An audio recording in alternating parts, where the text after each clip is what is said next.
they wanna live for.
What they wanna live for.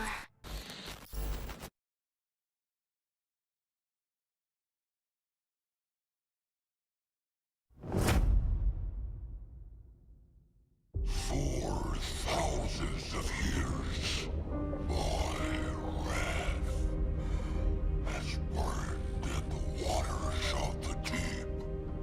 Its power awakens me. The kingdom will fall once more. The sea will consume all yet again.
Zombie uprising. Disaster has struck again, leaving a small town in a dire situation. The conflict between humans and zombie is escalating. Dear survivors of PUBG Mobile, the new season launches on July 12th and lasts until September 9th. Your mission is to fight off zombies, get supplies, and evacuate successfully. Before starting your mission, let's first assess the state of the town. The town is full of zombies. No one is safe, and be sure to take extreme caution when near these places. These are where zombie bosses are known to be active. A mutant hides within the power station. Don't get hurt by its club. Here is where the paymen often linger. They are good at using their fists in close-range combat and summoning groups of zombies to attack together. Fighting them requires agility to avoid their long-range attacks. The radiation zone is occupied by Variant F. They will spray fire bombs at you, as well as lunge towards you to attack at close range. During the match, you will experience time of day changes from day to dusk and finally night. Be cautious of the time changes. When the darkness of night falls, zombies will be abnormally aggressive. Next, if you look carefully, you will find many special containers have appeared in the town with different bosses inside. Each night, they will wake up from their container, and these bosses are stronger and have better abilities. Of course, they are not without weaknesses. Find the glowing energy source on them and try to eliminate them. Oh, and as darkness falls, more dangers will arise.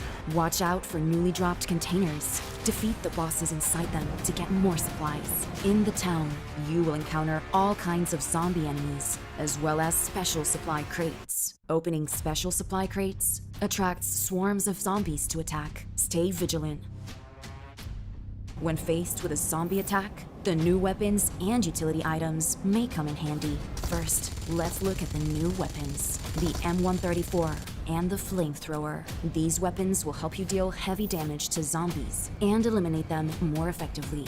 You can also use the stealth serum and lure grenade. With these items and weapons, you can formulate your ideal strategy. Additionally, by utilizing the bonus special trait and special trait system, you can modify your gear and improve your combat capabilities. On the battlefield of Zombie Uprising mode, you can get schematics needed to make modifications. Take them to the workstation to forge or modify fabled equipment traits. In addition to the new gear and systems for fighting zombies, we made some improvements to the gameplay experience, including a new room feature, a more convenient access tab, loss replays, highlights, as well as firearm adjustments, improvements to teaming up, and more. In terms of weapons, we added faction variants of the DDS and S12K, and existing faction weapons have been buffed. Additionally, starting from this season, you can use the room feature in Metro Royale to organize a match and fight alongside friends. Also, team-up functionality has been improved. When teaming up, teammates won't be able to change their loadout settings once they've readied up. If the team leader enters the match with loadout settings that are too low, the whole team must confirm in order for the match to start as normal. When the match ends, you can view the match results screen to watch loss replays and highlights. By the way, a new, more convenient access tab can be used to enter Metro Royale. This season, Misty Port and Arctic Base feature Spirit Pearl crates that can be found and opened for supplies. Next, new collectibles will be available with the start of the season. Also, if it's your first time playing Metro Royale, the number of maps you'll need to download will be fewer than was needed in the past to begin playing. Frontline Confrontation and old Blockade Zone maps will be downloaded by default. Based on your own preferences, you can later download the Misty Port and Arctic Base maps. Metro Royale Chapter 21 is about to begin. Survivors, get ready for combat. We wish you all successful evacuations and bountiful loot.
PUBG Mobile fans.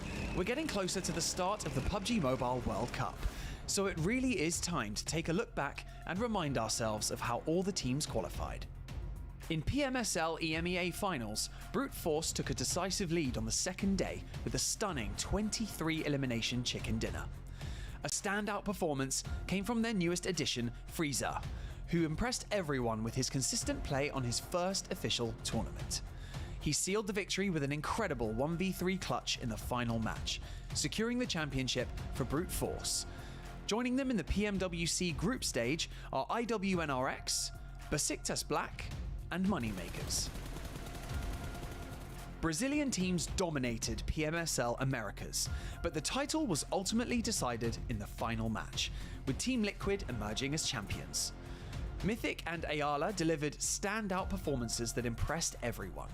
Their rivals, Alpha 7 Esports, along with Inco Gaming, will join them and are sure to bring chaos and excitement to the stage, especially Revo from A7, who was crowned MVP.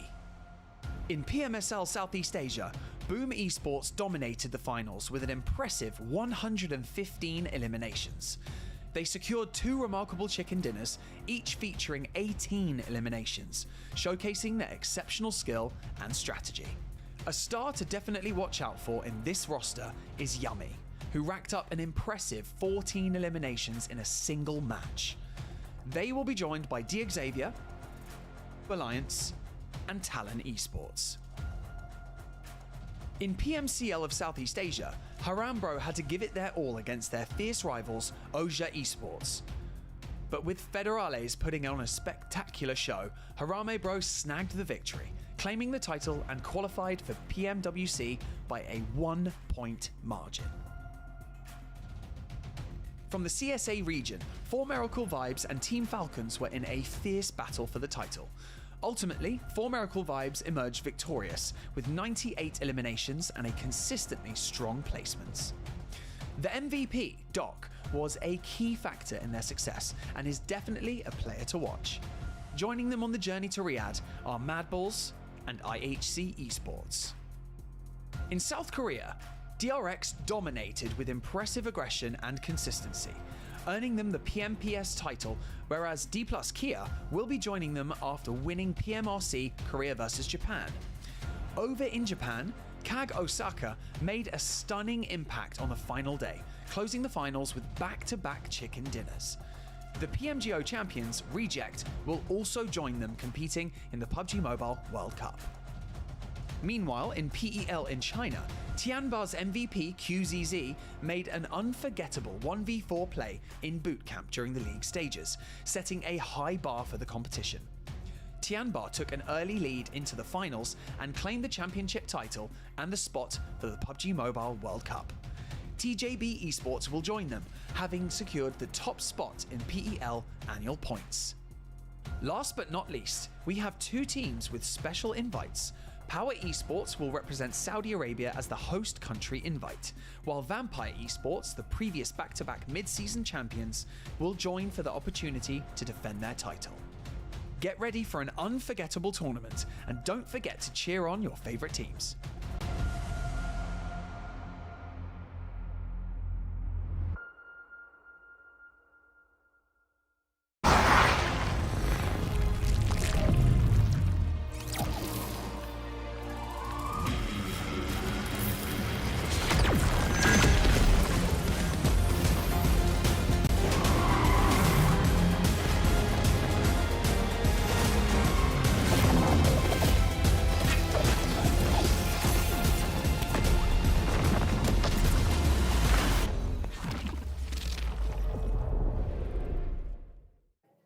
Hello and welcome to the STC Play Gaming Hall in Boulevard City, the heart of Riyadh. My name is Bonnie Banks and I am your host, and we've got Kalaris, we've got Seven, and we've got Jukes here. You guys good?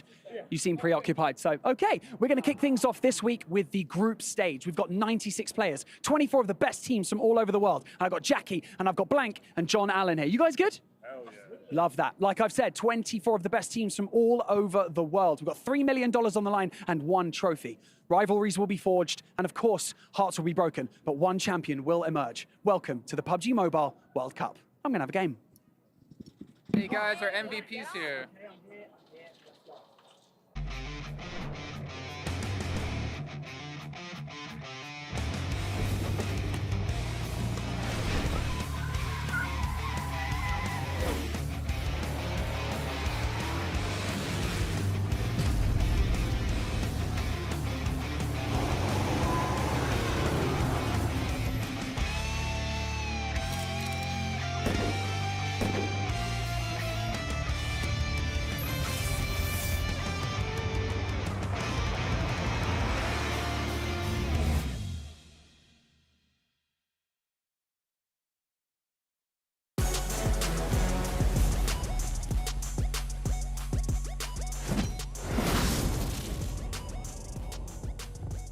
There we go, got the portal nice and open. Welcome everyone to the PUBG Mobile World Cup 2024 with 28 of the best teams from around the world all going head to head to become champion. And who wouldn't want to become champion when there's $3 million on the line and all you got to do is lift that trophy. I'm your host, Jason Kaplan, and no matter how hard I try, and trust me, I do, I cannot do this job alone. I have some of the best analysts in the world, some might say the true MVPs. Joining me here on the desk, we got Seven Worlds Gaming and Kalaris. Gentlemen, how are you doing, Seven? You're looking good. I'm doing great, man. Happy to be back with you. Yeah, it's good to have you back, even though I think you might have gotten a little bit shorter. But speaking of who hasn't gotten shorter, he's gotten more buff. It's Kalaris. No, I'm not You're ripping your shirt, man. I'm happy to be back in Riyadh once again here. Of course, our mid-season tournaments in previous years have been awesome. And now once again, back for PMWC to be able to get ourselves a champion. Happy for it. This is, without a doubt, the most competitive mid-season event we've ever had in PUBG Mobile history. I think, personally, it even rivals PMGC at the moment because the competition's so high. In previous years, there was invitations. Yep. This year, you had to qualify. I have to agree with that. I mean, Are you going to disagree with me? You can't. No.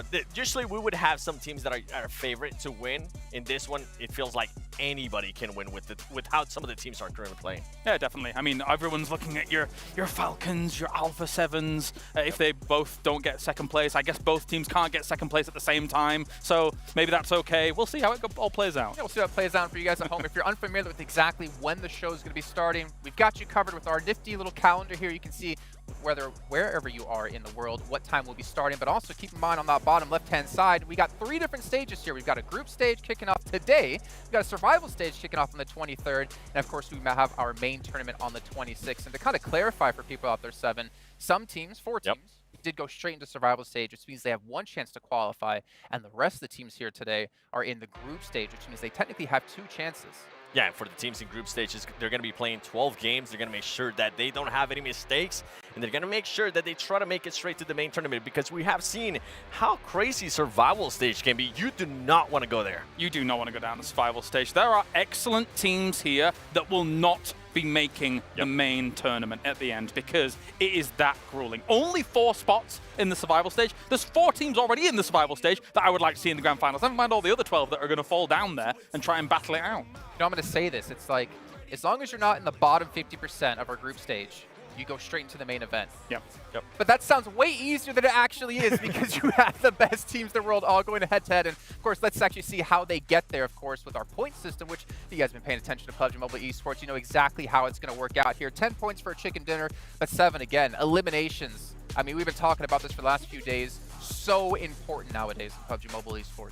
That 1 point per elimination has always been my favorite point, and I feel like it has now become the favorite point of a lot of teams because they start focusing more on those fragging. Before we used to have 1 team with 1 fragger, it would be like, okay, that's good. Then we move on to 2, and now it feels like every team, every player in 1 team can actually frag out. Yeah, it also gives teams opportunities here, especially if the circle shifts all the way away from you. You can start playing edge. You can start saying, okay, we're not going to win this game, but let's just try and eliminate as many of these teams as possible, rack up some points. You can find your consolidation prize that way.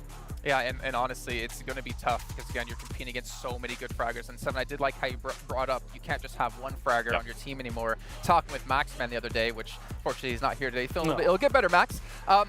You have there's no support players really within the team. Anyone can pop off. It's just about when that moment's going to actually shine for you. And hopefully that moment comes soon because we do have our prize pool of $3 million.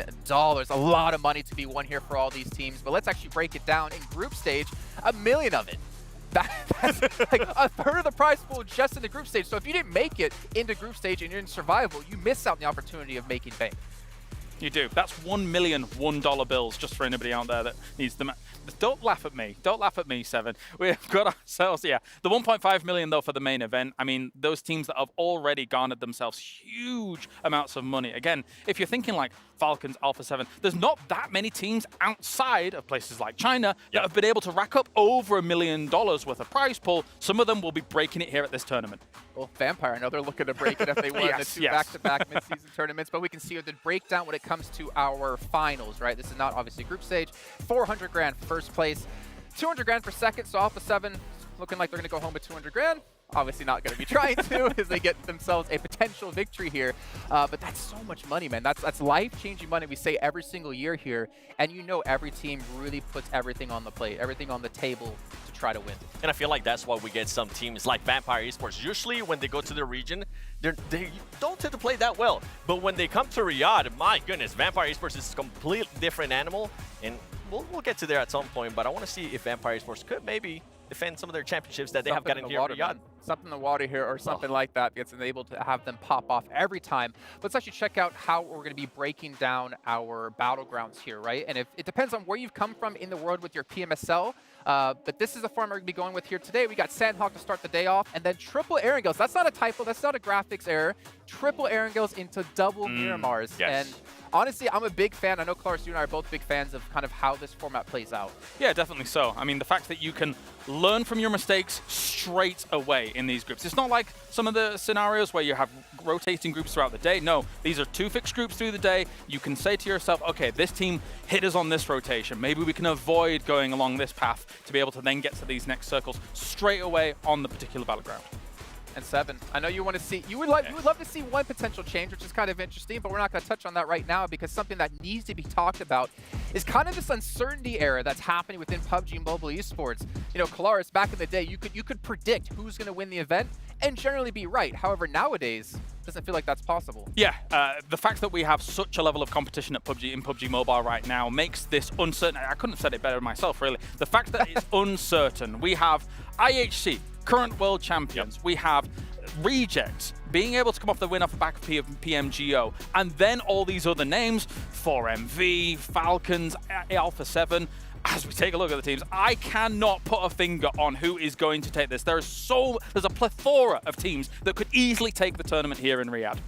I think that's the exciting thing about PUBG Mobile Esports right now, 7, is that it's it is adapted and matured to the point that any team can really win, and that keeps things exciting. I kind of hate going into a tournament seeing, okay, this team's favored to win. Then again, I like to see them lose when that happens. But the fact is, there's just so many teams here today. It's impossible to predict. It is. It is. And you know what? With that said, let's predict a little bit. Uh-oh. Who do you have, Kyle? Well, it wouldn't be Maxman me. is not here to possibly curse him, and I think I have an idea. I'll channel the spirit of Maxman. Yeah, at least he isn't here to curse him. You're right.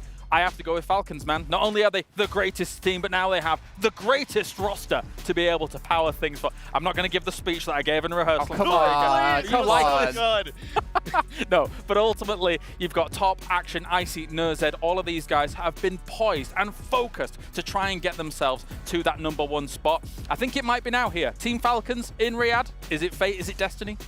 We're not going to find out till day 2, right? Because unfortunately, Group Green will not be playing today. It's just red versus yellow. But yellow does incorporate the team, I think, 7, you predicted. And that is going to be Alpha 7. Surprise, surprise. The team that I always end up picking. And they keep getting my hopes up and just letting me down when we get to the end. But with this team, the way that they have been performing, especially their players, I got a chance to talk to Revo. And something that usually ends up happening with that player is whenever they do end up having a bad day, he starts getting a little bit too much into his head. And I kept asking him, what's going to be different this time? What are you going to be doing specifically if that does happen? He's like, I got it under control now. I'm going to make sure that I don't end up getting into my head because that is the main player for that roster. We're talking about everybody in that team can frag out, but you want to have Revo being the MVP out of PMSL Americas performing even possibly when your team is not performing that well. I'm going to be honest. It pained me a little bit to pick Falcons, which sounds ridiculous, but that's because every single global I've been saying, when is Brazil taking a tournament? When is Brazil taking a tournament? And Alpha 7, they're the guys that you would expect to take a tournament. So they keep coming so close, but can't get it done on the very last day of a grand finals each and every time, even though they have spectacular starts to grand finals. So The nerves need to be there for Alpha 7. This is theirs to take. A lot of people are looking at them to take it. Let's see if they can do it. Well, they do have a first place somewhere in our power rankings, at least, because obviously they've been most consistent team in our last 3 international events. And they have such a gap against second place as well. That's how much those second places weighed for Alpha 7 in those power rankings. It's ridiculous how far ahead they are of second place. So, well, they have to defend the title here, right? Because this event does count towards your power rankings. So if you're a team out there that's trying to move up in the rankings, this is your opportunity. But I will say one last thing that we have to talk about Alpha 7. And I know you want to talk about this a lot. They cannot maintain a 4th in this team that they're happy with, that they can build synergy around, and that they can finally take that trophy. And even with that, right, even though they do keep changing that 4th player, it's insane that they're still able to maintain that kind of performance, even though they keep switching out the players. But right now, this has been the most consistent Alpha 7 going back from PMSL Americas. I have never seen them play like that throughout a full tournament. Usually we see them just let go of the gas a little bit. This time it didn't seem like that, given that Team Liquid kept responding back and forth with them, which we'll talk about them at some point. But Alpha 7, they just need to make sure that if they do get a point gap, they don't let down on that pedal. They don't change anything that they end up doing, because that's when it ends up backfiring. They stop being aggressive. They go back to just being a scare, and that's not the Alpha 7 that is going to become the champion. Magrelin is the question mark, right? And sometimes players, these huge stages, sometimes choke a little bit. Sometimes people thrive. Let's see which one is going to be. Well, speaking of choking or thriving, how can we not talk about a certain team particularly when it comes to our pre-show? Vampire Esports are back-to-back champions here. Looking to do it for a 3rd time, which honestly, that's hard. I mean, doing it twice is already ridiculously hard, but to do it for a 3rd year in a row is insane. However, I did see Sertani at the Rolex store trying some new watches on, so I'm getting a little bit worried. What are you talking about? He needs more? He's going to be walking around like this eventually. He can't bend his arms. I know you mentioned a little bit, Seven, is that like the thing with Vampire is regionally, they seem to not play well. But every year at this event, they pop off. And that is what's so weird about it. You were talking about it, maybe it's something in the water. I don't know what it is. I don't know if it's the prize pool that sparks them up, because when we go to PMGC, I mean, we haven't seen a performance like what they can do here in Riyadh in those big events like PMGC, right?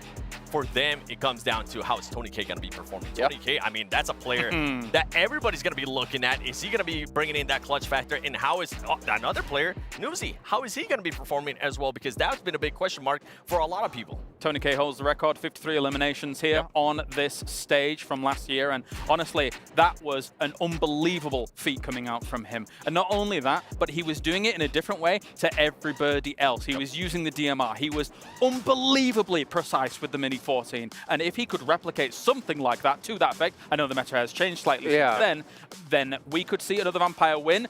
However, as you say, back to back to back is unheard of. But don't hate me on this, because I will put a little bit of an asterisk to the last 2 years of the mid-season tournaments. They were invitationals, right? Correct. This one, you had to qualify. So there were going to be a little bit of these feeder teams, I will say, when it comes to invitational, because you're popular, right? But now every team is going to be insanely hard. Honestly, not that I dislike Tony K. I love the guy. I don't think he's going to put up those numbers here today. It's going to be more difficult. Exactly. There are a few teams that I do think might fall by the wayside as time goes on throughout this tournament, because the level we have here is insane. But there has never been quite the race to the top that we're seeing here at PMWC. People are voracious for this one. You hear it from the players. You hear how hungry they are to claim the trophy here, because they saw how Vampire did it the last year. They saw how Vampire did it the year before. So I'm excited. Well, we'd love to hear your guys' thoughts as well at home. You heard our kind of predictions of who we think is going to win. You can head over to stcplay.gg and give your predictions and see how they kind of stack up against ours. I really wanted to jump into another region of EMEA, because that's one region to us that has a lot of question marks of who the top dog's really going to be. But we unfortunately don't have time for that. We got PMWC about to kick off, Seven. I mean, you know what, Brute Force, I'm interested to see how that team's going to be doing, right? They won their region, but there is still a lot of big question marks out of them. Okay, well, ladies and gentlemen, it is time for the countdown for the start of PMWC over on the main stage.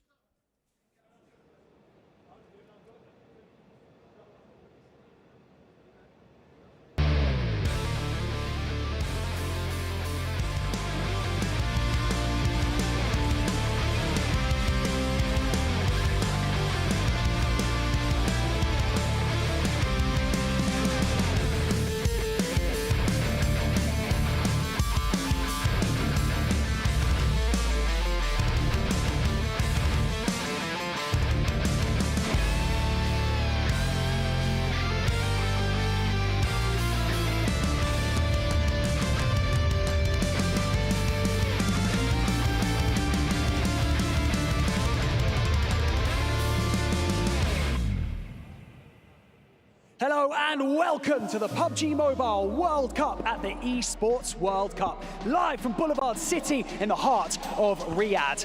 My name is Barney Banks and I am your host alongside the incredible Sandstorm. And this week we're going to be kicking off the group stage from the STC Arena. Yes, Barney, this is where regions collide and history is made, where the stakes have never been higher.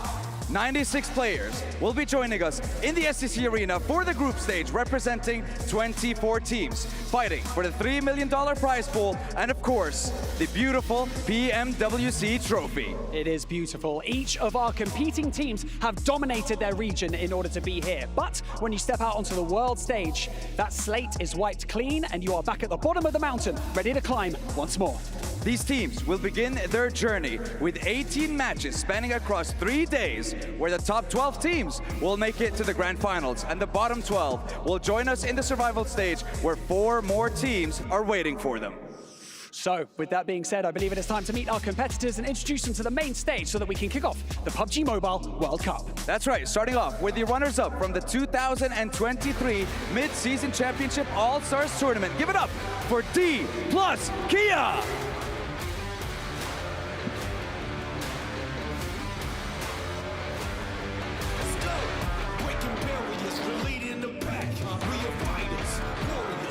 To attack, it's gonna mount for the marathon. We're ready for the challenge. Unbreakable titanium, we're hardened in the furnace.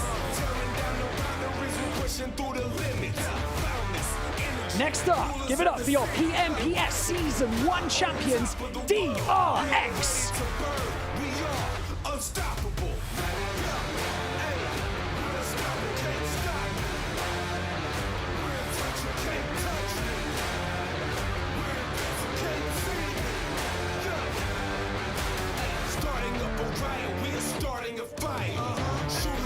And now, the PMSL CSA champions. Ladies and gentlemen, give it up for 4 Miracle Vibes! Walking on the edge, wheels, renegades and surges taking over the world. It's mine. Nothing can break us, nothing brings us down. We are taking the crown. We are unstoppable. Next up, your 3-time PMPL champions and Brazilian powerhouse squad, Alpha 7 Esports.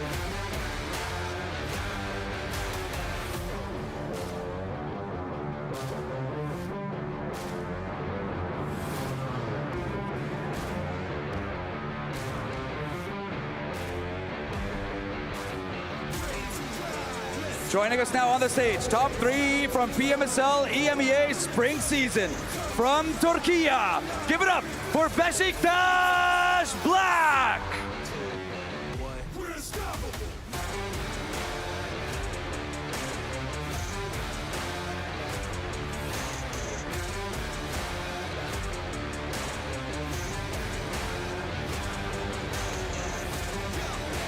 And now, looking to make a splash and entering as the representative of their host country, give it up for Power Esports.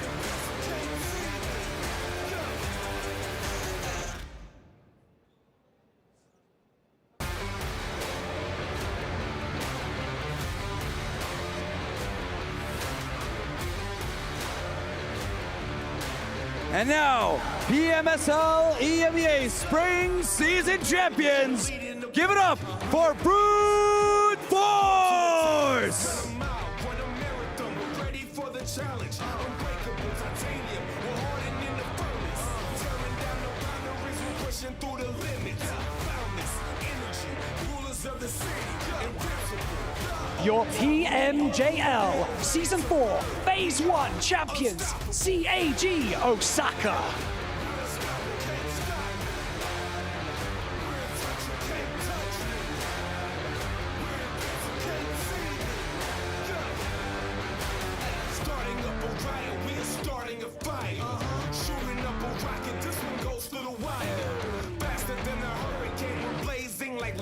Your 3rd place representatives of PMSL SEA Summer, give it up for Alliance!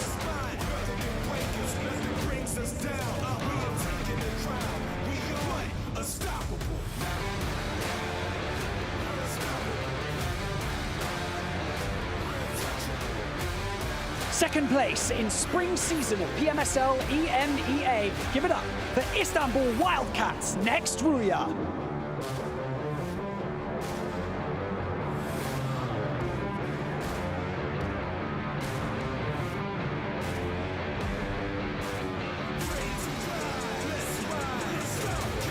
Ladies and gentlemen, presenting now the PEL Spring 2024 champions, Tianba!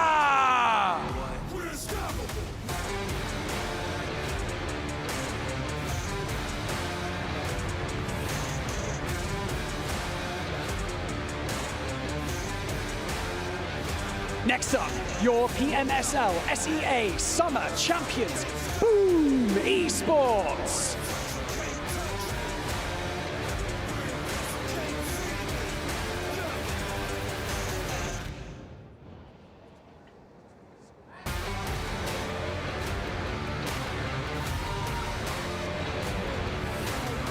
Your PMSL SEA Summers second place. Give it up for D. Xavier! Leading the pack, we are fighters, warriors, born to attack. Let's cut 'em out, run a marathon, we're ready for the challenge. Unbreakable titanium, we're hardened in the furnace. Tearing down the boundaries, we're pushing through the limits. Boundless energy, rulers of the city.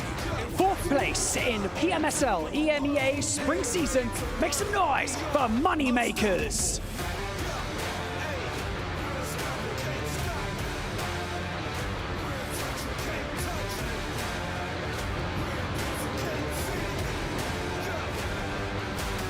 Starting up a riot, we're starting a fight. Joining us now in the STC Arena, your PMGO 2024 champions. Give it up for Reject! Walking on the edge, we are renegades and surges taking over the world. It's mine, nothing can break us, nothing brings us down. We are taking the crown, we are unstoppable. Taking second place in PMSL Americas, Inco Gaming.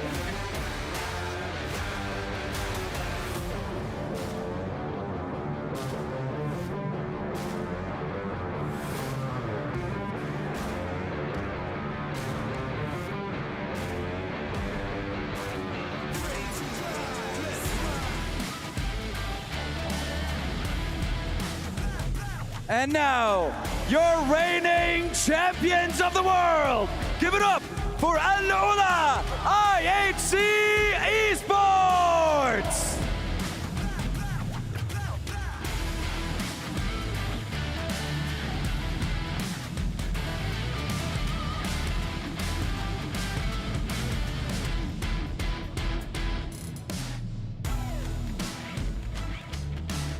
And now your PMCL SEA Summer Champions, Harami Bro.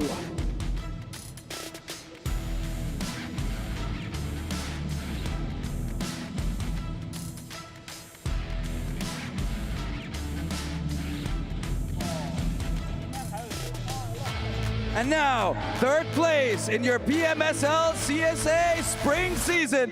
Give it up, ladies and gentlemen, for Mad Bulls!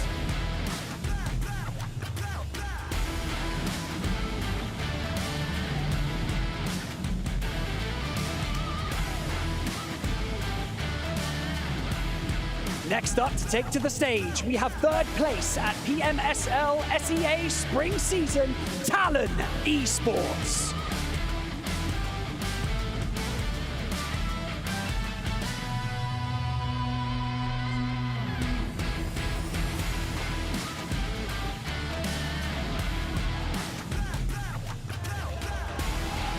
And now, joining us on the stage, give it up, ladies and gentlemen, for TJB Esports!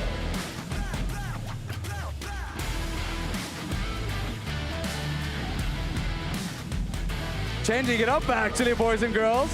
It's actually your PMSL Americas champions, Team Liquid!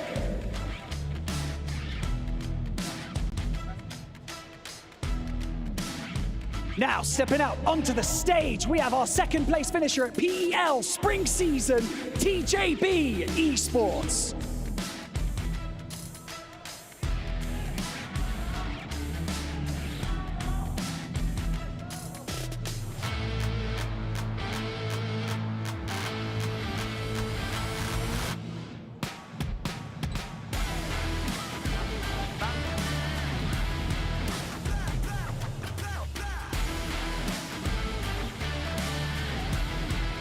And now, your two-time, back-to-back, mid-season championship kings, Vampire Esports!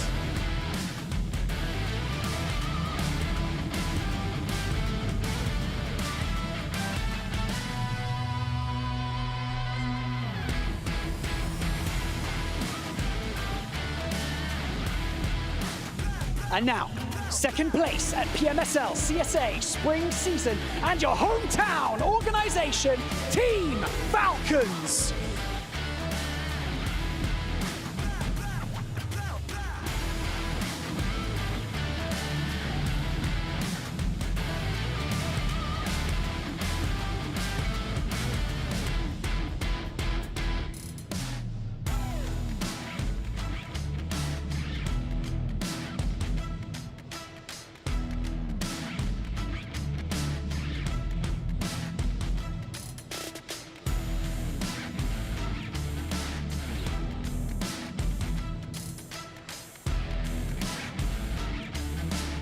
Sandstorm, I guess whether you're at home or you're right here in the STC arena, there's a few questions going through everyone's minds. Firstly, who has the ability to consistently put up numbers against the best teams in the world? Or who will buckle under the pressure of the main stage? And most importantly, who will be our champion? That is quite a lot of questions, Barney, but I'm gonna add another one to it.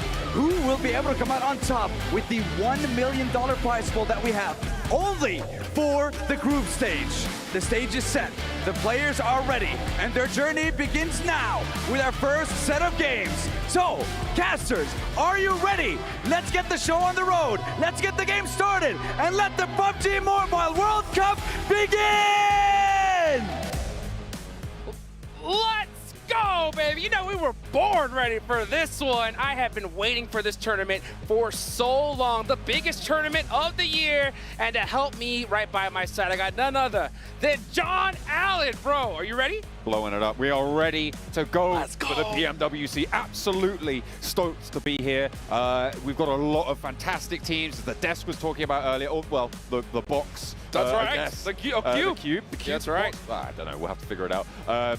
They were talking about earlier, this is the qualified tournament, right? It's not an invitational mid-season event. It is a qualified tournament, meaning that the caliber of play likely going to be a lot higher. Oh, it's going to be way higher. I mean, $3 million on the line. In the next 3 days, we got $1 million of those dollars about to be won. This is absolutely insane. We're live here in Riyadh, Saudi Arabia, and I can't tell you how pumped I am. There's, like we heard the host say earlier, there's so many questions to be answered, right? And obviously is who is going to win this thing? And it's really, really difficult to predict off the rip, right? Yeah, absolutely. I think that people in these games at the moment are going to be focused on getting towards those top 4 spots in their group as well, because of course it is only those top 4 spots per group that qualify through to the final event. So it's not only about securing some of that prize pool, securing some of that fat milli, right? It is also going to be about getting those points rising to the top of your group. At the moment, we're starting off with the first 2 groups, right, coming into today. Yes. We're going to be taking those 2 into it. So we're not even going to see 8 of our teams today. That's crazy. That's crazy. I mean, that's a lot of cheddar on the line here off the rip. And, you know, Seven said it a little bit earlier with, and I have to agree with it. I mean, anybody can win this. Anybody can win this. It's so difficult to predict. I can win this? Yeah, you can win this. I can win you this. You can win this right now. You know what? Let's go. Yeah, let's strap on the phones and get in there, dude. We can do it. We can do it. Those Infinix GT20s, man. What can you do? Oh, man, at that point, we just got to sit back, relax, and make it happen. But, yeah, good luck with that. These guys have worked tirelessly to get here. And the one place they do not want to end up is in that survival stage. No, I mean, you would rather end up there than nowhere, I suppose, true. right? Like, that's the sort of trade-off that you have at the end of the day, but absolutely you're right. it is not great to be going to those survival stages because it's a really, really volatile environment there, right? Because you're looking at so few teams actually qualifying through that stage. You're only getting 4 teams moving in from that survival stage. And you're only going to be playing, what was it, like 8 games total? That's right. That's right. And that is a really, really high volatility situation. Absolutely. That's where teams who just get like one banger chicken dinner just wipe the floor with the rest of the lobby. And there's nothing you can do because you don't have that time to be consistent and build it up that way. Yeah, I mean, that's the championship formula here is like whenever you get those zones, you have to pop off, go crazy, get those, 20-point games, those 10 elimination plus chicken dinners, and when you don't get those zones, get some points, 7, 8 points consistently. But like you mentioned, with only 8 games being played, that's going to be so difficult to do. So it might be 12, actually. I have to that's right. that. Okay, Yeah. but still, short form. Still, yeah, very short format, not a place you want to be. But at the end of the day, it all comes down to this. I mean, this group stage is 3 days, and that's where the money is going to be made. And, I was talking to Kurajax, the coach there for Alpha 7, and one thing that this team has struggled with for everybody that's just tuning in for the first time is just that second place finish. So just even saying it's like a dagger in the heart. So many times they have come so close to winning the whole thing, but they haven't been able to put that belt around their waist just yet. And at the end of the day, I asked him, I was like, dude, what do you think? I mean, have you done anything differently here coming up for this tournament? And he said straight up, just practicing on that clutch factor, just getting that trained up, because at the end of the day, they got what it takes. We see them day 1 of PMGO Brazil go absolutely insane, but then towards the end, taper off. Absolutely. I was in the lifts at the hotel, sorry, the elevators at the hotel, I guess, guys. That's right. National audience. The lifts at the hotel, we were going down, I was going down to dinner. I was like, oh, you going for dinner? He was like, no, we're scrimming. Woo! They were ready for it. That's Alpha 7. They are really here to play, as is everybody else, right? That's what it's all about. So hopefully they can be able to take this one home and set themselves up for potentially a strong year to come as well. Maybe take that international title off of IHC, who beat them to it last time. Yeah, and you can see them right there. These guys are so pumped, so ready to go. And again, it's anybody's game here, folks. We're starting off in Sanhok, though. That's going to make things interesting and spicy. So I want to see teams just play a little bit extra aggressive, because so many times in a tournament of this scale, that clutch factor, those nerves are so huge. So if you have that confidence, and a lot of these experienced squads definitely have it, right? Yeah. Maybe it may pay off to be a little bit extra aggressive and take advantage of some of these teams that are a little bit more nervous. McGrellin. Woo! Showing some style there. Oh, how many times do you reckon he could get it going before? Oh, he's got a high RPM. At least, I would say 45 rotations per minute. 45 rotations per minute. That's right. Less than 1 a second. Oh. That is, I haven't got the numbers going right now, but that's 3, I don't know, less than 1 a second. Low and slow. Low and slow. All right. Well, slow and steady can win the race. That's right. In some of these slightly longer formats. Although, to be fair, each of these teams still not playing that many matches here in the group stages. It is a lot shorter, a lot tighter than we see in those PMSL stages, because of course, I mean, I was covering EMEA with Blank earlier on this year, and there is a lot of matches going on there. Even in the finals, right? You've got, I think it was 24 matches over in the finals. I hope I haven't misremembered that. I'm pretty sure it is. But that is a lot more opportunity to have consistency. Sure. Just like I was talking about with the survival stage, so too is it here in the group stage. Yeah, and with 3 days, you're not going to have a lot of time to make adjustments. You're going to have to do it quickly. And at the end of the day, that's what it takes to be a champion, or even get, a big chunk of this prize pool, is the ability to adapt on the spot. I mean, one game to the next, you got to be able to make changes. And, it's going to be tough considering that we're starting off in Sanhok, right? Because teams are not going to have that time to warm up at Erangel or Miramar and then, deal with that heat. We're going into the chaos right off the rip. Absolutely. We are going straight on in. You got to be making those adjustments lickety-split. Woo! Ain't no time to hang about, because it will not wait for you. It will move away. You'll get left behind. It's not where you want to be. Not at all. You can see these players ready to go. Nervous as well. They got to be feeling it here because, I mean, it all comes down to this. We've seen, you know, these different qualifying stages before. I covered Americas. I got to see, you know, Team Liquid clutch it up right there towards the end. I'm excited to see what they do. By the way, oh my gosh, this is by far, I think, the most beautiful trophy I have seen so far in PUBG Mobile history. It's majestic. It really is. You can gazing into your crystal ball for the victory, for that overall ultimate chicken dinner. That's what they're looking for. These are the guys that you're talking about clutching it up towards the end. Yeah, they definitely did. They definitely did. And for those people who don't know, this is the former Loops roster right now, taking that Team Liquid name. Oh, so excited to see this org here because, man, these guys deserve it. They've been around here so long, and they're hoping to take that trophy home. And I will say, if whoever team takes that trophy, they got to put it in their house just like that. You know what I'm saying? Because if they win this, build a room like that stage. They could afford it. You know what I'm saying? Yeah, just get a nice little pedestal, put it right there with a nice little downlight. You know what I'm saying? Kind of not wrong. Yeah. That's in their foyer. That's the foyer. The foyer. Absolutely. Put the emphasis on that ER at the end. But yeah, absolutely. Foyer material right there. Sir. That is decoration. Anyone comes into your house, you're like, oh, that old thing? No big deal. Just one of the biggest tournaments of the year. Just paid for this whole place. No big deal. You know what I'm saying? Oh, dear. Well, they're going to have to fight all the other players for it, I'm sure. That's for sure. It in the org house. That's what you want. Oh, goodness gracious. By the way, you can see those keys right there. I can't wait to see how those come into play. Watching other teams, you know, crush them. Oh, it's going to be absolute insanity here. So, I mean, there's so much to cover, so many different regions here. I'm always excited to get into game number 1 and just see who really starts off the rip. But my question to you, John. What's your question to me? What are the odds we're going to see some hot drops off the rip? You know what? I think on Sanhok, I think people are going to be a little bit reticent, a little bit reluctant, if you will, to go for some early hot drops. I think that there are some points of interest that may draw attention. For instance, most notably to the north side of Painan, I think just south of Boot Camp as well, could be a little bit hot. But I think other than that, teams aren't going to be super inclined to jump out at each other. You don't get a lot of Sanhoks. We'll have to wait and see, though, if they are going to go for those hot drops. Let's take a look at some of those videos to get warmed up before we jump on into our first match.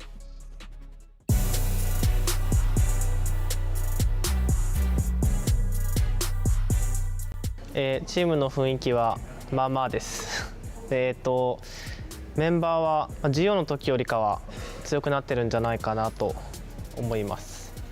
それとIGL が変わったので、それによる変化がとても楽しみです。PMGO は素直に楽しんでやれてたのが一番結果につながる要因だったかなと思うのと、その反面、予選の JL ではあんまり楽しくなかったんで、そこが9位になった範囲かなと思います。僕より強い選手はたくさんいるんですけど、うまいと思う選手はいないんで、普通にやれば勝てるんじゃないかなと思います。アルファ7 e スポーツが優勝候補かなと思います。理由は今までの世界大会でも高順位を収めてるんで、今回はよりモチベーションの面でもアルファ7は強いかなと思います。期待して見ててください。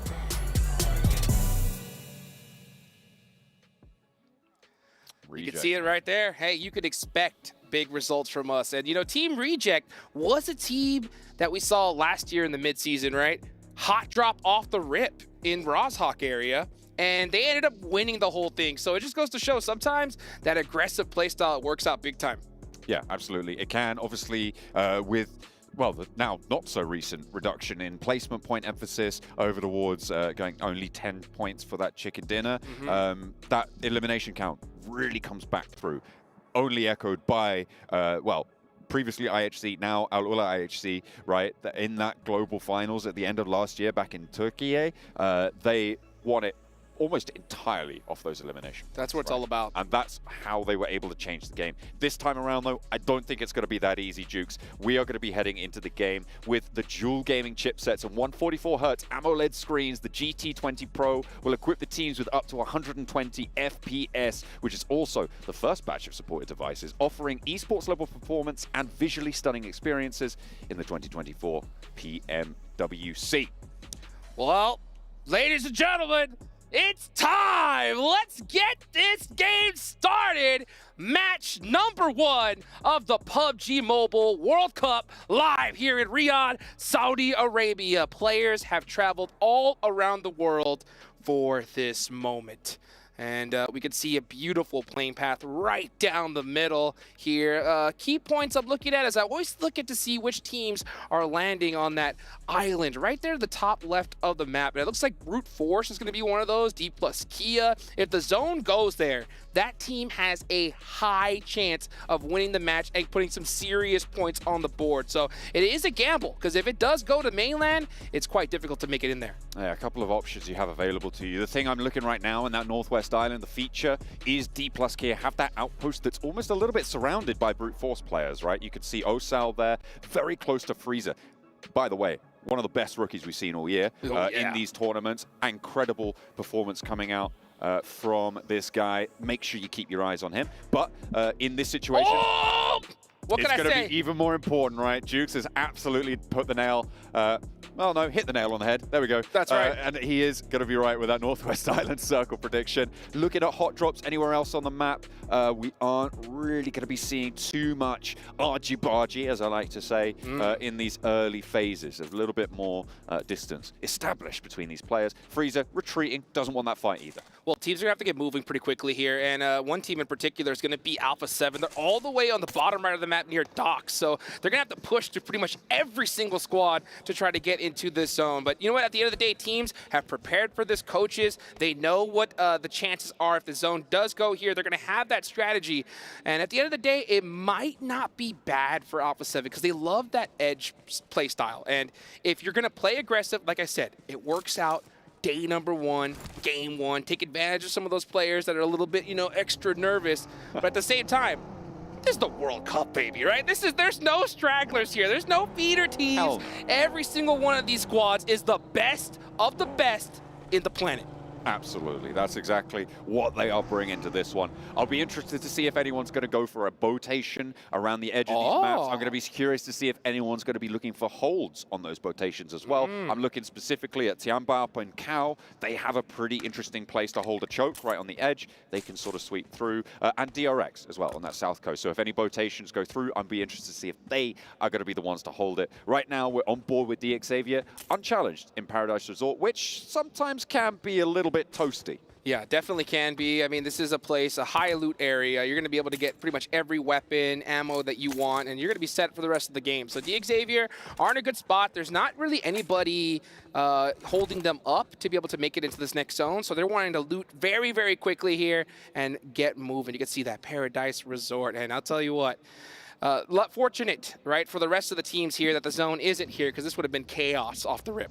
Absolutely. Those hills around Paradise Resort as well, it becomes just a boiling pot. Really, really tough stuff. But Inco holding right now just to the northwest of Ruins on that bridge to the northwestern islands. They've got control of this area. The question is, are they going to allow some teams out from the east side, moving over from that trifecta position to get ahead of them, right? That has always been the problem with this position, holding out that bridge, is you sometimes allow players from the east already on that northwest island to actually get in ahead of you. So having an outpost on the other side can be interesting, can be a way to play it, but then you reduce the power that you have as a backstop. That's so right. Inco in a little bit of a linchpin position, I think. Yeah, I mean, they could definitely hold out so many different teams, but if the zone goes even further north, they're going to have a pretty difficult time. So I think if you are Inco Gaming, you kind of want to focus on eliminations right now. Absorb as many as you possibly can, just in case that zone does go far north, and that way you'll be able to put supports on the board. Oh, hey, we got the boat team, baby! It is Tianbap going for it, though. They've left from Kao. I was looking at them potentially being the ones to hold out rotation from teams like Boom, from Alliance as well, but they are going to opt to go for it themselves. Notably, they have split 2 and 2 on this, and it is generally quite wise to go that way. On a boat, your boat goes up with all 4 of you in, you're a goner. Yeah, absolutely. So you know what? It's always an interesting position right there near hot 10, and you can see CAG Osaka is holding that point right now. A lot of teams in a zone like this, what they'll do is they'll do that rotate, they'll swim right toward those docks and hide it, but it looks like we're finally getting things kicked off here, and it's Inko7 getting a nice knock, and as a matter of fact, that's 2. So Inko Gaming starting this game off strong. Finding those first eliminations. First blood is drawn. Nenebede puts 2 up for Inko Gaming. In Brazil, this is a team that is feared when you bring out their name, and it seems like they're going to start off that, again, that hold on that bridge on the northwest side of that South Island, going to start off effectively. DRX not able to move through. Close by, though, for Miracle Vibes. They're playing out to the east side of this Inko position. They're going to be playing to try and get across, try and get ahead of Inko Gaming, that vulnerability in the Inko Gaming position. Yeah, Inko Gaming, like we just said a little bit earlier, they got to focus on getting those eliminations, and they did exactly just that. But timing of these fights are going to be so imperative right now, because if they take a fight just a little bit too early, their chance of getting third-partied are very high. So right now, it looks like they're just happy to just stay in their position and just gatekeep this bridge with all they got. They got to watch out, because we are seeing some swimmers come out from DRX right alongside them. It looks like Inko are going to start to make their way across the bridge. You could see Nenebede leading that charge over the bridge. Will be their outpost, their foothold. Hopefully, they'll be able to regroup and coalesce onto that north side.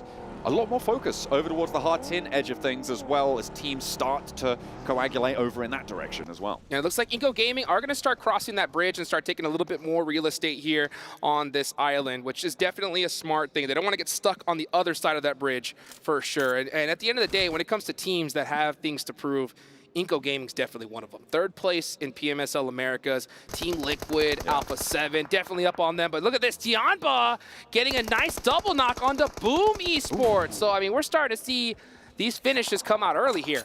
Classic Yummy, though. Instant response coming through for Boom Esports, as they are starting to lay low one another right now. No knocks getting flushed, but a little bit more danger for Boom. They're a little bit closer to the action, closer to the enemy as well. It was a long-range suppression, and Boom have already lost 1 player on the back of it as well. So they are going to be playing on it too. They're going to have to get a move on as well on that northeast side, close to the edge of this circle. You're going to have to leave Resi. You have no choice. The next zone goes hard onto this island. So yeah, Boom Esports are going to have to move. Tianba's going to have to move as well. So I don't expect Long to stay in this position for very much longer, that's for sure. So just look, try to get that confirmation, and just try to get a good position in this next circle. Inko making their way across. They've fully committed now to that North Island. Good stuff. Alpha 7 have made their way in, obviously a little bit later at the back of the queue from the southeast side of the map. F4MV yet to cross the river, but it looks like they're gearing up to do so. Boom trying to extricate themselves from the scrap on the northeast side. Yes, they are on the move. You can see Carrillo and the rest of Alpha 7 just kind of straggle looting here on this ruin side. It's a very difficult rotation for them. They are the farthest traveling team so far, and you can see them keeping an eye on Besiktas. Let's see if he's able to get that knock. Does he see Lewis laying down there? He does, and he gets that initial knock. And that's going to be the one to open things up for Alpha 7 as they're on the move. Besiktas losing a player there. Alpha 7, though, they are playing right on the edge, right? It's something that you said, you know, maybe they like to do that sort of stuff, but crossing that river is notorious for taking its toll on a team that leaves it a little bit too late. The fortunate side of this is the amount of teams on the north side of this island. Yeah, I mean, this was really fortunate for Alpha 7. Since they played the edge so long in so many different tournaments, they're used to it, right? They're more trained than the rest of these squads. The problem, though, is, like we talked about a little earlier, this is the World Cup, right? Even teams on the edge are going to be fierce in this tournament, so it's going to be much more difficult to push in from the edge as opposed to tournaments prior to this one. So let's see how Alpha 7 does work this one out. They're very fortunate that this bridge is now open, so they can start moving their way in. But we'll see how they decide to play this one out. We are starting to see some battles up on the top near Hot Tin, and I believe that was from that boat tape we saw earlier from Tianba. They have started to try and make their way through. I think Power and CAG Osaka are taking a little bit of a scrap with one another, and CAG Osaka have fully lost a player. Power have taken a knock in the meantime. This is over towards Hudson, so CAG Osaka do have to worry about that boat tape, right? That's what's splitting their attention, and Power can exploit that. Absolutely, they definitely can. So, you know, Power Esports, the only difficult about Hot 10, the difficult part about it is you think that you could take the entire town, you can't. You have to commit to one side of it. If they split up too much and the zone goes in this direction, they're gonna have a difficult time because we're gonna see teams just full sending onto that position, but Alliance getting caught from Boom Esports. Pondbit getting a nice couple eliminations, and that's gonna definitely help his squad out considering that they've already lost 2. Yeah, that is going to be a nice little addition to it, a little cherry on what was a pretty disappointing cake previously. Unfortunately for Alliance, it will be them biting the bullet on that one, and that is not tasty at all. Nope.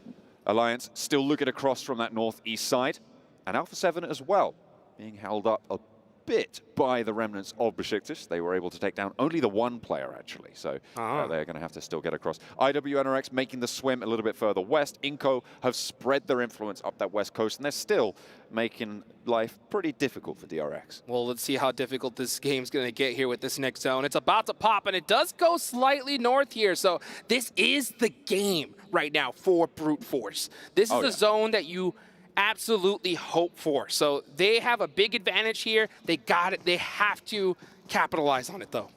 Interesting feature of this current circle, that high ground to low ground transition, right from the top of the mountain to the bottom. At the moment, you've got D+ Kia holding that high ground. They should be fairly firm with their grasp on it right now, but it's going to get a little bit weaker. It's going to get a little bit more important to have those routes open to leave it, and those paths are going to start to be shut down as teams move into them. I talked about that championship formula right here. When you get that zone, you got to take full advantage of it. And when it comes to Sanhok, this is that gamble, right? If the zone goes here and you land here, you have to finish strong. So my eyes definitely, like I mentioned, on Brute Force, D+ Kia, D Xavier as well in a pretty good spot. But we're starting to see teams now having to push each other. And CAG Osaka trying to take advantage of Power. Oh, but Power does have some really good sight lines onto NATO. Trying to get that first aid off. Beautiful nade, though. Does take down Satan. Ghana able to do a lot of work, but the cross is covered. Easy has his back. Behind the wall, not going to be suppressed in time. CAG Osaka going to have to do a little bit more work on this one. Easy with AUG at range. It looked like Kagosaka's ammo reserves were running a little bit dry. Not too sure on the rest of the players, but going to have to try and force their way on through. In the meantime, over in Camp Alpha, 4MV did manage to get across. They did manage to keep all 4 of their players alive, and now Reject are suffering because of it. Yes, they are. As a matter of fact, I'm looking right now. Team Reject already losing 2 of their players. Regi OCO going to be holding down Camp Alpha for as long as he possibly can. I don't expect him to move from this building until the absolute last second. But 4MV, they're on the move. As we take a look at this replay here, Pondbit, oh, wow! Knocking 2 out of that vehicle, so that's how he got it done. That's just what you got to do, you know. That is the value that they're going to see. Unfortunately, in the meantime, Pondbit has just gone down over on that east side, close to Alliance, close to Tiamba. Nobody's really been able to leave that one effectively. This is the danger of leaving it too late. We'll check back in with them when they almost inevitably go down. Next crate does drop on down. Who's going to get some of that loot? They definitely need it because this is a tough, tough circle. I mentioned those teams that land here have that full advantage. The rest of the squad's going to have to make something happen. You can see Team Reject suffering some casualties just to even get into this position. Meanwhile, the first team out so far is going to be DRX. So they got taken out quite early. They got a lot of their players taken away by Inco early on that South Bridge camp, remember, and they tried to swim around the coastline. Hasn't gone well for them. On the south side, IWNRX and Moneymakers are clashing as well. IWNRX coming out better on this engagement. Moneymakers now losing a player, but they're both going to have to move up north, and this, again, keeps that high ground, low ground dichotomy in play. And at the moment, D+ Kia just not getting challenged. Not getting challenged at all, and rightfully so. It's a very, very difficult position to challenge onto them. But meanwhile, Moneymakers, they have some good high ground, but they're going to have to leave it. They got to start moving up north as fast as they can. Oh, nice Molotov all the way from downtown. What a big arm. Oh, and I do believe he does catch the edge of him. Ooh. Gets that nice confirmation. But meanwhile, they do have IW next Ria right behind him. Absolutely, yeah. This is the Moneymakers IW Next Ruya fight that's been going on for a little bit longer than perhaps either of these two teams would like, but Moneymakers pretty happy to extract 2 points if they can find Swain, that is, and very likely that they do. The arm, it was big on the first one, not quite as large on that second one, and you can see he's just going to get that healing done. Maybe he doesn't have a first aid, otherwise you'd think he would have popped it by now. Next circle going to be coming on in, and it will start to close. It's going to burn Swain away. Inko trying to move across, but who's this waiting in the wings to take out the points? It's Alpha 7. They've managed to transition. They've still got all 4 players alive, although they have taken a knock. That is going to get rezzed onto Carrillo. The Brazilian brothers going at it right now, and you can see Vitali is trying to be able to find some angles onto Alpha 7. He does catch Mafioso wide in the open, hits the lay down very quickly. Another great knock. Alpha 7, oh, just that return fire is just too good. 7 has a beautiful angle, though, here onto A7. Oh, Alpha 7 gonna have a hard time getting into this circle. First aid is going to get popped in the meantime. IWNRX did go down on that south scrap. Moneymakers win out the fight, but Inko continued to lay down the hurt. I say Inko, just 7. McGrellin, the question mark on the roster of Alpha 7. Is he going to be able to stand up for them? He indeed will, and he will enter into the scoreboard for his roster. The newer addition to the team. It's going to work out. Going to work out well, but, you know, McGrellin did lose his buggy on that way, and he's the last player up for Alpha 7. They did get 4 eliminations, so that's going to help out considering that this was a very tough rotation. They're putting up points on the board, which is exactly what they're hoping to do. But at the end of the day, right, D plus Kia, brute force, they got to start soaking up these points big time because you do not get this opportunity very often. No, absolutely not. We're looking right now, I'm looking right now at the circle. It's D Xavier, it's D plus Kia, right? These are the 2 teams that I'm really looking at as stronghold teams. Brute Force certainly do have a chance, I think, on the western side. I think Kagasakura Power, they're going to strip one another bare of any resource as they try and leave from that northern side. I think Camp Alpha is pretty much a death sentence, and with a circle like this, brilliant molly coming on through, pre-pod, you know what? That's fair. McGrellin goes down. He's done his bit. D plus Kia. This is their time. Oh, yes. Yeah, D plus Kia are now in the best spot in this circle. How many eliminations are they going to get? Well, Team Reject are now getting pushed. For Miracle has no choice. They got to start moving right now, and they do get the finish. So as we start to look at this little split here, they're going to have to run out into the wide open. So, yeah, getting as many eliminations as you can right here, right now is definitely imperative. Brute Force with that high ground oversight onto Paragin from DXavia. Potential to find a little bit of an opening here. CAG Osaka rotating on the northern side. They're looking for something over towards Brute Force, try and sweep down, but they don't have the manpower to do it really as effectively as maybe they'd like. They're only 2 players. D plus Kia, look at this high ground. K has so much control over 4MV.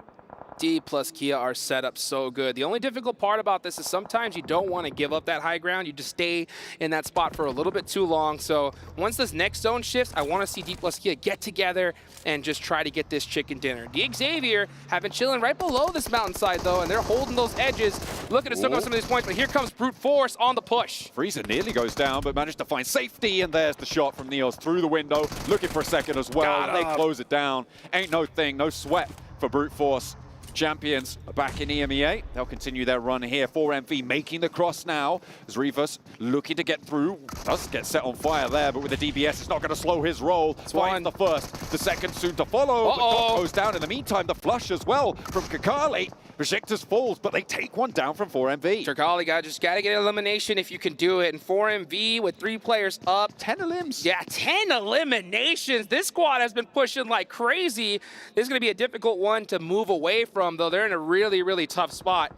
We'll see how they do, though. They definitely got the gun skill to make it happen. Absolutely, but D plus Kia again on the front of our minds. 2 eliminations only. They need to start picking up these eliminations. That's right, yeah. When you get a zone like this and you're in that position, you want double-digit elimination chicken dinner. Let's see how they do it. Meanwhile, Brute Force pushing up, but that pressure from D plus Kia is making things difficult. There we go. 4MV do go down. 10 elims, 10 points on the match.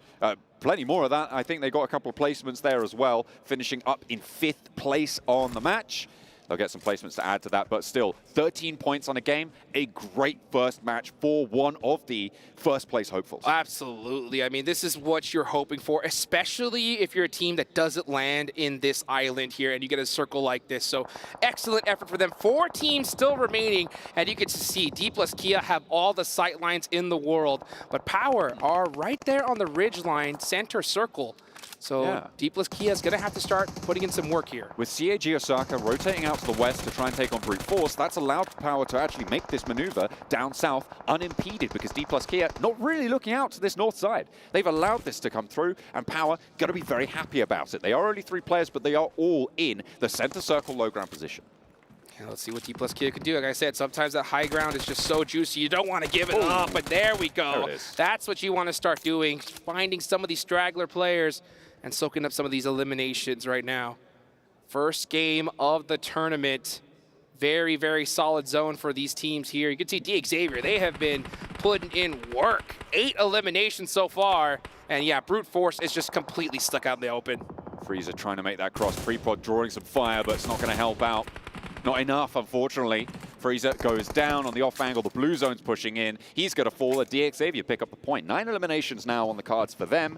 And again, D plus Kia just a little bit slow. Power slower still. 2 eliminations only, but they get a miraculous shift.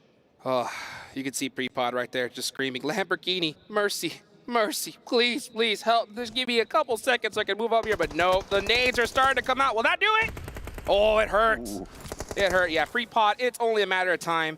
Maybe we see him just stay in the blue zone and try to deny some points here. But nope, never mind. He is gone. Power's going to take that one. Al-Haji, brutal force on the Power team. It looks like they're doing, they're going great guns for their first match here in their home ground. Another team from Saudi Arabia going to be happy with their opening performance so far. 3 eliminations, hoping to rack up a couple more on the cards right now. There's 7 still remaining. They can pick them all up.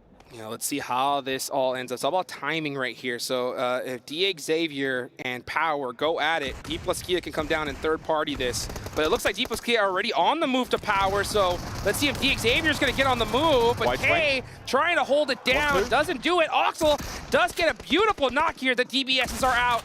And that's the finish. Goes straight on through. A D plus Kia descend. 2 knocks is the price they pay. D Xavier now with a chance to try and move in. Chip. But there is the anchor from the high ground. D plus Kia, they have nothing to worry about. They have control. D Xavier slowed down. 2 players now as the reses are starting to come on through. The healing coming in as well. And there is just nowhere to move. The nades, they are being cooked. Look at that. 3 on the left-hand side of your screen. Arc 1, 2, 3. Bang, bang. And a third to put the icing on the cake. Paragin down, 1 more to get through, and D Xavier with their last hope. And they open up. The auto shotty's there, and the high ground heroes will take it home. Woo! D plus Kia had to win that one, and like I said, we wanted to see double-digit eliminations and a chicken dinner, and they did exactly that. That's what you need to do. Biding their time. We were a little bit worried, right? Yeah. They picked up the pace when it mattered.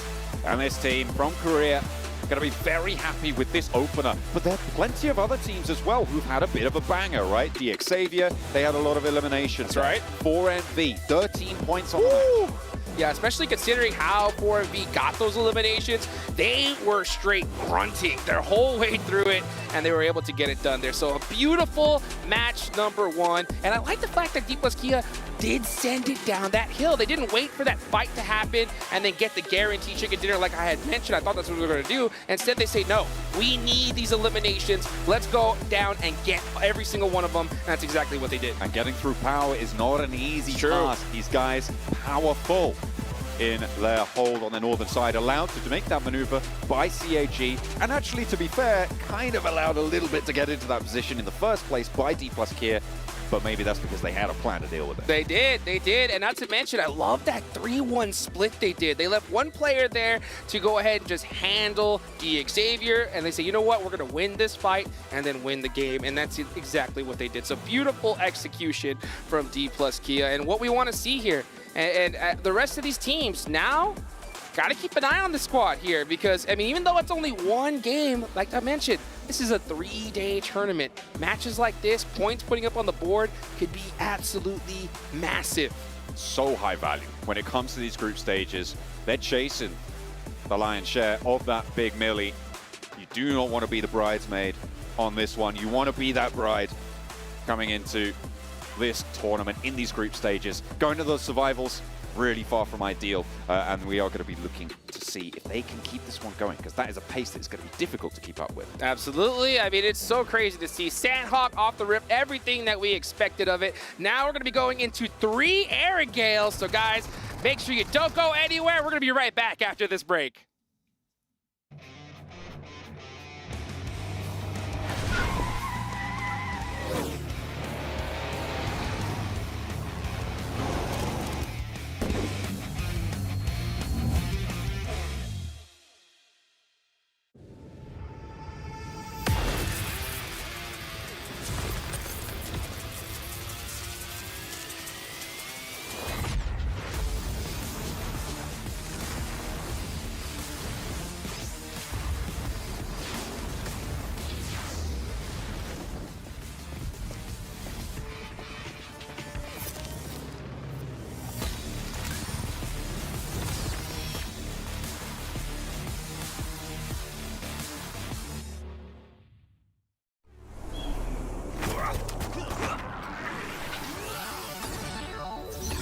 Ready, set, go.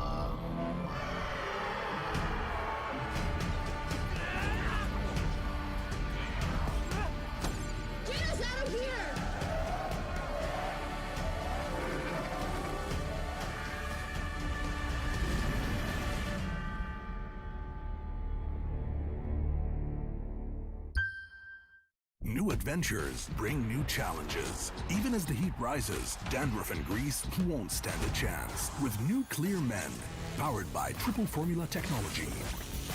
To eliminate dandruff, itch and grease, gives you 8 hours of freshness and 100% dandruff-free hair. New Clear Men, 0% dandruff, 100% confidence.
And that's match 1 here of our PMWC 2024 kickoff in the group stage. Going the way of D plus Kia. I don't think I would have expected them to win this one, but I will say this.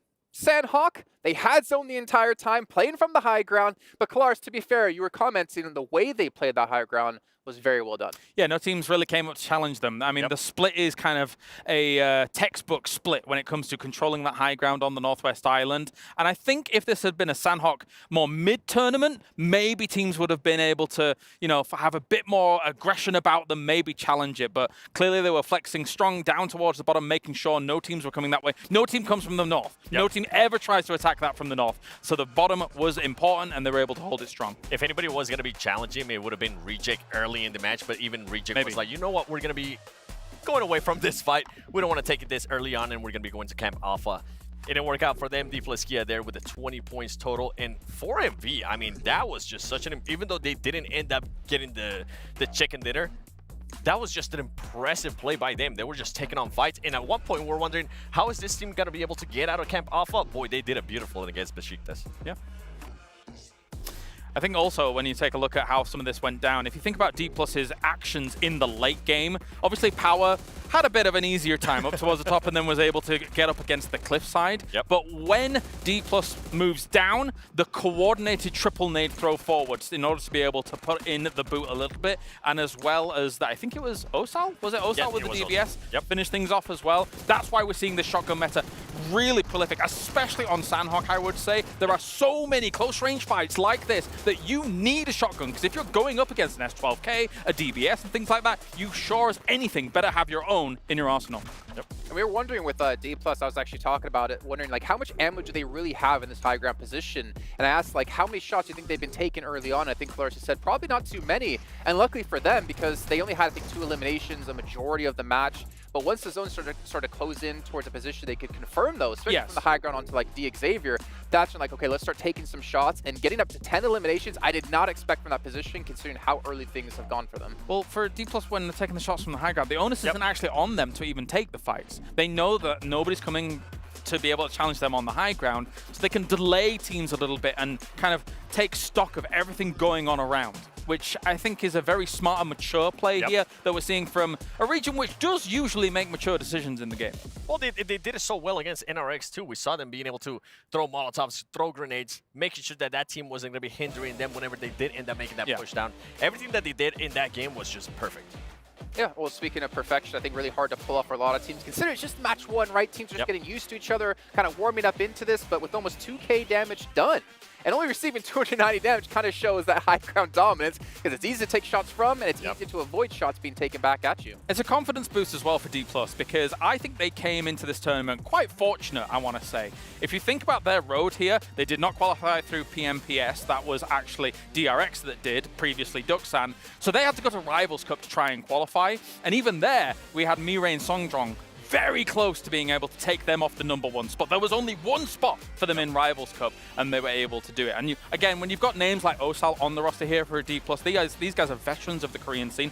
They should be making it to these stages. And for them, yeah, this is a big confidence boost. When the region's in a bit of disarray at the moment, I would say. Let me ask you a question then, Claris, because you were saying with Alpha 7, it's just a matter of time for Alpha 7 to win a tournament. Is it a matter of time, do you think, for South Korea to finally have a team that can compete and potentially take a trophy at one of these big international stages? Oof. Okay, so I think you're I think you're angling this for me to be like, yeah, definitely, absolutely. No, I'm actually on the other way with honestly, this at the moment. I think not right now. The reason I say that is because I actually really enjoy watching the South Korean region. I think a lot of their power in terms of star player potential is divided across too many rosters right now. I hate to start the day with this like, great job Korea, you got to win. However, let's bring back to reality. But they've got some great players. They're just divided over so many. Like Hoxie, for example, on Murain Sejong that I was referencing from 2nd place in Rivals Cup. He used to be Duxan. Everybody used to be Duxan in Korea. And they all kind of dispersed. So I need to see some of that power back together in South Korea. Well, let's turn this to another region then. Seven, you pointed out something while we were watching. We had Inko and like 4MV almost pull off a fight. Then we had Alpha 7 rock up to the 4MV.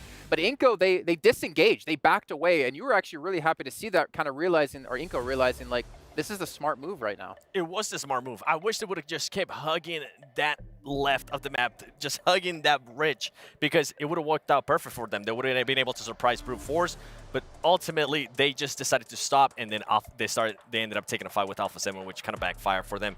But for 4MV, I think one of the great things that happened for that team too is that they decided to disengage between the fight between them and Alpha 7 as well, and focus more on what was going to happen with that circle, which ended up working out wonders for them. And with Alpha 7, something that I do want to mention with them is I like how quickly they were rotating through Sanhok. Usually that's a team that tends to be a little bit slower. They tend to get into fights as they're rotating in. This time, they could have gotten into fights. They didn't want to go do that, and they were focusing a little bit more on the later game, which is good for Alpha 7. I think a lot of teams were focused on eliminations, more so than actually trying to go for the win here. You start off a tournament like this, it is the roughest circle really being up on that northwest island to be able to play things out. And from there, you find a lot of people in Camp Alpha. You can't transition out of Camp Alpha too easily. Up on the side, on the northwest side, you can't transition from there so easily. So focus on the elims. All right, we're about to head into our next match here, but I want to remind you guys once again, we do have our PMWC Violet Thunder set and S12K coming out for you guys to pick up as well, designed based off of ILU from the PDPX Esports Outfit Design Contest, which incorporates aspects of the PMWC trophy. Make sure you guys check this one out in game and make sure you pick it up, because it is time to head into our second match of the day. It is our triple Erangel. We'll head over to the stage to get ready and into it. Here we go, match number 2. Well, the first one was a doozy. Sanhok, always action-packed and a blast. I'm Hot Jukes, of course, next to John Allen, getting ready for 3 Erangels in a row. Absolutely. With the dual gaming chipsets, 144Hz AMOLED screens, the GT20 Pro will equip teams with up to 120 FPS, which is also the first batch of supported devices, offering an esports level performance and visually stunning experiences here in the 2024 PMWC. That's what you want to see. Yes, you want to see some cool plays, you want to see some fast reactions, and that's exactly what these phones are going to deliver. Absolutely. They're already delivered it here in just match number 1 alone. But here we go for the first Erangel. We see Inko out of the plane nice and early here. We'll see where they decide to stretch to. Well, actually, it looks like they're going to be taking that Milta side. The rest of the teams are going to start moving here. Pretty simple playing path, you know, very high up on the area here. So we'll see where teams are looking to drop, and if we are going to see a hot drop here to start things off. Yeah, we didn't really get a hot drop over on Sanhok. It was a little bit more reserved. I thought it might be. After the scrims, the teams will have sort of found those openings. So we'll have to wait. We'll have to wait and see. There were a little bit of early scraps, but that was mostly on the rotational paths, which is kind of what you expect. Let's look at the Northwest here. This is, I mean, we're getting these island finishes, man. Let's just get them in early, you know. That's right. That is going to be pretty dynamic. Still could go to the mainland, I really wanted to go to military base. That'd be fun. IWNRX in Zaki with Alpha 7 in Georgia Pole. Interesting decisions they're going to have to make now. IWNRX have gone to this position a few times. It's kind of a backup drop for them. They've been challenged out and actually drawn pretty short on it by a few other teams as well back in EMEA. So we'll see if they can make their way down south. Oh boy, they're gonna have to do it quickly here. $3 million on the line in this entire tournament. $1 million going away in the next 3 days here, and these land zones are just chef's kiss. So we're gonna have to see teams, move very, very quickly here, and we see one of them on the move. So CAG Osaka just forgetting all the loot they possibly can get. Just, hey, get a gun, you know, a vest if you can, and just start heading into this next circle. Yeah, grabbing those vehicles, getting early rotates, pretty standard stuff to be able to get to your drop spots. CAG Osaka looking to move around to close to Ferry Pier, to that western bridge, obviously controlling pretty important rotational path moving forwards if they can hold it. Moneymaker's a little bit more central, trying to get towards Pachinki right now. I think DX may be drawing up there, but no, they're maybe going to go a little bit further on. Pachinki right now actually looking a little bit deserted, but Moneymaker's going to be beating that south rotation. Yeah, teams are just trying to say, you know what, we got to bet on a military finish here. So let's just try to get down there as fast as we possibly can. So CAG Osaka is going to be that first team to go down on that western bridge. Xavier right behind them. Moneymakers as well. And yep, CAG Osaka catching one of these players out. But now Apollo is stuck wide out in the open. So it looks like they're going to make a very, very early trade here. Yeah, Xavier able to take that one back into control. Unfortunately, losing a player, but they do go 1-for-1. That bridge still going to be a hotbed. You've got a lot of other teams going to be putting pressure onto this as well. You've got moneymakers moving in from that north side. I think I can't quite see who that is. I think that might be Besiktas as well. Also going to be, yeah, there they are, moving in from that northwest side towards this location. The good news for CAG Osaka is that they're already across. Right? Yeah, they already across. The bulk of their team is already across. Losing one player, bad. Getting across to Military Island early, good. Yeah, had to be a little bit of a misplay, though. I mean, to leave a player like that back for so long, I'm not sure exactly what was kind of going through their mindset on that. Maybe they thought they had a little bit more time than normal, but no. In the World Cup, these teams move fast. Xavier was on them. So I want to see if CAG Osaka is going to try to gatekeep them, maybe punish them a little bit more somehow.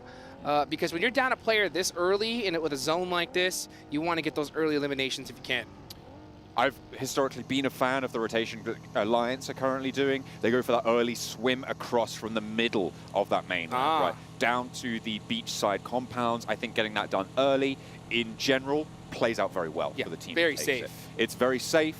You get a great foothold there. A lot of the teams out to your west and east are going to be fighting each other, and you don't have to go across the bridges yourself. Yeah, and not to mention if the zone does continue to go south, which most likely is going to happen here, you may catch some stragglers trying to swim on their way in. So yeah, I like the fact that Alliance did make that move very early, because later on, it's going to be difficult, that's for sure. We can already see just how many teams have moved down here already, but now we're looking at Team Reject. So this is going to be on that Milta side. There's a lot of teams that like to hold that bridge, or at least, yeah, and you can see right now Tianba is going to be the squad holding it down here. So they're waiting to see if a team is going to feel like this is wide open and then pull the trigger. So a little bit of a bait play. Team Reject, I think, saw it coming. Yeah, they're not going to fall for that one. Not that easily. Okay, so CAG, they left a backstop. They did voluntarily leave a backstop there. No, I don't think it was at all voluntary, because you see his vehicle's all smoky. Yeah, so, okay, yeah. Yeah, it looks like he got popped out, but was able to jump out and at least get one player for his effort. So, you know, went down without a fight. Except for that big old flashbang. That's right. A stunner. Absolutely. Speaking of stunner, look at that. Team Reject with the Botate. Big drift. They are on the move. This is going to be from that farm side here. Will Alliance see them coming? That's going to be the question.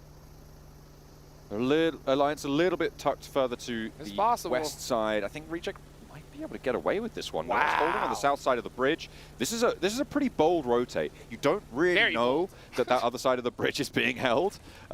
Isn't being held, rather. Although you do get a little bit of a hint by the fact that Tianba, you might have seen them roll up in a similar scenario, so you maybe are able to piece a few bits of those puzzles together, but you can't be sure. And Reject going for that play, if you get spotted, you're just dead. Oh, yeah, absolutely. If there's any players on that bridge, they're usually scouting to see which teams rotate either from the Novo side or right there. And yeah, very surprising, very fortunate. And that's what it takes here at this level, right? You got to be able to take risks. And that's the hard part is, you know, being an IGL in these kind of scenarios. A lot of the times, you have to make a 50-50 decision, and both of them are bad, you know, but you got to be able to make them quickly. Team Reject did just that. That's a classic Hot Jukes risk take there. That's right. That's what we're looking for. Being able to make those ones pay out. D+ Kia slowly starting to gather intel, put their toes in the water for getting across on the bridge. They are at the back of the queue, and Besiktas are currently holding the other side of the bridge, and behind them, they've got DRX to worry about as well. 4MV. They dropped on Military Island, so they didn't have to navigate any of that nonsense. They're just out of it entirely. They get the hill towards the north side of the military base. They're going to be pretty happy with that. The question is, where do they choose? At the moment, it looks like they're settling on a few of those hilltops towards that northwest edge to control a couple of the roads, a couple of the inlets moving from that bridge if teams start to try and spurt their way through. Yeah, 4MV had an excellent match #1. So, I mean, 13 points on the board already. They're in a great position in this zone. And, you know, I always kind of, you know, I call it the Hot Jukes excuse card, right? I usually punch one for teams for match #1, day one, because you just don't know what happens, right? But, you know, when you're a team that had any nerves here at the start, if you're a team like 4MV, 13 points on the board, a good zone and position here in game #2, all those nerves have got to be gone. So they got to take advantage of it here and now and continue on this ride that they're on. But they're going to have to keep an eye out for Besiktas Black, because they're pretty close by. Yeah, they are. Going to potentially be a little bit of trouble, but close towards the bridge. They're playing on those buildings at the moment. generally focused on controlling that bridge. Next circle coming Toxic through, shift. which is why I'm sort of giving it a little bit of pause there. Yeah. Slap bang onto Alliance, but keeps the Northern Shore on. I'm going to be interested to see if IWNRX try and make the same swim that Alliance did earlier on and come a cropper because of it, but it looks like maybe they're leaning a little bit further west on that approach. They're probably aware that this has happened ahead of them. Yeah, you know, that swim's going to be so difficult, especially with a circle like this. I think you just got to just stay there, and then if you happen to hear a fight across the way, maybe you try to get that third party going, but at the end of the day, you know, you want to survive as long as possible and then fight late.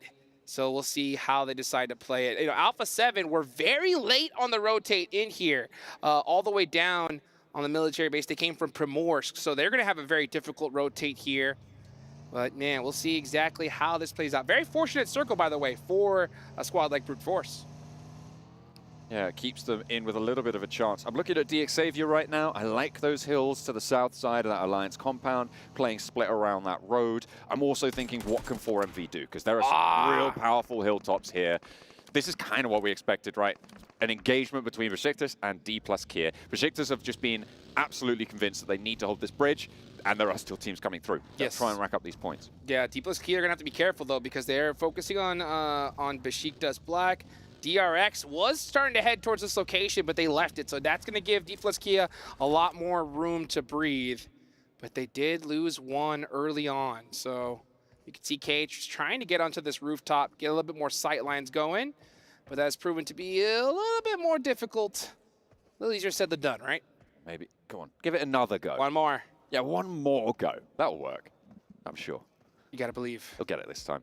It looks like IWNRX not going to go for the swim just yet, biding their time. I mean, fair enough. You don't really actually need to make this move yet. It's unlikely that the situation to the south, if you changes, you might be able to find an opening in this situation to the north.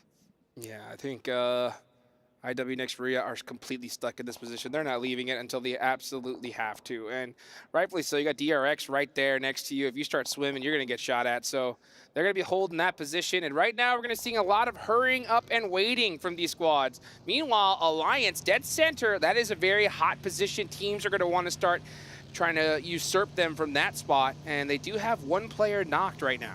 Is in a, I think, fairly safe position, although Seiji Osaka, even one player to start to scout out around this location. You can see, yeah, that res does come through for Alliance, but they are split 2 and 2. That is a vulnerability that they will most likely suffer from if they don't pull back together. Watch the zone go north. It's going to go up to farm, isn't it? Watch, yep. Yeah, let's see a farm finish. Guaranteed. IWNRX win this. There's no choice. Everybody else dead in the water. Oh, okay, yeah, no farm finish. But you know what? This is the zone that all these teams expected to be. So, you know, now we're going to have to see, you know, IW next Ria start moving. But Deepless Kia, all these squads surrounding these bridges, got to move quickly here. And let's just see how they're going to do it. Now you got teams like Besiktas Black in a great position to gatekeep squads.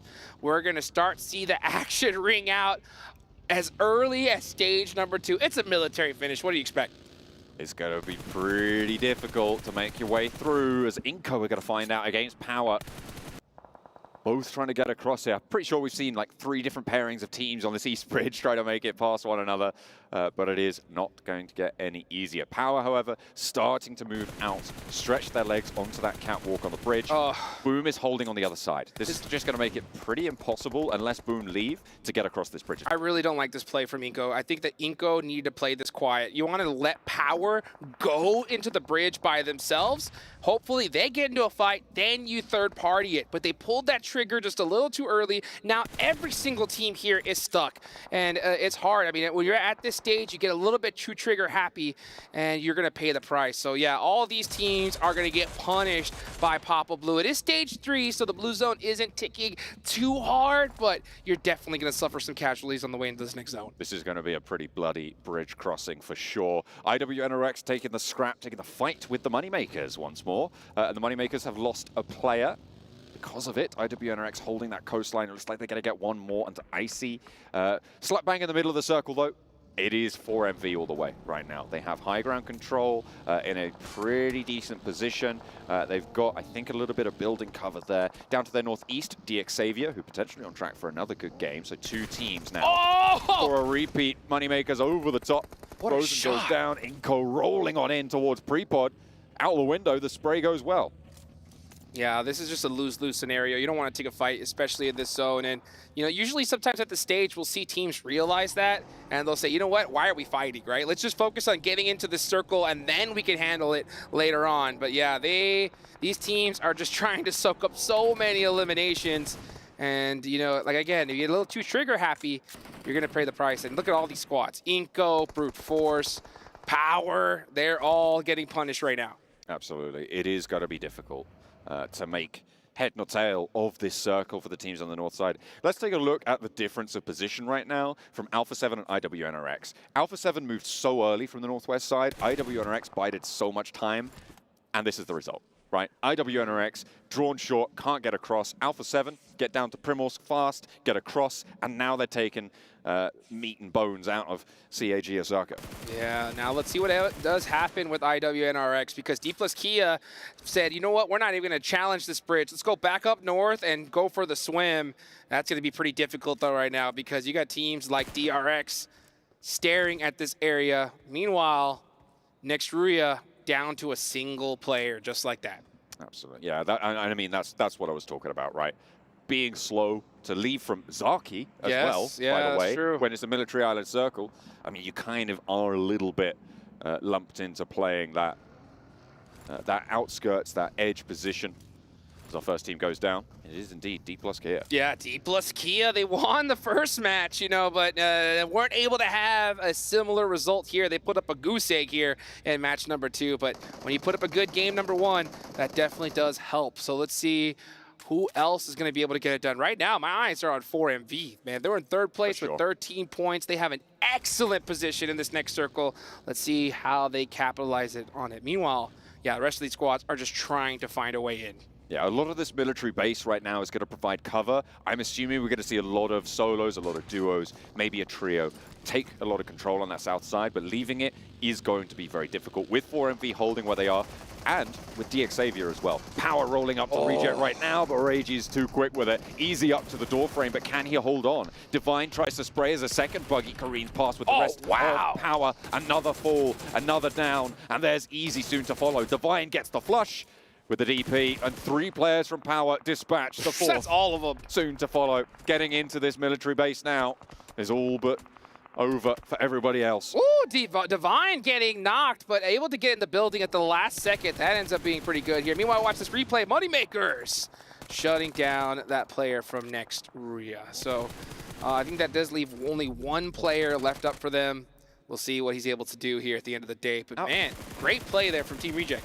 Alpha 7 have 4 players alive, and they're in C block right now. They started in Georgiaport. Oh, that's right. This is crazy. What a crazy rotation from them. They passed up so many teams, and that goes to show you, right? You got to be able to take risks. Besiktas Black spent so much time holding that bridge, and now they're paying for the price for it. They're all the way on the south side. Yeah, they have a position, but it is not the most optimal. Very, very sneaky and smart plays there from Alpha 7. Yeah, they push in from that western side of the island. They're moving through. Kagasaka go down, not providing enough resistance to stop them. Alpha 7 looking champing at the bit here to get a good game, to catch up to the top spots. By the way, Inco's rotation, that was insane, right? They were holding that bridge there for so long, and they were able to rotate late through the blue zone and found a position in this next circle. It's that Brazilian magic, man. That's what it is. They're just shimmying past everybody. No one could stop them. IWNRX, though, not so lucky. Brute Force, same story. 2 of the top teams from EMEA. Wow, I'm surprised Inco were able to get everybody here. That is pretty insane. Teams are going to definitely keep an eye on that when they're studying after today. Meanwhile, you got Boom Esports. Keep an eye on Tianba, trying to gatekeep them. I don't see very many vehicles left from Tianba, so they are on the run. Oh, yeah, he does have that dossier. He needs to find a way into it here.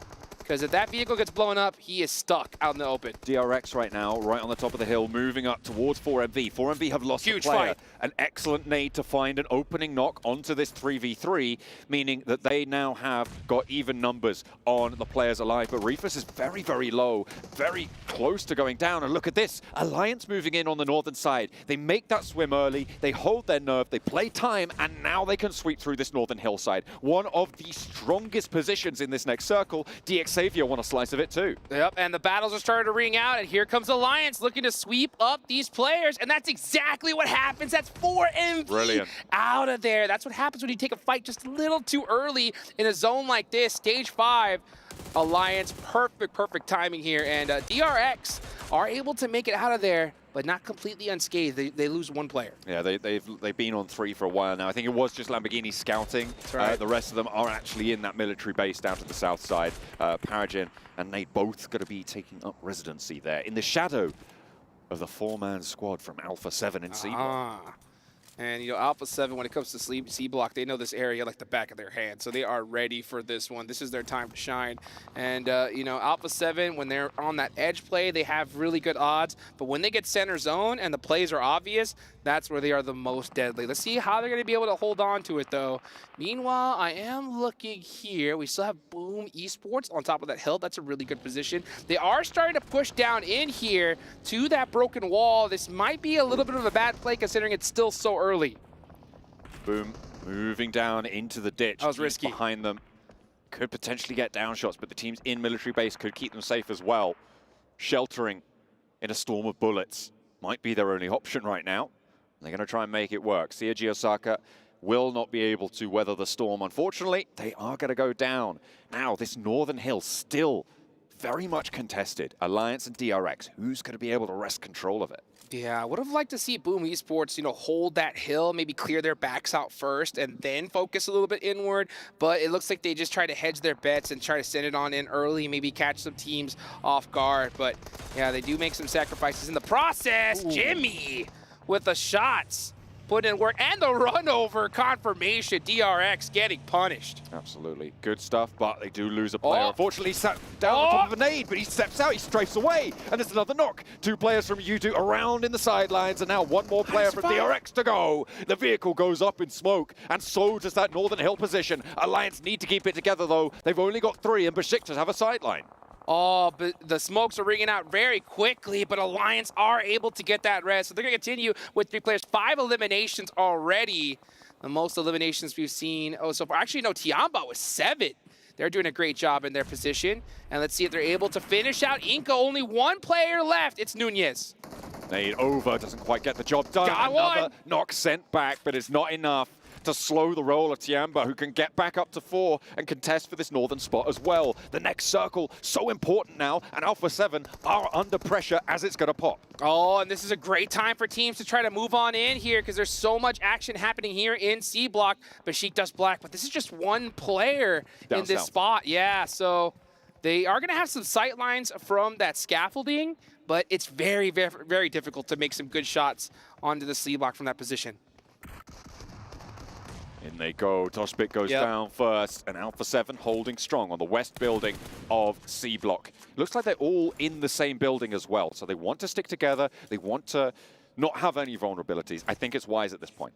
I think Besiktas jumped the gun on this one. I think they didn't need to take this fight right now. At a certain point, you could just realize, hey, we have this side of the map covered. Alpha 7 has C Block. Let's just, you know, take out every single team and then work on each other at the end to get that first and second. Yep. But no, I think Besiktas, they wanted the whole thing. And when you get a little bit greedy like that, sometimes you bite off a little bit more than you could chew. I feel like Boom are in actually a really pivotal spot in this circle, Hot Jukes, because on this northeastern side, Tiamba are going to try and roll down. They're going to get shot at by the teams in military base on that roll down, as well as Boom in that ditch already.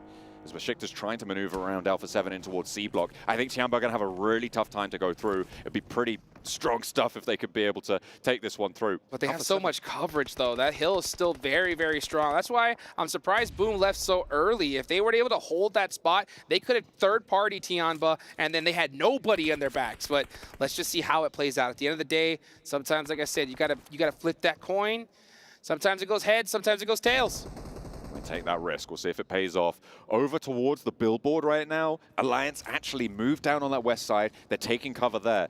And if you're looking at the mini-map, I don't think you can quite see it on the mini-map, but we got the map feed here. There is a Besiktas player still up top. They do get knocked. A high, long nade coming on through. Look at that. That's a firecracker right there. Jimmy, what a treat from Alliance.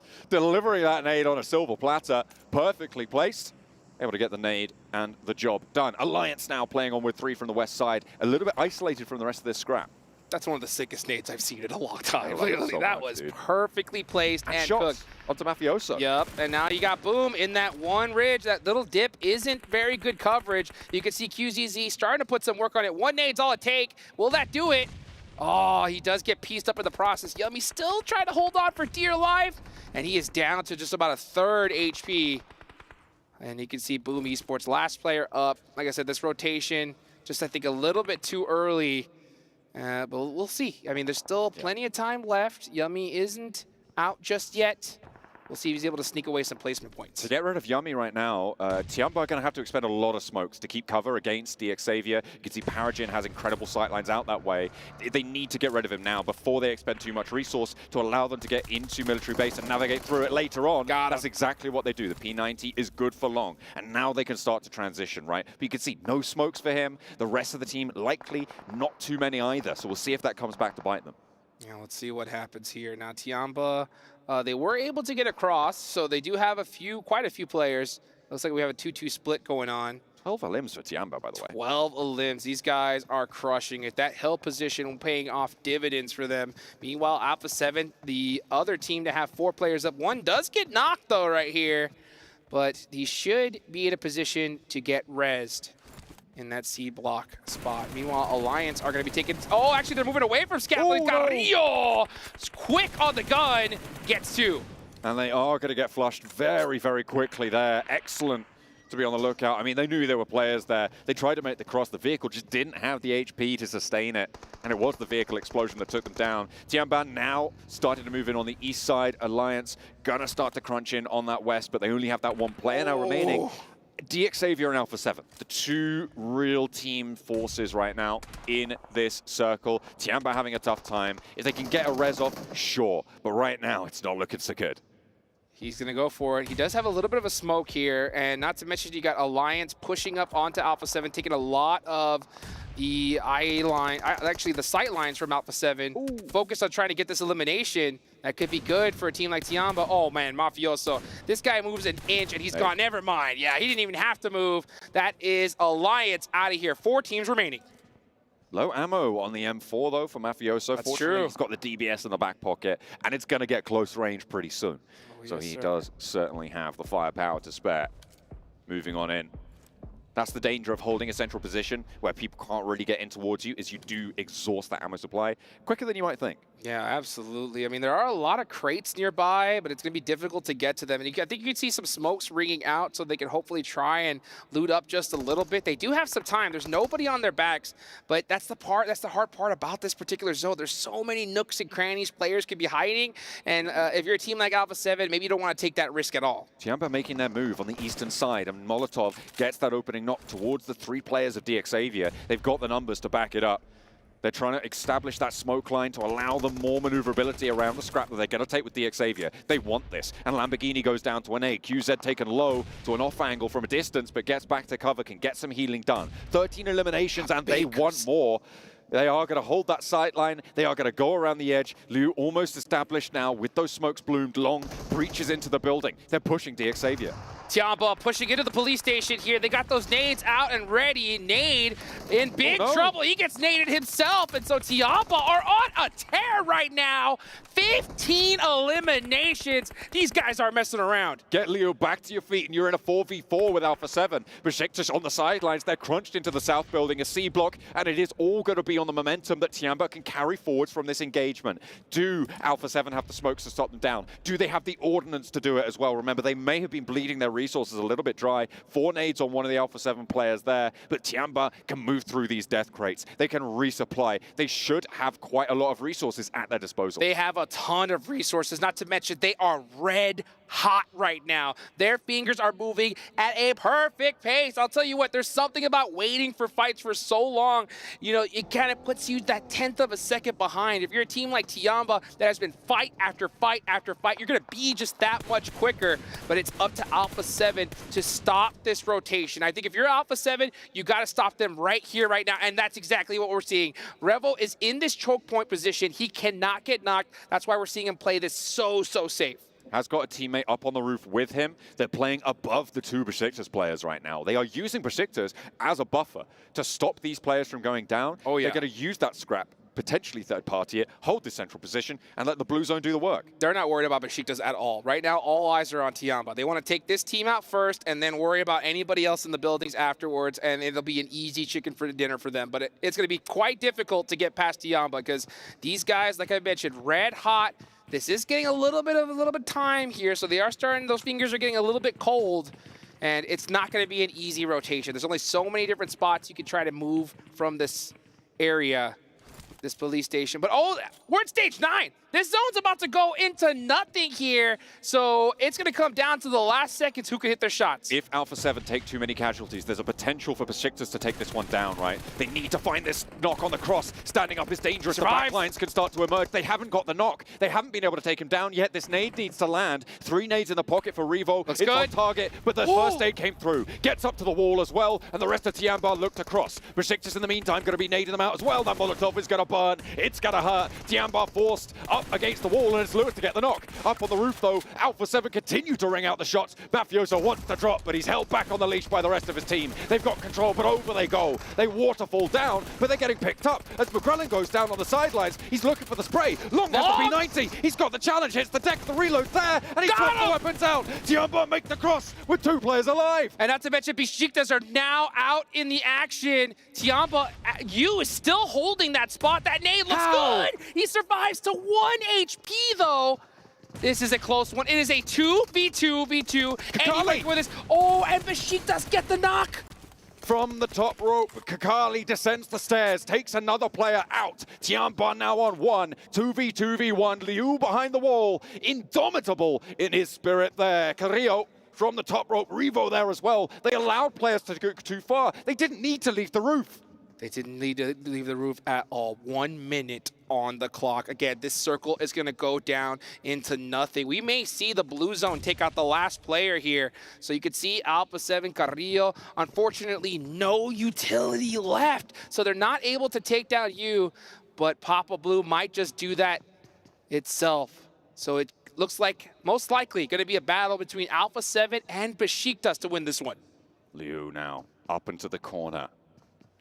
Utility dry. That is the danger. Alpha 7 feeling it now. Do Besiktas have anything? Liu's got something. What's that? Oh, I think it's the stunner, the flashbang there. The blue zone's got to push Liu out. He has to take the challenge, getting those stunners out early to force this challenge to be a little bit easier, but Kakali's waiting as well. A full white out there, and Liu, is he? He's still just going to hold it. I think so. I think just deny the point. There's no way you get out. Yeah, deny the point. Oh, pan! Can we see it? Oh, pan shot. Oh, I think, did it hit him? No, never mind. Tag? Papa Blue. Besiktas now. Yes, here we go. Reroll. Jumps out for 364, and That's the second as well. Revo jumps over the top rope. First shot with the auto shotty and a second through the window. These guys just do not stop. Alpha 7, what a way to close that one down. A miraculous finish from the roof of the C block. Oh, what a play right there. And it was a little bit too close for comfort. They lost 2 players on that crazy position. What a beautiful 1v1 from that player from Tiamba. That was so close. You got to give it up to that squad, though. They pushed through every single person. So many eliminations. I wouldn't be surprised to see them with the most points after match number 2. Tiamba were crazy that game. To get as far as they did, to allow them to get that cross, that is absolutely crazy. Right? These guys just don't stop. It's great to see them starting to turn things on as well. A little bit disappointed in Alliance, I have to say. That's true. I feel like they had an excellent position on that northern side. Same story for DX Xavier. I think they committed to the military base a little bit too early, potentially. I mean, it's really difficult to break that one down. A lot of moving parts, and of course, they were neighbors with Tiamba. So, you know, Let's look at fair this enough. again, though. Let's look at this again. This was the play of the game right here. Alpha 7 just trying to stop Tiamba on this push. The fact that Tiamba was even able to get this far, it's so impressive here. And Besiktas Black popping out at the right time, making things more difficult. Long just getting another elimination for his squad. What a way to finish match number 2 and our first Erangel of the day. 2 players on the inside. I need to see this final elimination. I hope we've got it on the replay. As Liu goes down, first shot over, Revo drops, and here's the second. He just pops these shots through the window. Wow. I don't even know. Was that even him on the final shot, or was it his teammate dropping down in midair? I don't know. It doesn't matter. In the end, Alpha 7 able to do so much work. Look at that. It was the teammate. Yep. I mean, look at that. You can't be more happy than that. Oh man, and you can just see, look at that, their pop-off reactions, business as usual for Alpha 7 right there. And I will we won say, the game? yeah, Sick. no, Let's go for the next no one. big deal, right? You know, we got to get that. We'll pop off when we get first place, baby, right? But man, what a match, guys! Don't go anywhere. We're gonna be right back.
Welcome back, everyone, to the PMWC as our second match is finished off, and Alpha 7 were able to claim their first chicken dinner of the event. Off the back of Revo, it was phenomenal to see him jump off the building, take out the shotgun, and take down the last 2 players from the Besiktas and get himself a well-deserved win, to be honest, 7. It is a well-deserved win for them. Great rotation out of them, too. I mean, I kind of mentioned this when we were talking about Sanhok earlier. They're still doing those fast rotations. They're improved, too. They decided to do a bow rotation. They decided to coexist too with CAC Osaka, which was interesting for me. I thought they were going to be willing to take that fight, which just shows me a different Alpha 7 that I'm kind of not used to seeing. They did end up eliminating one player, which I thought, okay, now is the time that they're going to send it. They decided not to. They decided to be patient. Ultimately, they ended up taking the apartments there in military, and it worked out wonders for them, being able to defend against a lot of teams trying to crash onto them. It's a really strong position of power, right? We saw that as Besiktas Black were trying to put on some pressure over to the west side. Poser very high up on that radio relay tower to try and cover their approach forwards, which is nice in theory to cover the approach, but it doesn't cover the attack and everything that's going on there. So you've got to be very slow and steady as Besiktas if you want to try and make that work. They didn't. I mean, they did also actually coexist later on as well alongside them. And with Besiktas Black, one thing that we were kind of scratching our heads was whenever the Alpha 7 player came out of the apartment and was able to knock one of the players and confirm that element, we were wondering, okay, where are the players that are up on the tower? Why aren't they shooting at them? The timing kind of worked out perfect for Alpha 7. Well, like Revo, the player, he got shot at when he opened that door. And he's like, okay, you know what? I fancy my chances, and goes out, and no one else shoots at him, which was very interesting. But a big story for me in this match, obviously, Alpha 7 taking the win. Tianba, 16 eliminations there was ridiculous. And Kalaris, you know, I hate to give you credit for it, but you called it. It's one of the better places to actually transition into military base proper is that high ground if you're able to make sure that the east is clear for you. You saw QZZ being able to move down there and basically facilitate that. They're here. They're here. They made it. NA's on the scoreboard. The closest NA is going to be getting to a global event anytime soon. Honest. Sorry, but continue. You're talking about, Tianba obviously playing from the high ground. They had a couple of teams actually like push through. They had Reject, they had Inko, they had Boom. They even had before that Brute Force to contest against. But they made quick work. No, very good. I mean, even towards the end here, where you're seeing kind of the final point of the circle, I thought they were dead to rights. There was no way they were going to make the transition. They somehow almost did. And unfortunately, we had a P90 run out of ammo there for a second to try and get that going. But I still got to give huge kudos. I think, what was it, 15 eliminations for them? 16 eliminations. So, yeah, Tianba comes out of the Chinese region as definitely what I would say my favorite from the region when you compare them to TJB. And this will be a nice prelude to whatever they could put up later. I really enjoy how proactive they were to taking on some of those teams. At one point, we were wondering, okay, are they going to be able to see the Boom players that were down of that mountain? We're kind of questioning it, but they were able to take them off. And the way that they pushed off, even though DX might have had an angle on them, they didn't care. They were like, okay, we're going to take care of Boom, and then we're going to start worrying about DX. There was one concern I had about that, though, was that Yumi actually gave them a run for their money when it came to utility usage. They spent so many nades trying to dislodge him, and I thought maybe that was going to hinder them in their next transitions. Not to be the case, though. Well, we can see here Revo having himself 4 eliminations for his squad, but him and Mafioso together putting up about 1,400 damage between the two is fantastic to see. And again, not really much damage received, which I think, again, is kind of funny to see that Revo only took that little damage considering the way he played things out. 711 damage, 710 damage. How often do you see that? That's so close. That's ridiculous. I'm surprised we didn't end up seeing Carrillo there too, because we saw Carrillo being able to get some of the eliminations as well. So it's good to see that everybody currently from Alpha 7 is being proactive, is taking on that damage, and is trying to get those eliminations out. I mean, I think something we always talk about every single time with Alpha 7 is Carrillo. When are we going to see the rise of Carrillo that we saw previously back in Loops with the amount of damage, amount of eliminations he can put down? We did see a little bit of it there, but when we know that when Carrillo can play well, and Revo and Mafioso are obviously playing well like they always seem to do, and McGrellin can kind of match this, Alpha 7 should be an unstoppable team. Especially if they set themselves up the way they set themselves in that last match. That's a scary Alpha 7. We're used to seeing Alpha 7 rushing into the compounds, taking the fights to teams, having them wait and for teams to take the fight to them. They're just pretty much chilling. That's actually interesting, because we did say with Carrillo, Kalaris, a lot is we want to see some composure out of him, like some restraint. Don't just like see a knock and run for it. Don't just push for elimination. And we're seeming to see it out of the entire team now. Well, that's exactly what I wanted to pivot to. The fact that they knew when to bide their time in these military apartments. It is, again, as I mentioned before, a position of power. And when you've got teams like Alliance trying to push up on the west side, there are big swaths of land that are so open on their approach to military apartments that a lot of these teams, they were like, well, I guess we got it. and then unfortunately, you're shooting ducks in a barrel. Well, that is exactly where I like to keep my ducks, in a barrel, with my fish as well, obviously. Oh, yeah, the fish. We're taking QZZ here with his 6 eliminations and 900 damage.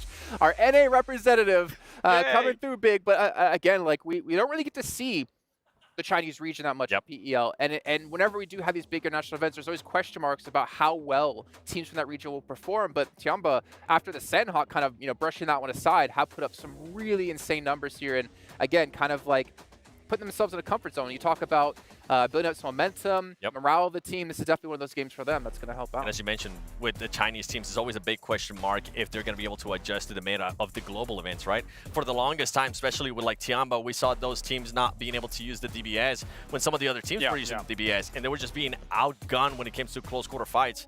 It's good to see that they're being able to perform like this, especially QCC, a player that has been able to play against some of the other teams like Alpha 7 in Americas.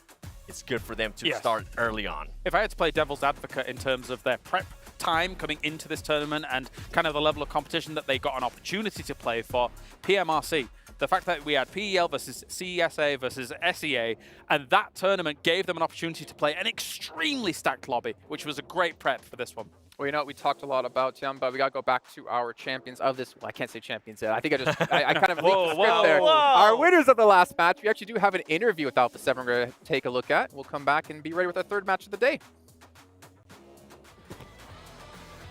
And we are here at the arena with Revo from Alpha 7 Esports after they managed to get themselves their first winner chicken dinner in our second game of the day.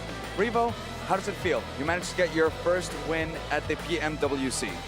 Tô tranquilo, até porque tem muito campeonato pela frente, manter o pé no chão e fé em Deus e é isso. I am okay. There's a lot of tournament and we have to keep ourselves on the ground and keep going. I like that, keeping themselves grounded. It's only their first win. They have to get themselves top 12 to get to the grand finals. Now, I want to ask you, we know you have the ability, you have the capability to win the tournament and take the trophy home, but there always seems to be something that steps in the way. What do you think it is, Revo? Acho que a gente achou esse problema, a gente conseguiu consertar. Era algo interno, então a gente resolveu. E é isso, agora a gente vai trabalhar para ser campeão, se Deus quiser. We found out the problem, we identified what it was, and that's it. We are going to work to be the champion, and God willing, we're going to get it. Very ominous as well. I like the fact they're not revealing, but they know what the problem is, and well, we'll see. We still have quite a few games, but one last question for you. Who do you think will give you the most problems or like the most trouble at the PMWC? Creio que todos os times têm muito potencial, mas nosso maior inimigo é a gente mesmo e a gente vai batalhar para sempre consertar, sempre melhorar e é isso, vamos embora para cima. I think everyone can do, they are all great teams, but we are our own enemies and we're going to work for that. We're going to work to get it. I like that. They realize every single team that's participating in this tournament, they deserve to be here. They are the strongest in their regions and the strongest teams in the world. And I like the fact they also realize that there's their own, I want to say like their own element, their own problems that they're facing, but they are taking care of it. You've heard it from us here at the stage with Revo. Take it away, boys and girls, and let's see what happens with our third game of the day. Their own enemies. I kind of like that, actually. That makes a lot of sense. What you're talking about before, they start off strong, but then some reason, last day, they seem to fall apart. Maybe just make friends with yourself. Don't be your own enemy. I don't know. Does that work? It's true. One thing that I do like that the casters were kind of mentioning whenever they showed Alpha 7 after they got that win is how the composure that they had. They weren't really, they're like, okay, we've been here before. We're not going to celebrate. This is not where we want to be. We know we're going to have to bring it when we get into the finals. Yeah. I mean, you don't celebrate when you're putting the building blocks into the foundations of a house. You celebrate when it's fully completed, right? And I think for Alpha 7, them more than... you collect all the ducks in the barrel as well. You got to get those ducks in there, put them in, get the fish in if you really want, you know.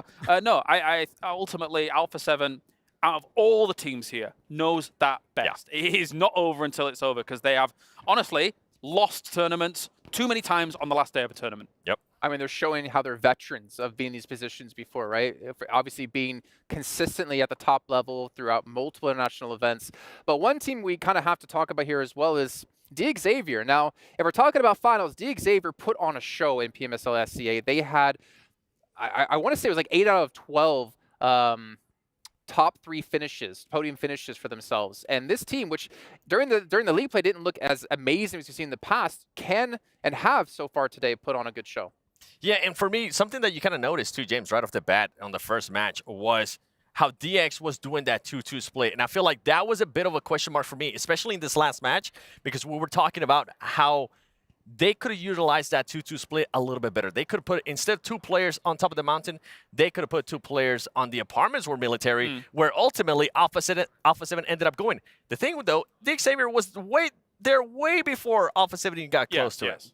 So, so we were talking about it, right? And if you do put 2 people in the military apartments, my argument against potentially going there is the fact that a 4-man squad is more likely to crash that location compared to where they actually did perch up in military. However, I think these 2 games have already shown exactly what D. Xavier is going to be bringing here at PMWC. They are going to be bringing these 2-2 splits, these late-game focused 2-2 splits, which we haven't really seen from other teams in red and yellow just yet. And actually, I mean, we're only 2 games in, so it's a small sample size, but there's some precedence there for this to be a success. Eventually, if you do this long enough, and if you're playing center compared to all these edge playing teams, limbs do come your way. Wins do come your way. So let's see if this keeps materializing throughout the day. Correct me if I'm wrong here. I feel like at this kind of level from where all the teams came from, yeah, you might have been able to play edge within your own PMSL region, but I feel like it's easier to play center and adapt versus playing edge against the caliber of the lobby rising up. Well, especially at the beginning of a tournament where everyone's a little bit more cautious about things. If you can wiggle your way through, it's good. All right, well, ladies and gentlemen, it is time to get into our 3rd match of the day. Of course, you know which match it's going to be, which map it's going to be on. It's going to be Erangel once again with John Allen and Hot Juice. Match number 3. Let's get it going here. So 2 matches are down. Alpha 7 win the last one, and they did it in very impressive fashion. To be able to get to that spot from where they rotated through, and that timing was just beautiful. Absolutely. They were able to just nail that rotation, getting that rotation from Primorsk, just constantly hammering away at those locations. Seven was talking about how it was a little bit interesting how they coexisted for a while on those hills to the west. But yeah, in the end, able to send straight into that C block, and they never needed to leave. That's right, they put everyone else in the dirt whilst they stood tall. Alpha 7 have a good game too, but instead, they're going to be heading on in to map number 3 this time around. And as with every time around, they're going to be using the GT20 Pros. Yes. With dual gaming chipsets and 144 Hz AMOLED screens, the GT20 Pro will equip teams with up to 120 FPS. And they're also the first batch of supported devices, offering esports level performance and visually stunning experiences in the 2024 PMWC. That's a whole lot of FPS, John. And I'll tell you what, they're going to need to use every single one of those frames per second as we get into match number 3. And we're already starting to see a little bit of disparity here on the leaderboard. So these teams that, you know, struggled here off the rip are going to have to really focus up and start putting some points on the board right here and now. Again, folks, only 3 days here, $1 million on the line in these 3 days alone, $3 million prize pool total. And these teams are trying to get the biggest chunk of that prize pool that they possibly can. So we got a little bit of a different playing path here, and we'll see what kind of toxic circle we're going to get here, because we already had 2 so far. Might as well just finish it off with 3, right? You know what the most toxic circle on Erangel is? Is That? In my mind, it's that central island circle. Ah. Right? To the west of Rozhok. Yep. I hate it. It's bad. I don't like it. It's tough, yeah. I feel like I've made my opinion on this very clear. Yeah, it makes sense. Yeah, and I will have to agree with you here, because every time, well, it's in play. It's in play. There is a chance here. This is so difficult when you have an zone like this, because you have it completely on the opposite side of the playing path. So you're going to see a lot of teams try to hunt down vehicles very early on. We may even see some players go out to some rotations because of that. But the rest of these squads, like Inko, Alpha 7, they're going to have to, you know, just loot up and start moving here pretty quick. Yeah, they are going to have to make that choice. Alpha 7, of course, that team that we said before, makes those fast rotations and are successful in doing so. See the repeat there if we're lucky. Moneymakers hitting the deck finally, a little bit further out west, and a lot of teams close by, they're hunting down. They've seen 3 parachutes hit this location. They've got an M4 in the barrel, and they're ready to take control of this vehicle as soon as it pulls out the garage. But the smoke has bloomed. It's going to slow things down. Only 1 player in the vehicle. They turn it around to the back, and they're going to be able to get in and get away from this potentially, unless Koa can hit more. Really well executed there for Kagosaka, but they're not out of the woods just yet. Oh, dear. Got him. Finds Naoto. And that is going to be a player down for them early on. And a second one very low. That is super unfortunate for CAG Osaka. I mean, just it all just comes down to what weapon that the other player gets, and it just so happens he landed on the M4 with a 6x. With a 6x of all things. So I don't think you got to be too upset about that. I mean, it's definitely frustrating for sure, but I mean that's just how it goes. Sometimes you get that luck of the draw, and you nail it, and that's exactly what we saw for Moneymakers. Sometimes you don't think it's going to be like it is, but it do. It do be like that. Sometimes it just do be like that. Besiktas, they're already into South Georgia. They're moving through the crates. It looks like they want to go further into town, get some groceries, pick up their supplies as they go. They should be able to find just that. No one else dropping there. Of course, the plane path far out on the east side of the island. DX Xavier moving in just past Everest now on the south side, flowing up past Hospital. And over in North Georgia in the meantime, Boom are making themselves known. Well, you know, we can see the leaderboards now after just 2 matches. Alpha 7 and Tiamba tied right now for first place, 24 points. But we do see some teams at the bottom. They're going to want to put some points up pretty quickly. Yeah, CAG Osaka, one of them, unfortunately losing a player very early on. The tiebreaker, or the first tiebreaker, I should say, 4 draws is, of course, chicken dinners. So because Alpha 7 have that chicken dinner from winning, despite Tiamba getting more points and drawing level with Alpha 7's total, they are in second place. So Alpha 7 would be a clear winner if we were to shut things down now, but we've got so much more for you. So much more for you, and CAG Osaka gonna have to make something happen with that pump shotty. Ooh, no. Runs out and gets taken out by a DBS. So Yeah, you got to shoot them for them to work. That's true. Yeah. Yeah. Classic mistake. Maybe something he'll work on here in the future. There's still plenty of time to do so. It's still very early on in this tournament, but man, when you get to see teams like, you know, Tiamba, Alpha 7 with so many points early on, it's definitely worrisome. Over 2 matches, though, I mean, a 12-point average, it's very strong, don't get me wrong, but we've seen stronger at the start of tournaments. So the fact that we've got 4 teams at 20 or over points this early is pretty cool stuff, right? It means that everybody is giving it their best, with the asterisk that we've had a Northwest Island and a military island circle. That is correct. So we're going to see Team Reject on the move. We saw these guys win the mid-season tournament last year, right? They put in some serious work. Right now, with only 5 points, a couple rough matches for them. This is going to be a lot more of a fluid zone for them. They're going to be really familiar with this, a lot easier on the rotate for them. So let's see how they respond. And it looks like they're looking to get into the action early. That is something that they are known to do. Sara wide out in the open. Yeah, he needs to get into a better spot, but it doesn't even matter. Divine was ready on that off angle. It's not really too much they can do to slow this one down. Reject's going to be able to pick up a point from D+ Kia. Losing one of their players' chips falls. Dunked in the ketchup there. And Reject going to be happy to scram that one. Oh, that's right. Yeah, you do. That's what you call chips. That is correct. Oh, yeah. Sorry. Yeah, no. That's the correct way to refer to fries. Slivers of potato that's deep fried in oil. Oh, quite delicious. Quite delicious. Well, who's going to be able to chew up and swallow some of this money here in a little bit, as we see? Don't do that with money. That is correct. Dukes, I've told you this before. I'm sorry. Stop eating your cash. Hey, you know what? I'm hungry. All right, and I'm hungry to see who's going to win this game, because 4MV started off so strong, right? Unfortunately, in that second match, they weren't able to replicate what they were to did in Sanhok. But at the same time here, they're going to be on the southern side, possibly looking to get past IW next Ruya. Alpha 7 on the move as well. And this is their area. They normally land into North George, so they're very familiar with the spot.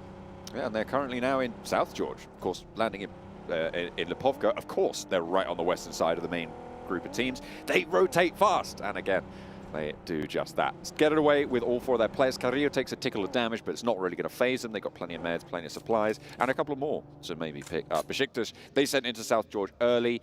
Will they be able to hold on to much of it? In general, it's always quite dangerous to hold too wide of a split in these urban environments, but for now, it's going to be quite safe to do so. Not too many teams looking to push the edges of that settlement in.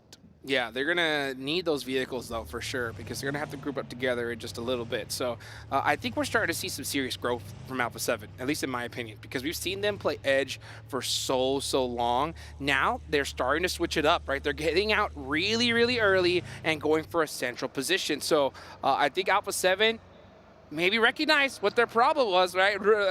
Revel kind of alluded to it. He was like, oh, you know, we identified it, but I ain't going to tell you. And honestly, I think it may be just playing edge a little bit early, besides, of course, the nerve situation, because at the end of the day, I do agree. I think Alpha 7 are their worst enemies. If they just continue to play the way they do at start of tournaments all the way towards the end, they're going to be your new champions. Yeah, it's pretty terrifying to watch yeah. this team take to the battlegrounds for sure. I was just looking at the prize pool breakdowns for group stage. Okay. First place is 70K. Right?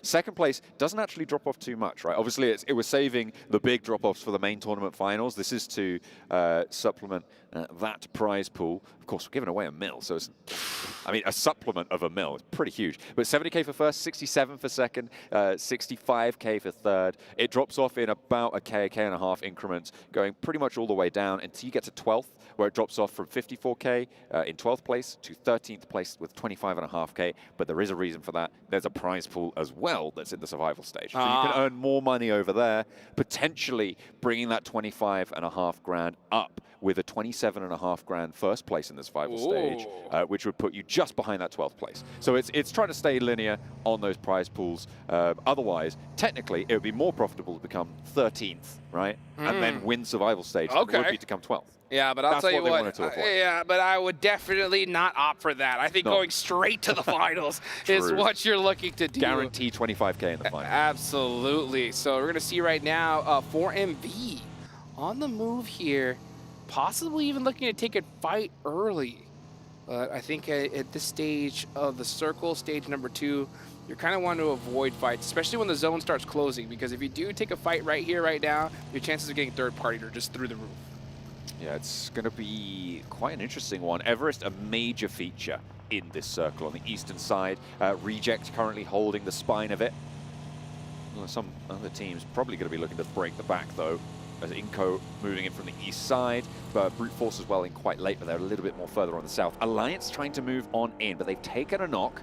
That's going to slow them, and it looks like IWNRX are hounding down through their footsteps on Alliance. And I'm not going to give them any quarter, no sir. Pick up all the points you can, because IWNRX kind of haven't really shown up so far today.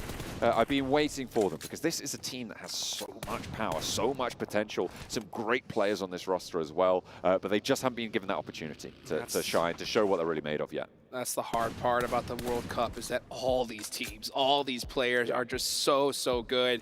At the end of the day, you got to have somebody lower on the leaderboards, and it could definitely be any one of these teams. Good to see that we're starting to see some squads show a little sign of consistency in just 2 matches, but that could easily turn for the worst very quickly. So you got to be able to take advantage of every opportunity you can. You can see D plus Kia opting to take this radio tower here position. This is a very good spot, because no matter where the zone goes, you should have some pretty good ways to get into the next circle. So you have those hills to protect those vehicles. So D plus Kia, 20 points on the board so far, looking good. Brute Force in the blue zone. They're playing real far to the edge right now, and they want to make their way in. EMEA champions trying to make their mark here on the global stage here at the World Cup. Yeah, I got the chance to talk to a couple players from Brute Force, and they told me, like, hey, we're ready to win this thing. We're going to come in hot off the rip and put in some work. So we'll see if they're going to be able to live to that, as these zones have been pretty crazy so far. But now we're going to have an Everest circle. So right down the center, I'm very interested to see how Alpha 7 plays this, because they're playing that edge on the side of South George, but you can see them in vehicles moving so quickly. Yeah, those hills around Hospital, the areas that surround on the northwest, going to be sanctuary for, well, not too many teams, but that oversight from Reject, I think that's going to be challenged. That is going to be a difficult position to hold. I think they need to regroup and commit to it, because 4MV, Inco, Brute Force, all going to be salivating at the prospect of taking it from them. Well, I'll tell you what, Team Reject is salivating right now, because this is what they're hoping for, right? They only have 5 points so far on the leaderboards, and this is their chance to shine here. They have a beautiful position, so much oversight, but they can't split too much. That's the problem, is Everest is so large, you have to commit to one side of it, and that can allow teams to rotate on in here. So head on a swivel, and if you see something move, you got to pop those shots really quick if you're Team Reject. Got to always be checking for those attackers, man. IWNRX pushing in again, taking another strike out towards D plus Kia as they move further north, crunching in on that south edge. The rotate out to the east, I mean, I thought Reject were going to be under pressure. It turns out that both of these teams are trying to make the same move. Inco and Brute Force might just rip each other to shreds. That's right, to shreds, I say, in the shadow of Everest as they move out on the eastern side, potentially even looking to move towards crates, which currently nobody holds. Could be pretty profitable to take there, but Prepod hits the deck, not quite able to get the spray down onto Vitali. And he's pretty surrounded there. Look at that mini-map. Green to the left of him, green to the right of him. No vehicle either. Green He's to stuck. the front of him. A nade from Vitali over the top. I think he's been spotted. Got him! And that is how you do it. Neos, though, wants retribution. Rolling on in, as are the rest of Brute Force. They want to try and stay as a 4. They're committing to this fight. They are committing. They say, you know what, it's all or nothing. We got to make this fight here and now. Or actually, never mind. Second thoughts, right? They say, you know what, forget it. You know, Prepod is gone. Let's just try to get into this next circle. And that little hesitation can prove to be pretty costly for Brute Force. I'm really unsure about that decision to go back out and try and save their Run teammate. over! They've now lost Neos. The other players as well are getting chased down. Frieza is definitely not out of the frying pan. And there's plenty of fire being sent his way as well. Chudo further on into the circle. He's going to have to try and post up and be a linchpin for them, but this is great for Inco, right? They just get 2 points. Great play there for Inco, and especially considering that they're still in the blue zone here. They do have an open sight line into Everest, so they can, you know, wrap all the way around to that edge, unless Team Reject decides to get a little bit active and start pressing onto this fight. And it looks like they might be doing it. They are standing out Reggie as a scout. That can make things interesting. Meanwhile, we see Tiamba with the run over onto Carrillo. That's going to hurt. That is not how you want to start things off. Alpha 7 now. Losing a player, losing Carrillo, and they've got a long way to go. Look at this big shift on the circle. Revo goes down as well, and they will now be in a big spot of bother out on that western side. The circle's on the far edge. They're going to have to move far, and Reject hold the top of Everest. Inco slowed down a little bit, but nobody's taken a full chunk out of them just yet. Now I take that back though, as Vitali does go down. Reject hold, and there's really not too many teams now that can fully challenge for the top of Everest. Oh, this is a horrific zone shift for almost this entire lobby, except for, you know, Besiktas Black, Boom Esports, and Team Reject. But Team Reject are going to have to take out Inco Gaming, and they need to do it right here, right now. They got to secure the side, clear their backs, and then focus inwards afterwards. So let's see how Divine decides to handle it. Inco on the move. Nenebete actually getting pieced up out that vehicle. Is he going to be able to make it? Wow, what a shot from Divine. How do you do that, man? That's crazy. I mean, that's why there's some champs in the making for Woo, sure. and the finish. There's the finish. The remaining 2 players now for Inco trying to send all the way to the north. Besiktas shimmy on over to the crates they're playing on that south side of them as Inco give up the ghost on trying to make their way up towards Everest. Chudo for Brute Force will be playing in on the western side, playing in some of those crags, some of those crevices to try and have a little bit of sanctuary there. And on the south side, I mean, 4MV potentially could push up, and CAG Osaka maybe. But it's just going to be so difficult to move past all these teams taking shots. Here we're on board with Chudo, the last player for Brute Force, just trying to hide out behind that tree. That was Alliance done. And now let's take a look at this replay here as, okay, D plus Kia. Ooh. Wow. Nobu putting in the work with that S12K, holding down that antenna position. And they were still there. Now they're going to have to start pushing up onto Everest and getting past 4MV in the process. Not to mention you got DRX right there as well. This is a very, very highly contestable position. And it looks like Team Reject, now that they had that side of Everest cleared, now they're starting to focus on that west side of Everest. Very, very smart plays from Team Reject. Besiktas taking another shot over towards IWNRX, and once again, nothing. A whisper. Another tough game. It out from IWNRX. I'm not happy with them. I think they've got more in the tank, and I think a lot of other people would think so too, but right now, it is just not happening for them. First 3 matches, okay. As soon as this day is over and they have put up a performance, well, that's jumping the gun a bit. If they don't put up a performance by the end of the day, that's where I'm going to start to look towards the other teams of the region from EMEA to carry that banner forwards. Well, let's see who's going to carry that banner all the way to that World Cup championship, as you got Team Reject on top of Everest. Looking down on this fight, this could be a huge third-party opportunity, but 4MV with that DBS, you can see Baron popping out the shots. He's trying to blow up that vehicle, and meanwhile, up on top, we're seeing both these teams just getting ripped apart. Oh, D+ Kia make an entry as well from the higher ground. They've got 3 players alive and a potential chance on this west edge if they can get rid of DRX. 4MV fall, so do DRX, and that is a good opening, but Reject have moved into position now. If they can get rid of both Power, who are rolling up to this scrap, Al-Haji takes the first knock. There is an answer back towards Saitan, but Fidan's moving in on the sidelines as well, and now Nobu has to try and hold his nerve. 2 players alive for them. The first doesn't go quite so well, and Fidan is able to do the dirty. Al-Haji down in the meantime, though, and they lose a player for Power.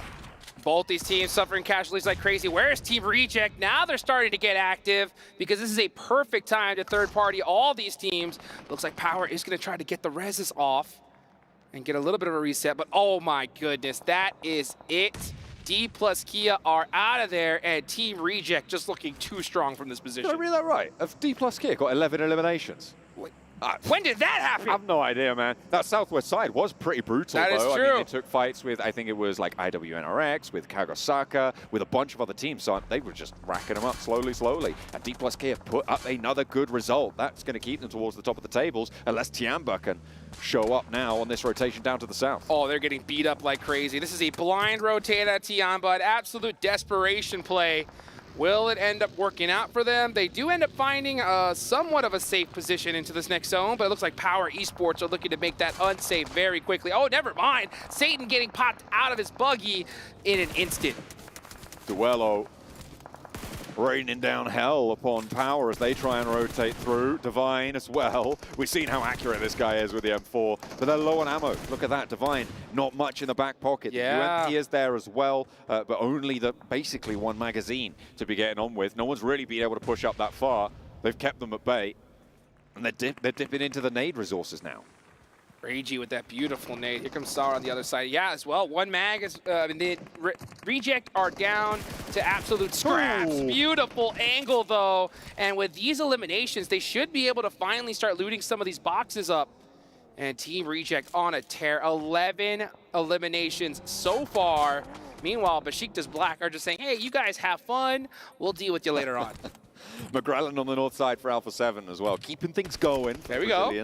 Over on that area. Probably quite likely to be able to survive a while until they're going to get shifted away from on that crate's position from the north side. Boom and Besiktas, the 2 teams fighting for the north side, and right now, Reject kind of have free reign over the south. Team Reject are on fire here. 12, that's a dozen eliminations just like that, and they're not done yet. Now it's going to see them push up through Everest. You got Nunez, the last straggler for Inco Gaming. Tiamba has 1 player up left as well.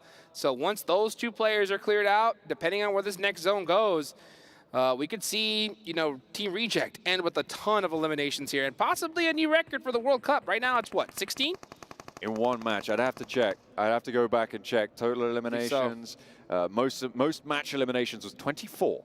Oh. Set by Vampire last year. Oh, wow. Last year, so that's right. Some pretty big stuff. So we'll have to... Wait, 24 in 1 match? You're kidding. That can't be... Was that right? I think they did so. it. But this year, that sounds... It's 16. I'll tell you that right now. Okay, yeah, fair enough. Although that wasn't a chicken dinner. That's a good point. That's a good point. This next zone, so good for Team Reject. This is excellent. This is great for their score lines, right? They're going to be looking to step up and challenge. Yeah, Boom now starting to make the push on in. They do find a spot. It's not a good one. I'll tell you that right there. That is a very terrible position. Besiktas is going to start putting that pressure. Team Reject is going to have full sight lines on them. So I would like to see a little bit more commitment from Boom, maybe just sending it on up to Everest. But instead, they get caught. Oh, wow. Nice shots, though. Besiktas getting punished here. Here's the thing, though. Boom's position right now is absolutely dire once the smokes run out.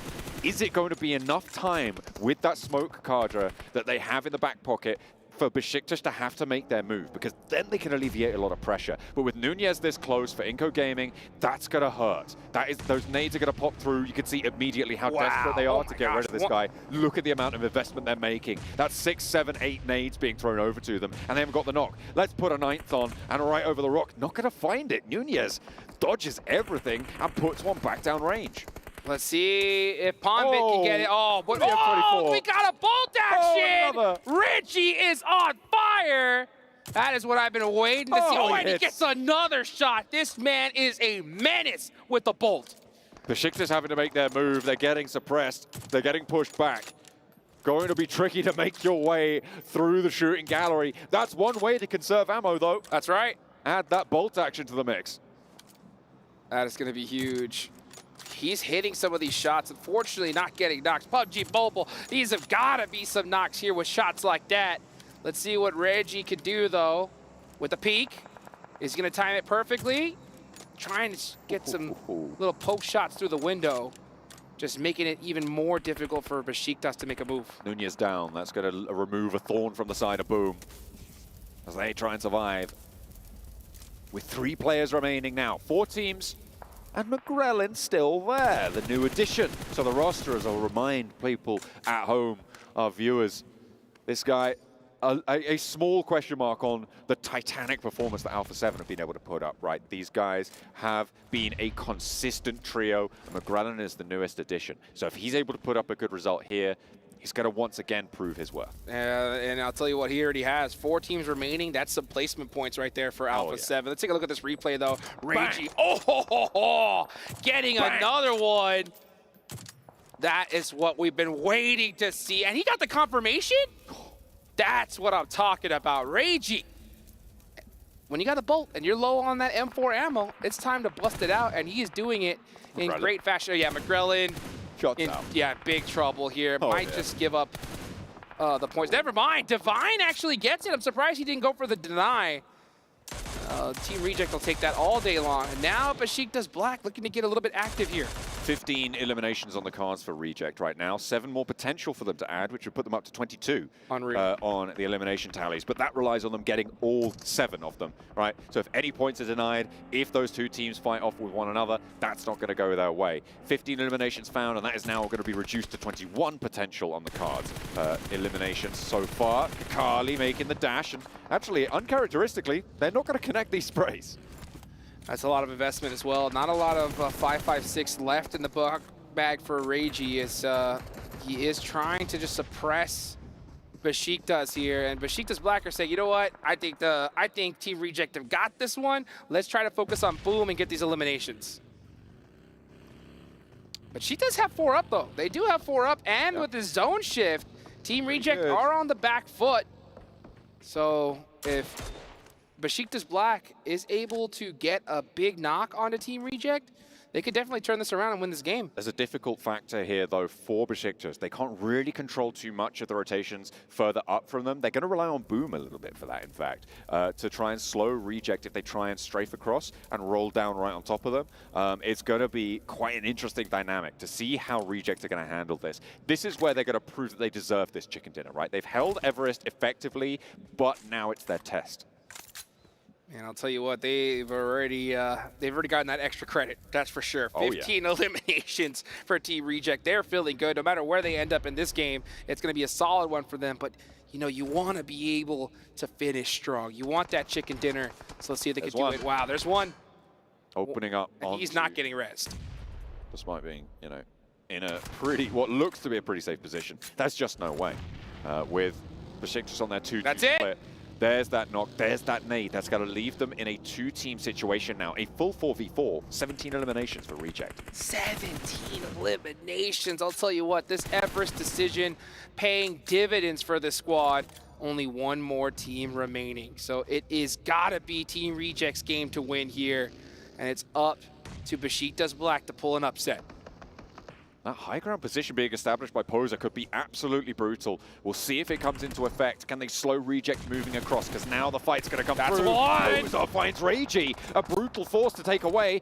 Does he have time for this first aid? Has to dip back behind the headland. The blue zone pushes him off, but he's done the damage. Reject now down to 3. Smoke's breaking out, and Lewis controls on that low ground flank. Team Reject now losing an advantage. They can even it up right here, and they do. So Lewis from that choke point angle is gone. There's no way he's getting rezzed. It is a pure, well, it was a 3v3, but that knock right there brings it down to 2. It is all up to Tosspick from this spot to take out Divine. Look at the patience. He is waiting. Beautifully done. Besiktas Black turning it around onto Team Reject. Poser regroups, they get the heal off, and now it's all Duello. Sara is down. Only one player can change this outcome now. It's all up to Duello. What does he have? Is he burnt out on ammo? He's got the DBS out. I mean, he's just filling the chamber there, but the blue zone's going to push him in. The res can come through from Besiktas. It is a 1 versus 4 to take this one home. Duello busting out the smokes. Here come the nades. Oh, that one hurts. And he's going to go ahead and try to get all that run speed advantage he can. But Besiktas Black, 4 players up. All eyes on them. This has got to be a chicken dinner. Oh, that one hurt real bad. He finally busts out the M4, but they know exactly where he is. Are we going to see a run over from Tosspick? Nope. He jumps on out. DBS in hand. 1v1 situation. Ooh, dangerous there. A little bit hairy over the top. Does he go for it? He does indeed win out the challenge. And Besiktas from the crates take it away from Reject. From the top of Everest, they can't quite find their footing. Wow, what a position. That final zone shift going towards Besiktas Black, they took full advantage of it right there. Caught Team Reject on the black foot on that rotation, caught out Reggie, and then the dominoes just fell right afterwards. A great, great win, and honestly, a little bit of a steal there from Besiktas Black. Yeah, it was pretty nice stuff. I saw that buggy at the end, and I thought, you know what? I remember back in the EMEA, the buggy plays were coming through thick and fast, right? It became actually a pretty common event to see teams running someone out with a buggy, trying to swing through, get a knock with it, because it's really impactful. Doesn't waste too much ammo, well, any ammo. You get that knock with it, and you get a lot of information at speed, and it's relatively safe compared to other methods of peeking. I thought he was going to go over, basically, is what I'm trying to say. I thought he was going to swing around that headland, come straight back up, but no. Playing a little bit more measured. Yeah, pop out, you know, just wait for your team to come on in, get the easy elimination and chicken dinner. That's exactly what he did. And I will say this, I do think that if Team Reject played this game more passive, they would have won. Okay? So they could have won this game very easily if they just held the Everest position on top, gate-kept the rest of these squads, but I do not think they would have won with as many eliminations as they got. So, I mean, heck, they took a risk, but it paid off big time right there. Yeah, they ended that game with a proper shootout. That's what you like to see there. DBS is trading over the ridge, and Tosspick able to get that final shot. A little bit less reserved than Alpha 7, I think it's fair to say. And Besiktas Black will be happy to be able to put those points up on the board. But D+ Kier getting a lot of elimination points in that match. That should be good for their chances towards the top of the tables. I think that's where they were set before, as well as Reject getting a lot of points despite going second place. Yeah, the most we've seen so far in this tournament right there. So that is how you do it, guys. That's 3 games down. That's going to be it for us. We're going to see Jackie and Blake come up for the last 3 matches. Guys, don't go anywhere. We're going to be right back after this break.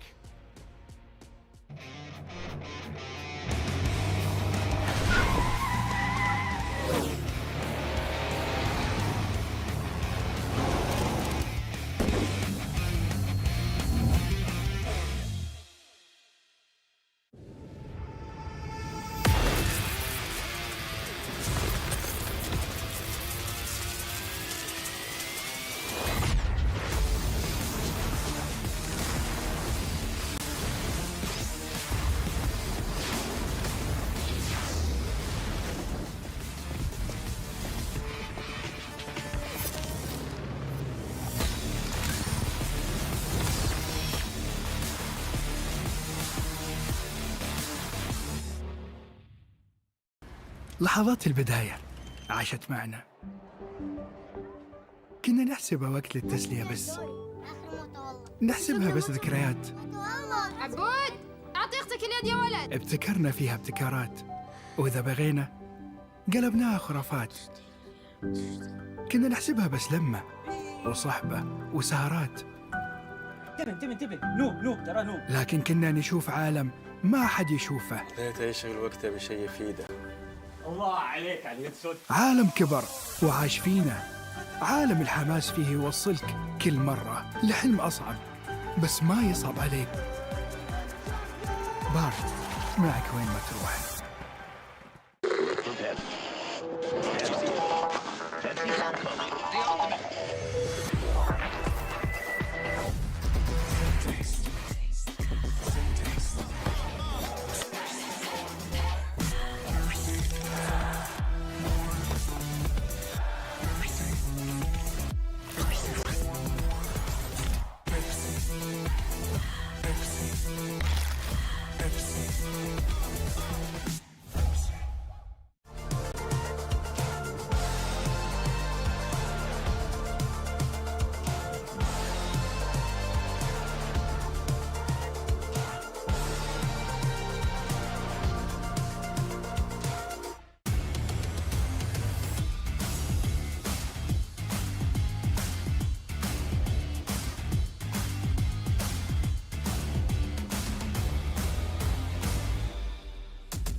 Well, you guys just witnessed the epic finish from Besiktas closing out their game and taking themselves a chicken dinner. But you guys at home can also witness the epic release of the Violet Thunder set and S12K based off the design by Aliu from the PDPX eSports contest design. Well done. Honestly, nice. Really cool look if you guys haven't checked it out so far. The set also takes part with the PMWC trophy in the set, so you guys should check this one out. Pick it up for yourselves. Seven, are you going to pick one up? Yes, I will. You going to give me the UC? So anyways, moving on to this game here. I mean, you got made up money. Come on. Yeah. You do all the content. You got the money. Oh, okay. I know you do. Right. But we had Besiktas take the victory. But again, I think for us, the story is mostly about Reject on Everest. The eliminations they put up was phenomenal. And maybe we're going to see the Reject from PMGO continue here today. Maybe. I mean, the thing, though, is with this kind of performance, they in a way, possibly secured themselves, unless they just completely drop off the face of the earth. Being able to put up 17 eliminations, taking advantage of what was given them today on Everest. They did have one team starting to challenge them, which was Inco, and they were able to kind of force them out, force them to rotate all the way to the right. And after that, nobody else wanted to challenge them. Oh, taking advantage is the right way to describe it. Because I'm going to be honest, here comes mean Kalaris, ready to shut people down. Okay, yeah, 17 limbs, insane stuff here from them. However, all of these teams needed to challenge them early on Everest. You can't just have one team on Everest like this, giving them too much room. If you're the first team to go up there and try and challenge them, chances are Rejects would have fallen back to the east side, giving you the west, then you coexist for a little while, and then maybe you have a better campaign, a better game. So many teams left this way too late. You saw the carnage unfold on that west side. It was pandemonium over there. I like that. I like that. You had 4MV, right? They tried to come up the west side, and then you had DRX crash them. Then you had D+ come in from the high ground to push onto them. But we're taking a look here at our top performers from Reject, and Sar and Reggie OCO, 6 eliminations each. talk about taking advantage of them. 1,000 damage each, 6 elims. This is what we want to see when a team is able to get into that kind of position in the map, especially with them only being able to play 12 matches throughout this group stages. This is a team too. I got a chance to talk to Sarah, I think it was a couple days ago during media, and he was saying that, I asked him, how are you guys feeling for this tournament? Are you guys feeling confident? He didn't seem as confident, so maybe this kind of win will be able to kind of spark that confidence that we saw out of them during PMGO. Maybe. I mean, looking at how they kind of played things out, the only thing that really tripped them up was the fact that Besiktas took a very smart off angle, moving back up Everest here, whilst Rejects was trying to deal with Boom, then kind of look towards where Besiktas was. So I really like to see that Besiktas was able to circumnavigate the very openness of what could have been a front head-on collision. That was smart by them. And for Besiktas, it was kind of like a well-played match, right? They ended up landing south of George. Then they ended up moving to crates. After that, they really didn't have to do much besides just wait and see how some of the other teams were playing out. I think at one point, I thought maybe they were going to be able to eliminate Inco. Inco wasn't even a worry for them because Inco just flew past them and they ended up getting eliminated ultimately by Reject. So for Besiktas, as you mentioned, I'm 100% with you. I love that play that they did at the end to be able to get the win. Did the Boom nades not make the highlights? Why are you looking at me like that, Jason? I guess they didn't. How many nades was it? Was it like 12? I don't know. So it's at least 7. Ah. Was it Nunez there from Inco, just being berated with nade after nade after nade, and he still kind of escapes it. But you know, it was rough times to be an Inco player. Do you want me to be mean Kalaris again? Where are we gonna go? Do you want me to be mean Kalaris again? Yes, do it, please. Don't do that, okay? Don't do that. The 7 or 8 nades in the late game are unbelievably valuable, okay? Extremely valuable. Don't throw 7 or 8 nades as a team into one smoke for them to not hit him at all. He had a rock to go to. What 8 nades could have done, 3 nades would have done if they'd have been successful, okay? You need them for late game. Well, I did hear, though, I mean, I'm pretty sure I've heard this before, but I thought if you don't use it, you lose it. Don't use it that much. Never heard of that. Don't use it that much. You know what? I mean, they're living up to their name at least. Yeah. The poetic thing that they ended up getting eliminated by a grenade. So, boom. Yeah, I'm with Kalaris. With me, Kalaris here. Hooray! Don't do that, please. Yeah. So we got mean 7. We got mean Kalaris. I don't think Max can ever be mean. But mean Max, man? But we're mean to him. That's true. So we kind of That's make true. up for it a little bit. I think you can. All right, what about a couple other teams? 4MV, I'm a little bit sad to see. Obviously, they play in towards military. I mean, we didn't even touch on the fact that the plane was super far east, and the zone went super hard west. So we saw a ton of early rotations ASAP. Like Brute Force, for instance, went straight into North George. Every team just moved as soon as possible here to kind of avoid coming in late. But in the end, we're seeing, I feel like a lot of teams trying to play center more than playing edge. We kind of saw the madness.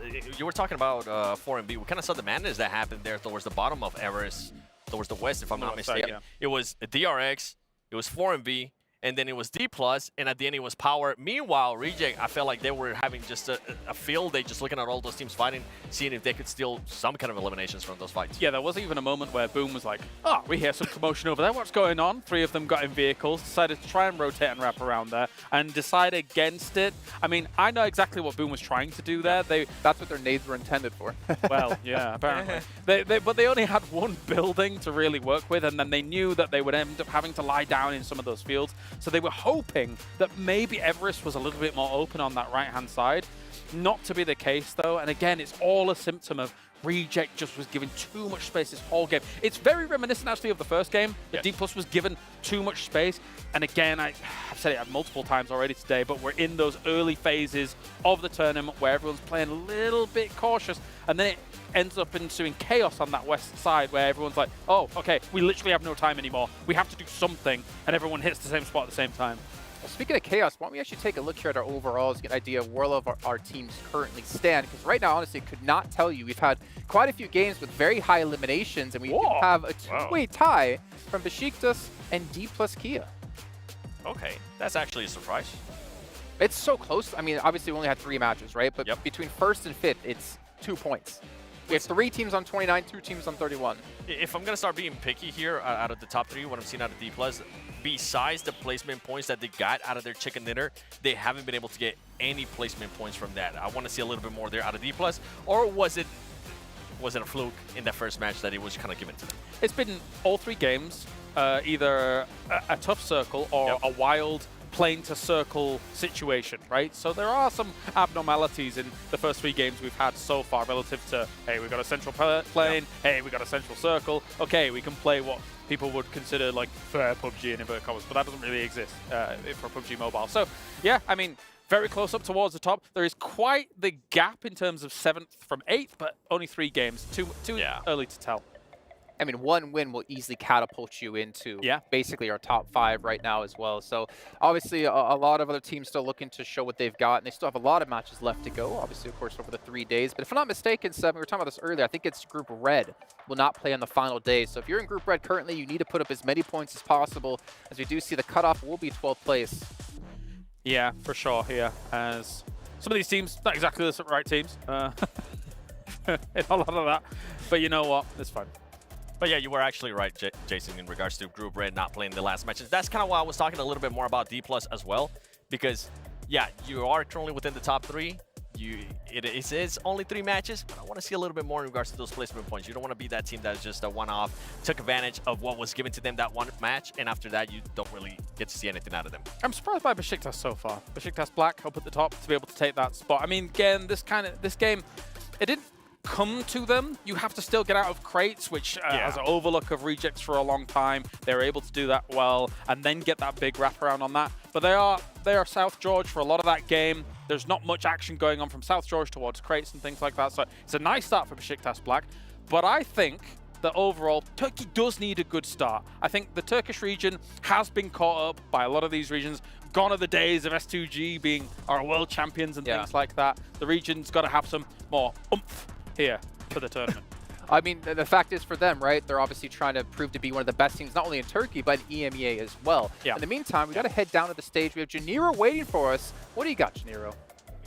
Hi guys, Ginny here, and I thought I would give you guys a little bit of a quick update in terms of what's going on here at PMWC. Now, the first 3 maps of the first day of group stage are done and dusted, and your winners are D+ Kia for the first map of today, getting the first chicken dinner of the tournament, followed up by A7 Esports that had a very aggressive and nail-biting ending. And the final and 3rd map so far of today was closed by Besiktas, and they get another chicken dinner added to their tally. So far, competition's going really great. I'll see you guys at some point.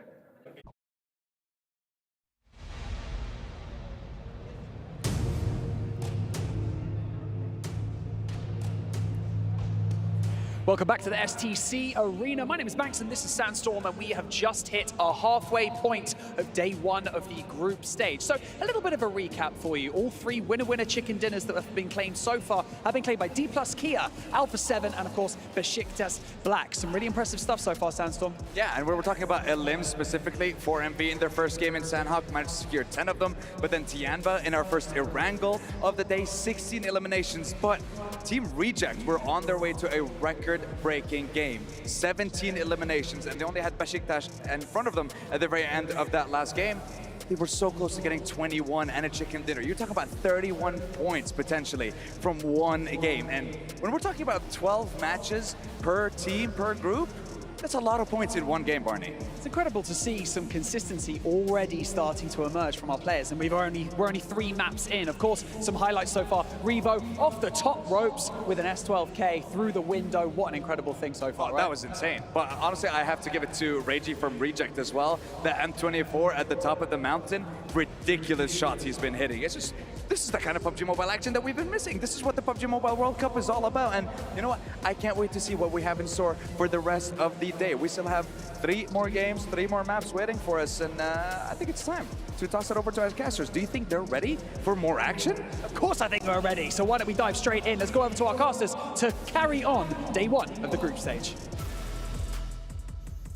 Oh, we are always ready for it, Barney, and we're strapped in. We've switched up the casting booth. It's myself, Jackie, joining Blank for what should be a banging set of games to close out day one, Blank. Dude, it's already been really crazy so far. I mean, Reject getting the 17 elimination. I mean, Sandstorm was talking about it. Pretty mad, by the way, let's be honest. Could have probably finished it out. There was some miscommunication going on towards the end there. I think Kale brings up a really good point on the desk where he's saying that, look, that move from Toshpit going back up the mountain after they'd cleared Poser off the backside, bit of an interesting play, but I think Reject's here to play, man. They are here to play. I'm saying to you back in the green room or watching the games, I'm getting excited, I'm getting hyped. My boys Reject really showing up, and I think that's just a warm-up. I'll be honest with you. I don't think they're going to fall off, Blank. I hope this momentum carries on.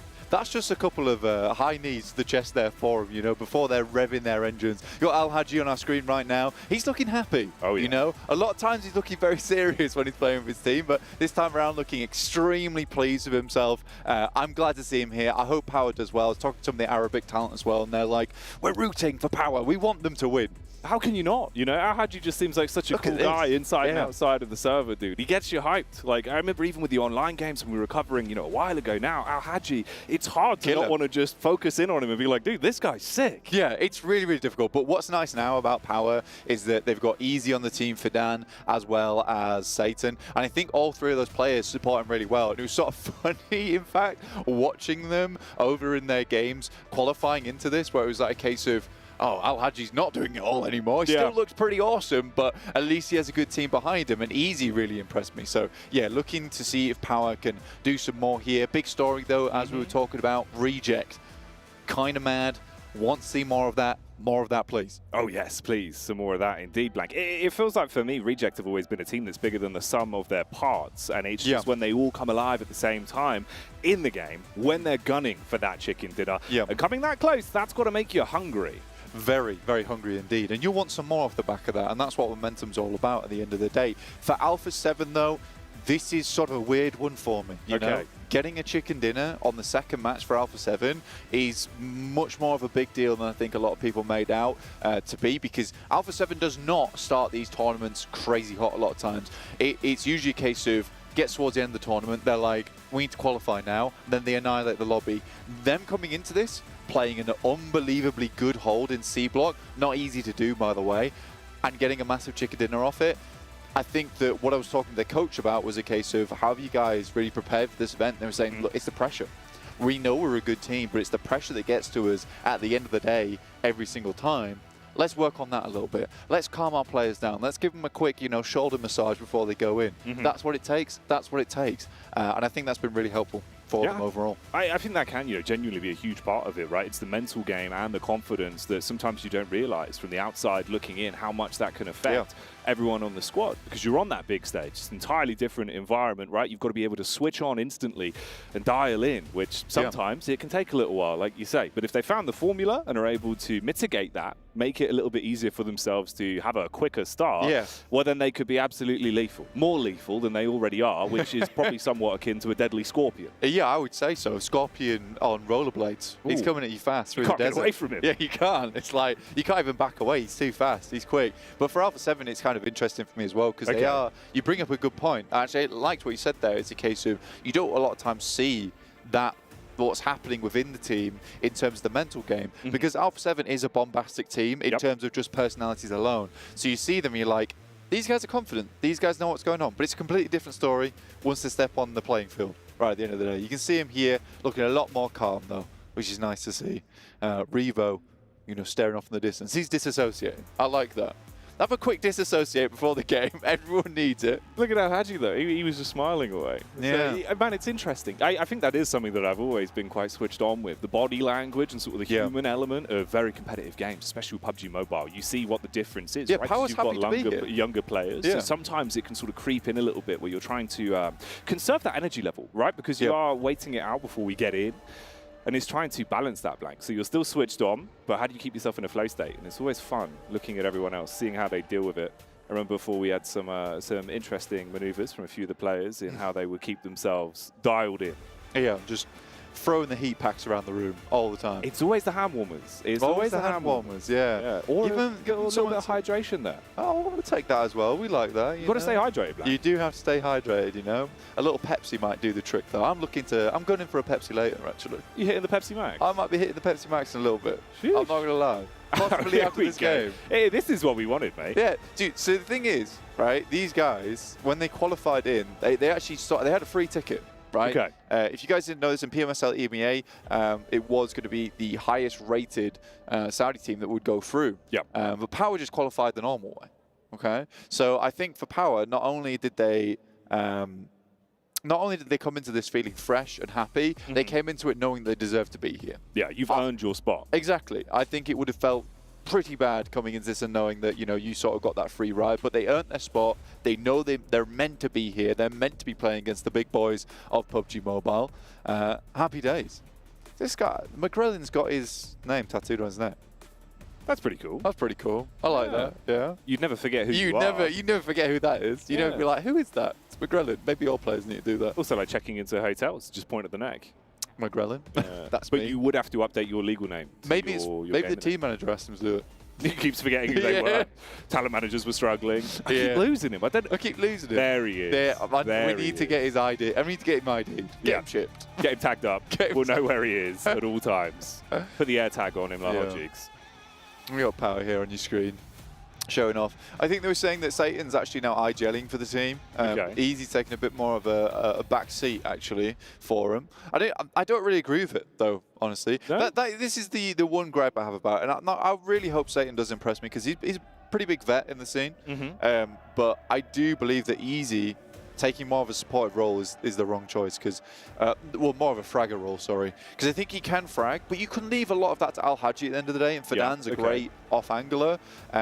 And I think Easy just had a lot of smart plays where he was leading a lot of times Al Hadji into strong positions where it feels good for Al Hadji. He no longer has to like drag his team by a rope anymore. He can play a bit more freeform, which is where he does his best work, right? A lot of times it was when Al Hadji was a solo player where you see him really start to pick up because he's like just does what needs to be done in the moment. So yeah, Satan's going to have to impress in these games. If it comes down to it, though, you know, day 3, day 2, maybe it's not working. You just put Easy back in the driver's seat, in my opinion.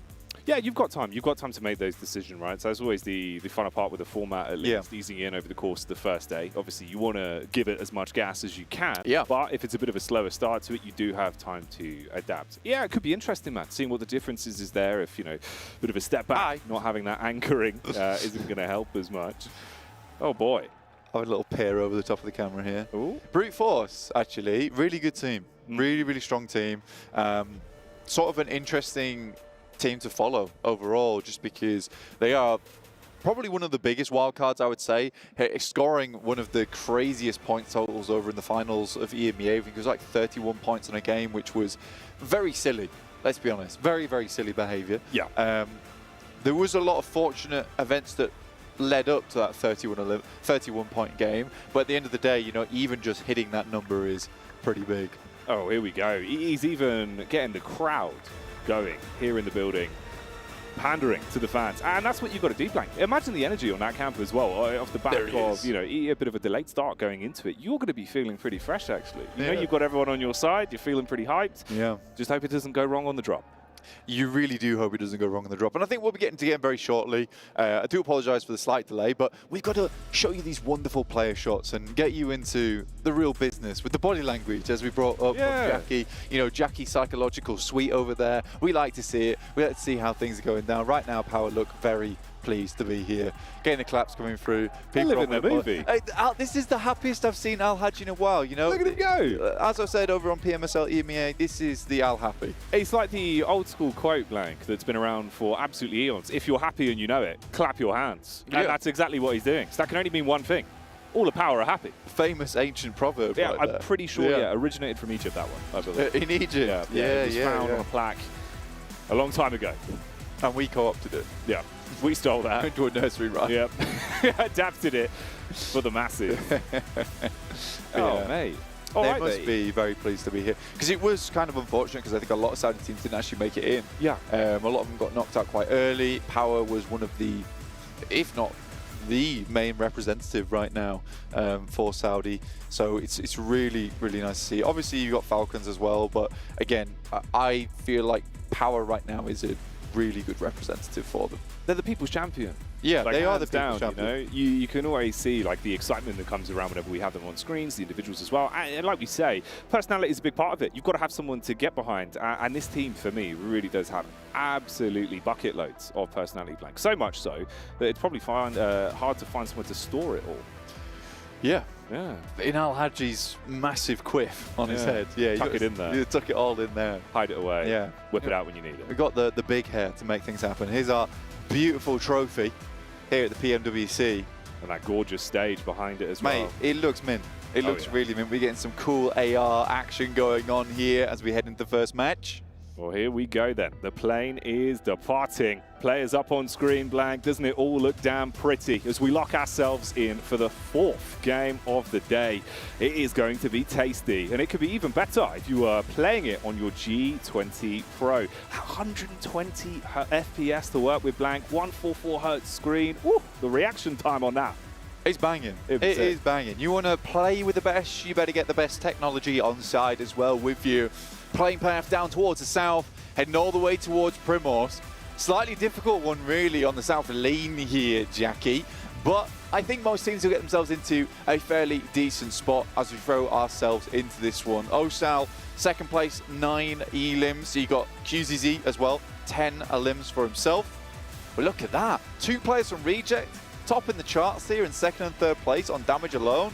That's banging. But it still is QZ who is hitting up the big numbers there from Tiamba after that initial game, because I think we talked a lot about after D plus Kia 1, we got that second match coming through with Alpha 7 versus Tiamba on a C block, but it was in fact Tiamba who was able to do so much damage in that game. They got a lot of eliminations and they just cooked the lobby. Oh yeah, they did. They had the meat and potatoes on a go, vegetables on the side. They were looking damn good. So many highlights for our statistic look-ins as well. You can see how many times they're popping up on your screens. I know we're only at the halfway point, Blank, but it makes me happy to see it. Yeah, dude, it is really, really nice. I mean, Reject is just on there all the time. And I think there was a lot of doubters. There was a lot of Reject doubters coming into this, and I think you were one of the true believers of that at the end of the day. But I think that Reject have come in, they decided that, you know, they're here to play. Yeah. Yes, everyone was saying that perhaps they were looking a little bit nervous, and I think that's completely reasonable considering some of their performances recently over the PMGO, which was absolute slobber knocker from those guys, but it did fall downhill a little bit. So I think for Reject, some of that luck they had in PMGO, which led them to the title. I won't say it's all luck, there was a lot of skill involved, but I think that maybe they felt a bit down about the fact that it wasn't truly in their hands. Okay, well, it's one of those as well, though, where sometimes you do need a bit of a kick in the gut to go back, look over the perspective, you know, and reassess the situation. Have those bad benchmarks to be able to improve off of, and it can give you a bit of an upwards draft. We'll see if it carries on, though. That's definitely the big question based off the previous map, is are they able to follow that through throughout the rest of the day? Maintain that energy. Was it just a blip as we start getting the drops finishing off, everyone in position, the looting can begin, and we can join the action, Black. I mean, talk about blips as well, Jackie. You look at Besiktas Black, man, 31 points right now, currently in the lead with that chicken dinner. I mean, for Besiktas Black, they're another team that I had real weird thoughts about coming into this tournament, because I just didn't feel like they had the chops on them to hit those money shots in the game versus some of the big dogs of the lobby. But here they are, first place, looking really good. Not sure what's happened in that camp, but they have definitely improved it, upgraded it. You know, we've got the 6-man tent opposed to just the 3-man tent now. It's spacious, it's roomy for points, mainly. It's large, you know, area for probably the double rollout mattress, which would be extra comfortable, give you better sleep. Yeah, and that's important, Black. If you have bad sleep, probably not going to be hitting those absolutely sickening shots, are you? Yeah, that's why I had to sleep until 1 p.m. today. Yeah, you had to have the big sleep. I had to have the big sleep to prepare for this. Now you're fresh. You can actually digest what's going to be going down in front of your eyepiece. But we're on board with Brute Force at the moment. Currently 8 points at the moment, but I think that they've had like a few decent showings so far. Okay. And I think that it has been a case where they've been pipped to the post a few times. There is so much possibility in these matches versus these strong teams to get into a position early on, but you are going to have to fight for it. because a lot of these strong spots, teams know where they are, they know where to light you up, and they're going to head there straight away. Reggie, though, straight away on towards Tiamba, tries to take his rival out in the old damage scorings. This is smart, though. We're going to try and heal up behind the LOS. You don't want to get knocked out the back of the vehicle on the leave, but that has given time for Regiosio to get up close and personal, Jackie. It has indeed, mate. Closing the gap a little bit. The initial chip damaging, forcing out all of the heals, draining the actual initial pickups. And look at the formation you've got on the go here. He can link up. They could be in a pretty good spot to kick off an opening fight on this one. Yeah, they're sort of surrounding them at the moment, our reject. Average of limbs on Erangel alone, 10 for them at the moment. Real good score. But yeah, this could be a nasty crunch there for Tiamba, and I think they realize it as well. They are just pummeling their way down this hillside, getting out of the way, keep just nervously sending the peak up towards reject, who are hunting them down. Now pan that perimeter, see where exactly they've gotten to. The nerves there somewhat. At least they find themselves the extra vehicle, split up the squad slightly and have a little bit more room to roam. Oh, all right. Rotate off as well down close towards the compounds. Nothing much happening here at the minute. Seems like that one has panned out into a stalemate and they can get away. If IWNRX is an interesting position, you're towards Ferry Pier, it's kind of a tough spot to play a lot of times because there is a lot of onus on you of being the aggressive team in this location. You've got to hold out over towards Bridgeside. You can't just let people get out for free because then you limit the amount of spots you can have on the eastern side of this circle. Right now, what we're looking at is very much over towards that western side, a ton of space granted towards Sosnovka. So a team like Full Miracle Vibes, they've got huge amount of time, huge amount of space as well to just wait this one out before they make the crossing on the bridge, which does make things awkward for teams that did want to hold around here for a while. So I think for IWNRX, it's a case of scouting the teams out around them, possibly trying to disengage and finding that threaded route out of there. Yeah, get the lay of the land, don't make any snap-second decisions as it would definitely come back to haunt you. And time is your ally right now, you know, that's the bigger picture. You've still got room to breathe before you need to start kicking into second gear. DK Plus on a move, and this is the bridge highlight we were talking about. A bit of a crossing going on, shots being taken, seeing if you can get that initial establishing damage off and make it a bit awkward. Yeah, odd that Full Miracle Vibes went for this. I mean, they've already lost a player there. You can see he goes down, Reefus is out. That's Takago Saka as well over on that eastern side. And again, they just go completely against the mold, right? Which, as I said, you've got so much time to play around with here, right? Brute Force is coming through from Nova Repnoia. This is very much an easy opportunity for Full Miracle Vibes to potentially hold that team out because you have the time to do it. So I think for Full Miracle Vibes, this is a bit of a overinvestment. You know, they've thought about this crossing and they've gone for it way too quickly. You funneled yourself into the choke point.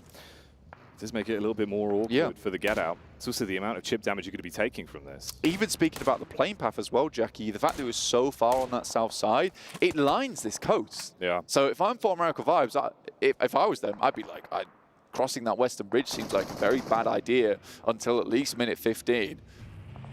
Bad ideas here for Tiamba as well. Caught out in the open. First man wiped away like a spilt drink, and the pain continues. You're being funneled in from both sides. So Kag able to grab another one there.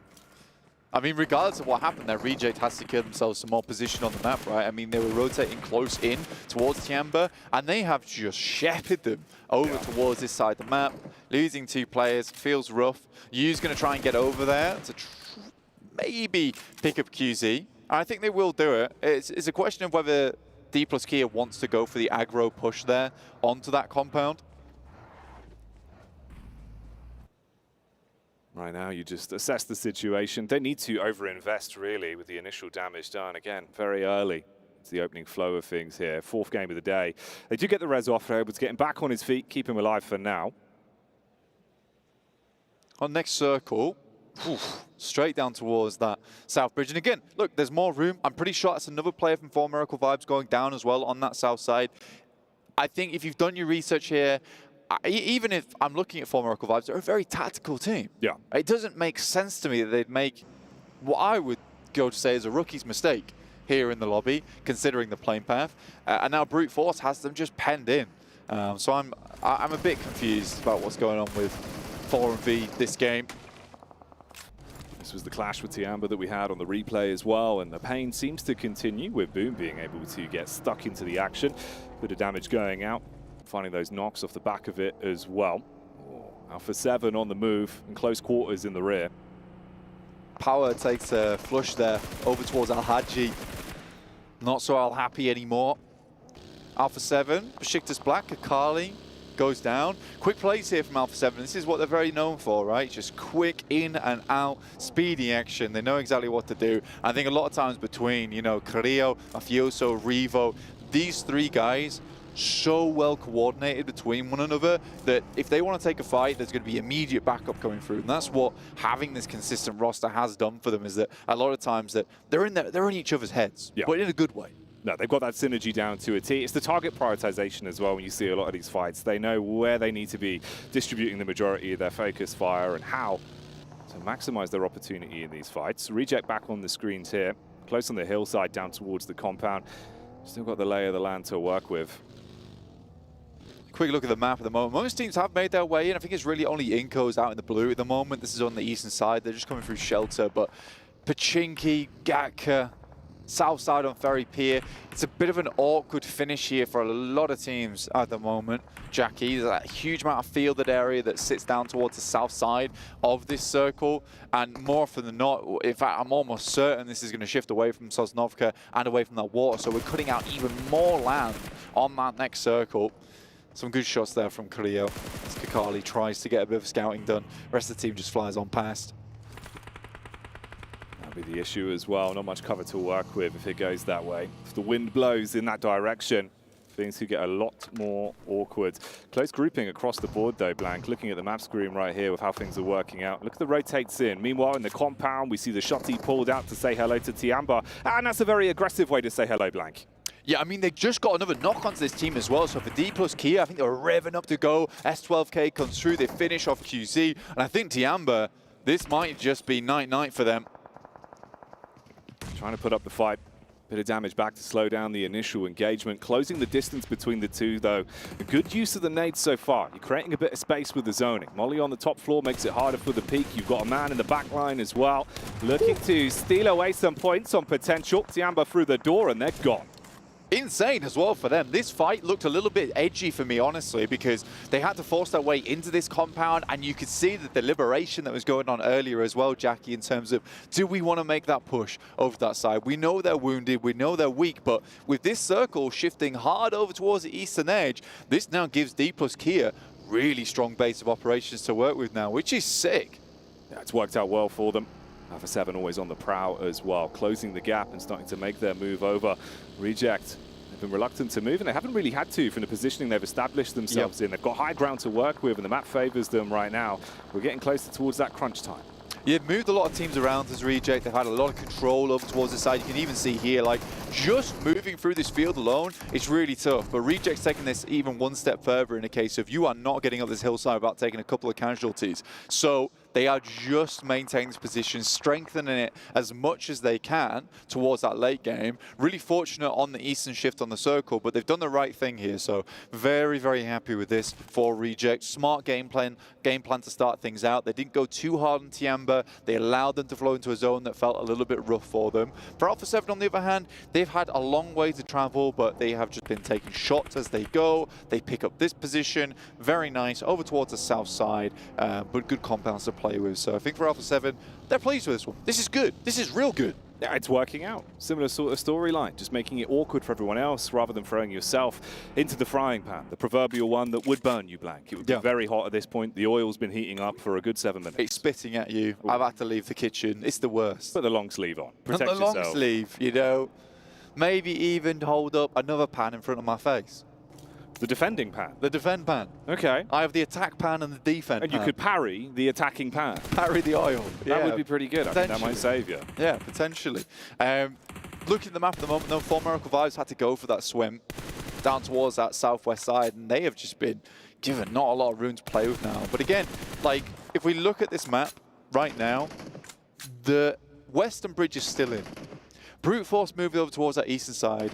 There was a world where they could have sat here for so much longer on this bridge, wait for IWNRX to move, and then make their way in. On the other hand, though, a lot of action popping off on our screens. You got the Moneymakers, Power versus Boom. It's all starting to get a little bit crazy because there's not a huge amount of space here in these foothills. No, limiting you with the cover you've got to play around. You've got to make it for yourself. Huge damage backwards to Koa, and it will slow him down slightly. Let's see if he can shake the Moneymaker on this one as he gets in close, supported by the squad. And they are able to at least clean up. It's trades either side, though. And you've got a lot of infighting going on here, Blank, with the amount of squads in close succession. Yeah, Moneymaker's trying to get into the circle right now. Koa down is not ideal considering this circle pushes further in, but he does have a chance to get through again. You do have Parajin, kind of a master with an 8 on DX Xavier and Lamborghini too, so the team is not easily quelled, I would say. So the Moneymakers quickly go for this res right now, try and get them into the circle at the point in the game where realistically Koa's going to have to instantly hit a bandage, start walking in, but they've survived here. And more likely than not, it's just going to be Parajin moving further into the circle. So for the Moneymakers, on the edge of the circle, bit tough, but they have made the play that will keep them alive for a bit longer.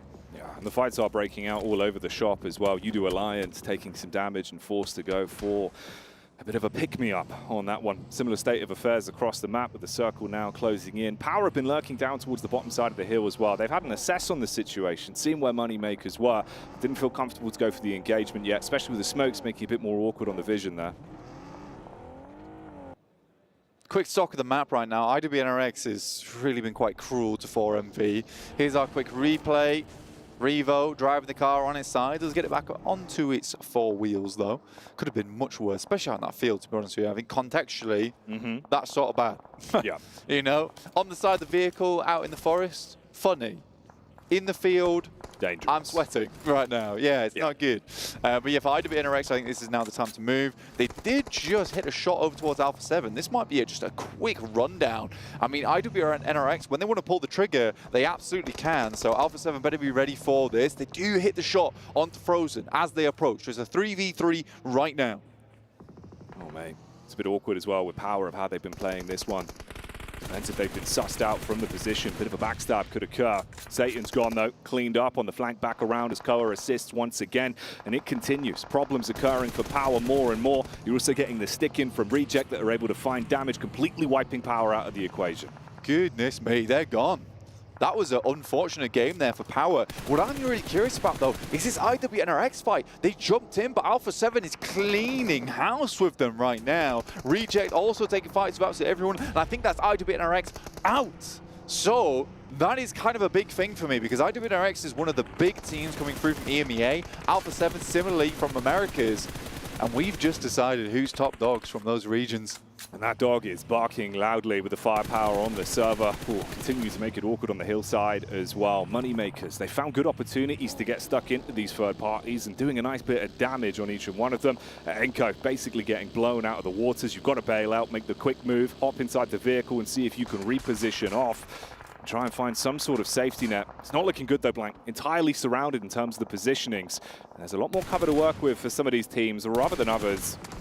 Man, Nenebete is in a bad spot right now. Regiosio, mate, Reject are going crazy in this game. I mean, they're still up to 4 players. They've not got a huge amount of eliminations, but the amount of times they've been in the feed right now, just adding insult to injury to these squads, has been rough so far. This is very open space, and feels like D plus Kia have been given a bit of an in here for themselves. Taking the win on Sanhok earlier, getting another win here would be a big, surprising result for the Korean squad.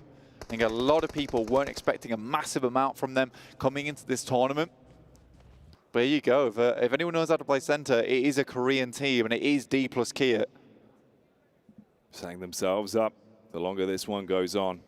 Finally, a bit of a lull across the battlefield off the back of what has been a pretty intense couple minutes there.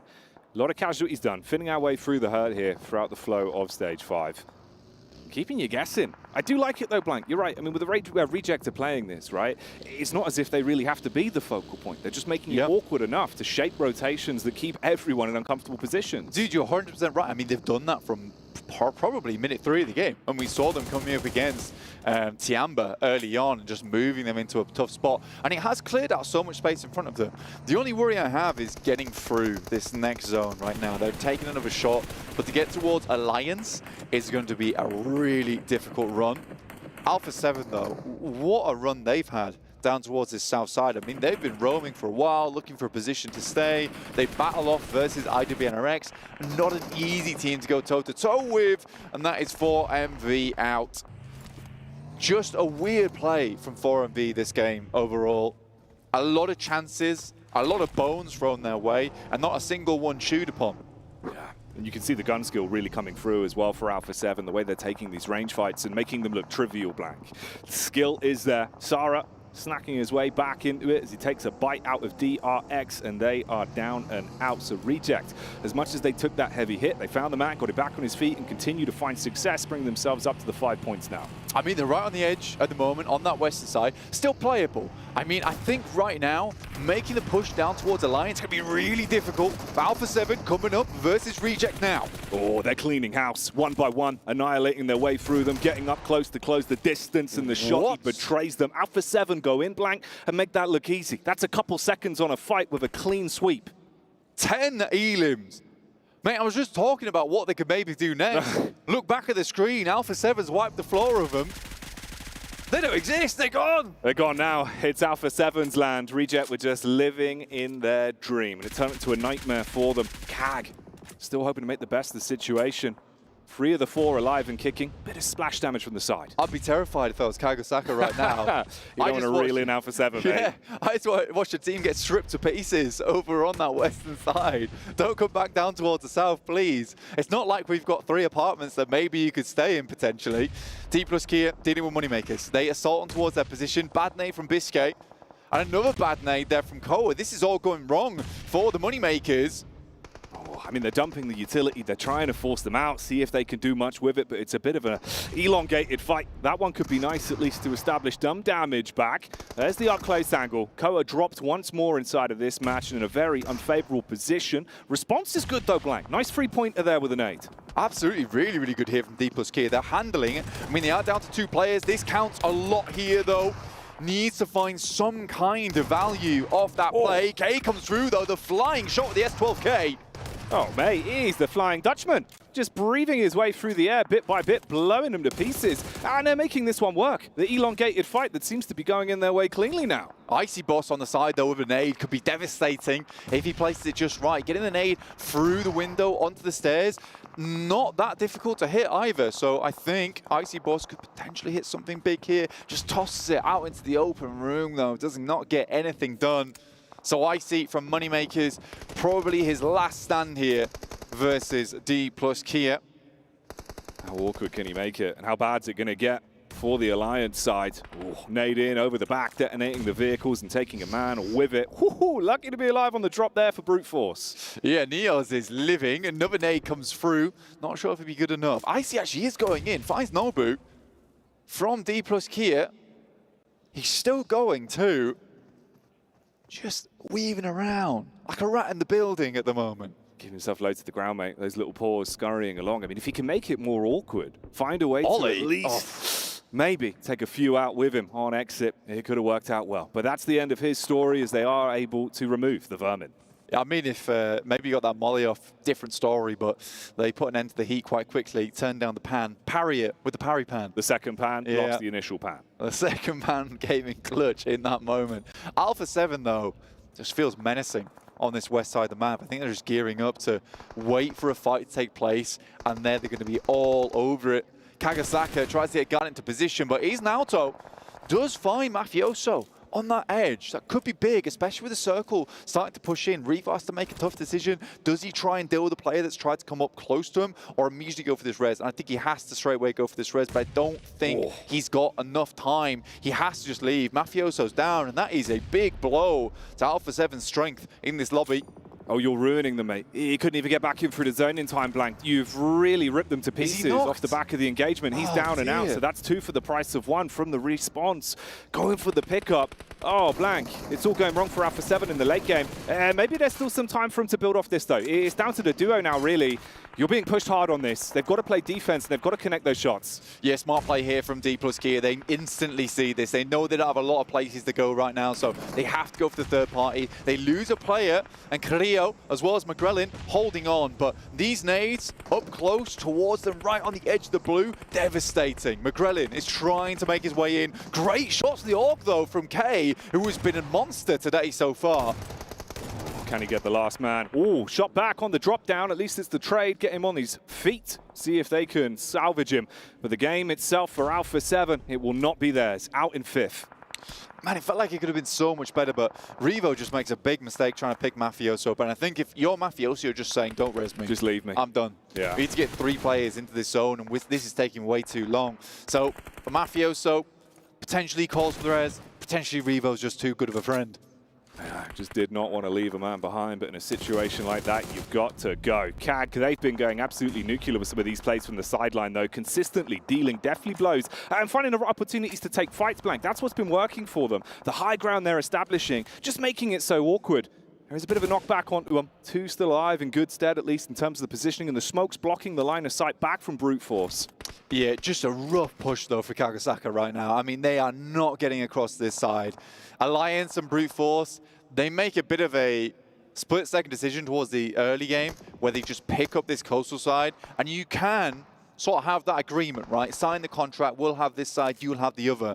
And I mean, Neos has been somewhat pushing the boundaries on some of these clauses by sending he's testing it, sending the nades across towards the other side. And Alliance is suing, but not much they can do about it other than that. And I think that this is going to come down to a Brute Force versus Alliance ending. The question is, does this head further over towards the eastern side, give Brute Force a bit of more space to play with? But it's looking with this circle, it's going to be a central shift. Alliance should have this in the bag if they don't make too many mistakes. That's what it'll come down to. We'll keep an eye on the clean sheet. If they can avoid making any muck-ups, the longer this one goes on. You've got the positional advantage, you've got to hit your shots and play your cards right. Brute Force with a more spread setup, making it harder for the nades to blow them out of position.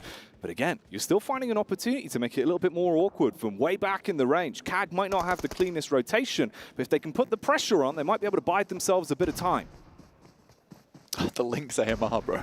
I mean, that's going to hit hard, if it does hit at all. And there is so much cover right now available to Alliance that this Lynx is got to be pulled out at an opportune time. I mean, realistically for Kagasaka, this needs to head northwest.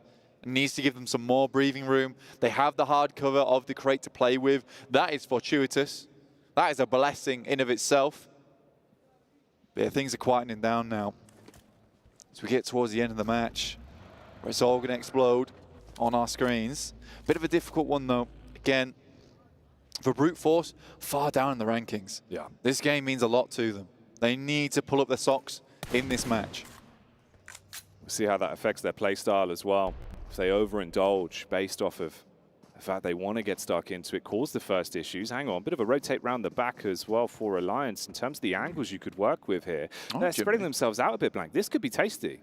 I like this from Jimmy, actually. It does make... If they want to peak, they take shots over towards Alliance. That is a really nice off angle. This will very much depend on the reaction speed coming through from Kagasaka in this game. But you can see just even on the scoreboard right now, Brute Force, 1 elimination. Alliance, one elimination. Both these teams have forsaken eliminations in this match for the 10-point chicken dinner, right? It's not really going to be worth it to either side picking up that second place. Right, it's not hugely beneficial. That 10 points is what they're all gunning for right now. Kagasaka is looking a little bit better for them with the 4 elims, but again, getting a 3rd place, coming out of this game with 8 elims. Then you look at teams like D+ Kia, Alpha 7, already made 16 points on the match. That's why there's so much pressure on this.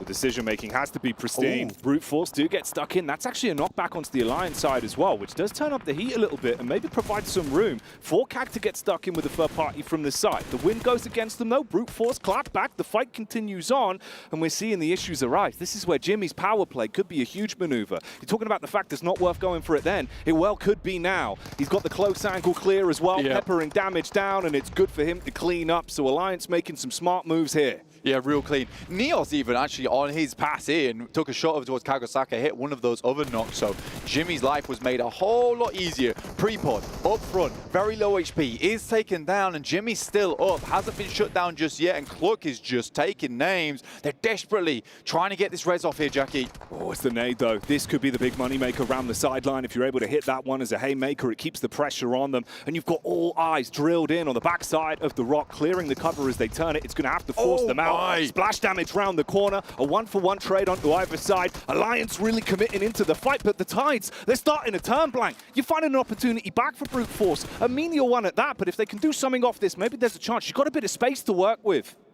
Circle will push him in soon.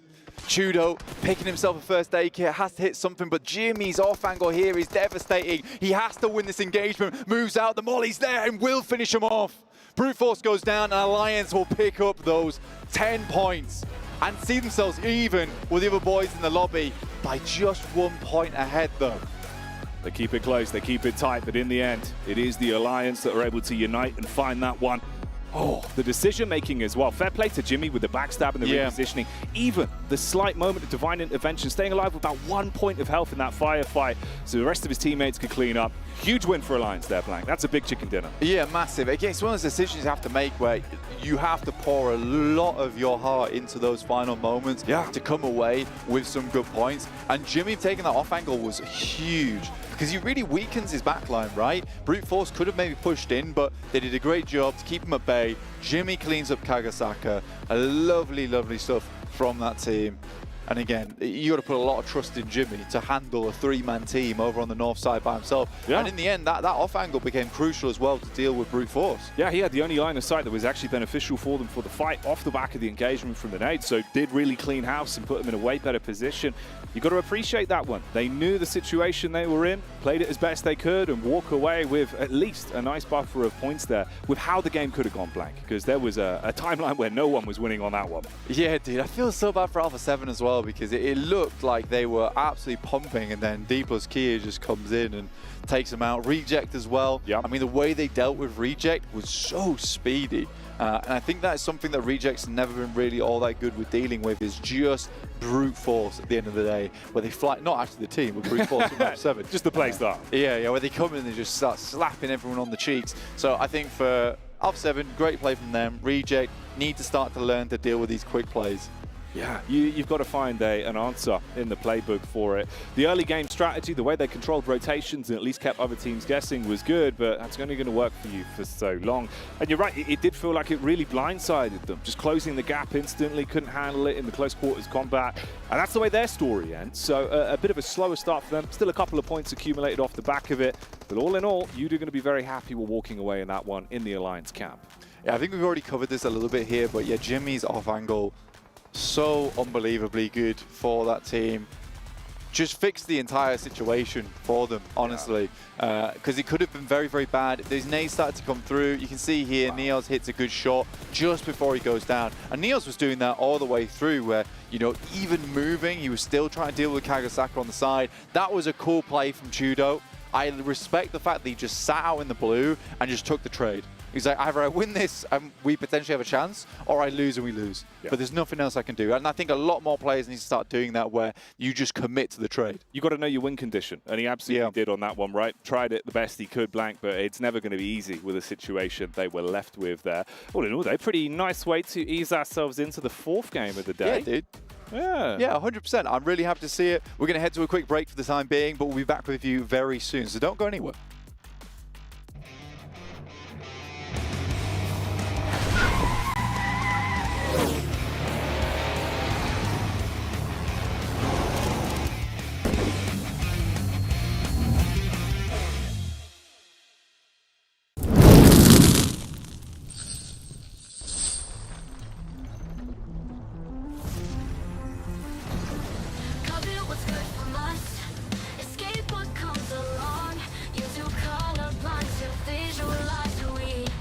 They wanna live for.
want to live for.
We're back with the PUBG Mobile World Cup 2024, and we have a new winner yet again. We have Alliance taking their first victory of the day, the first victory of the event.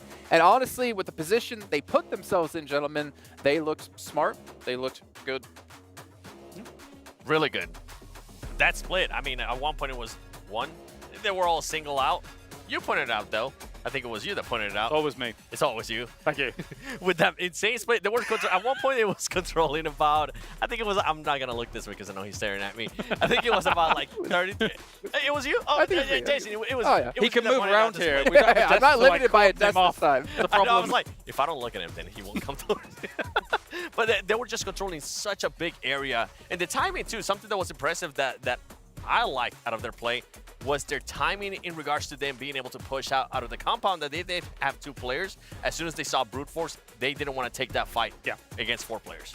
That's the key to these splits, right? As Alliance will take themselves at 17 points here with it. It's not that many eliminations, but it's a deceptive location. We say every single time when we get these circles and the cliff face is still allowed to be played. Yeah, you could play the compound where D+ is. Yeah, you could try and play where Alpha 7 wanted to go. However, where Alliance has rocked up, Cluck in particular in the middle of this, and I'm going to give Jason his roses here. He did actually point out, hey, what do you think of Alliance's split? And I'm like, yeah, it's really good. Actually, it's really good. Cluck in the middle of this, and then Olio was able to join him here.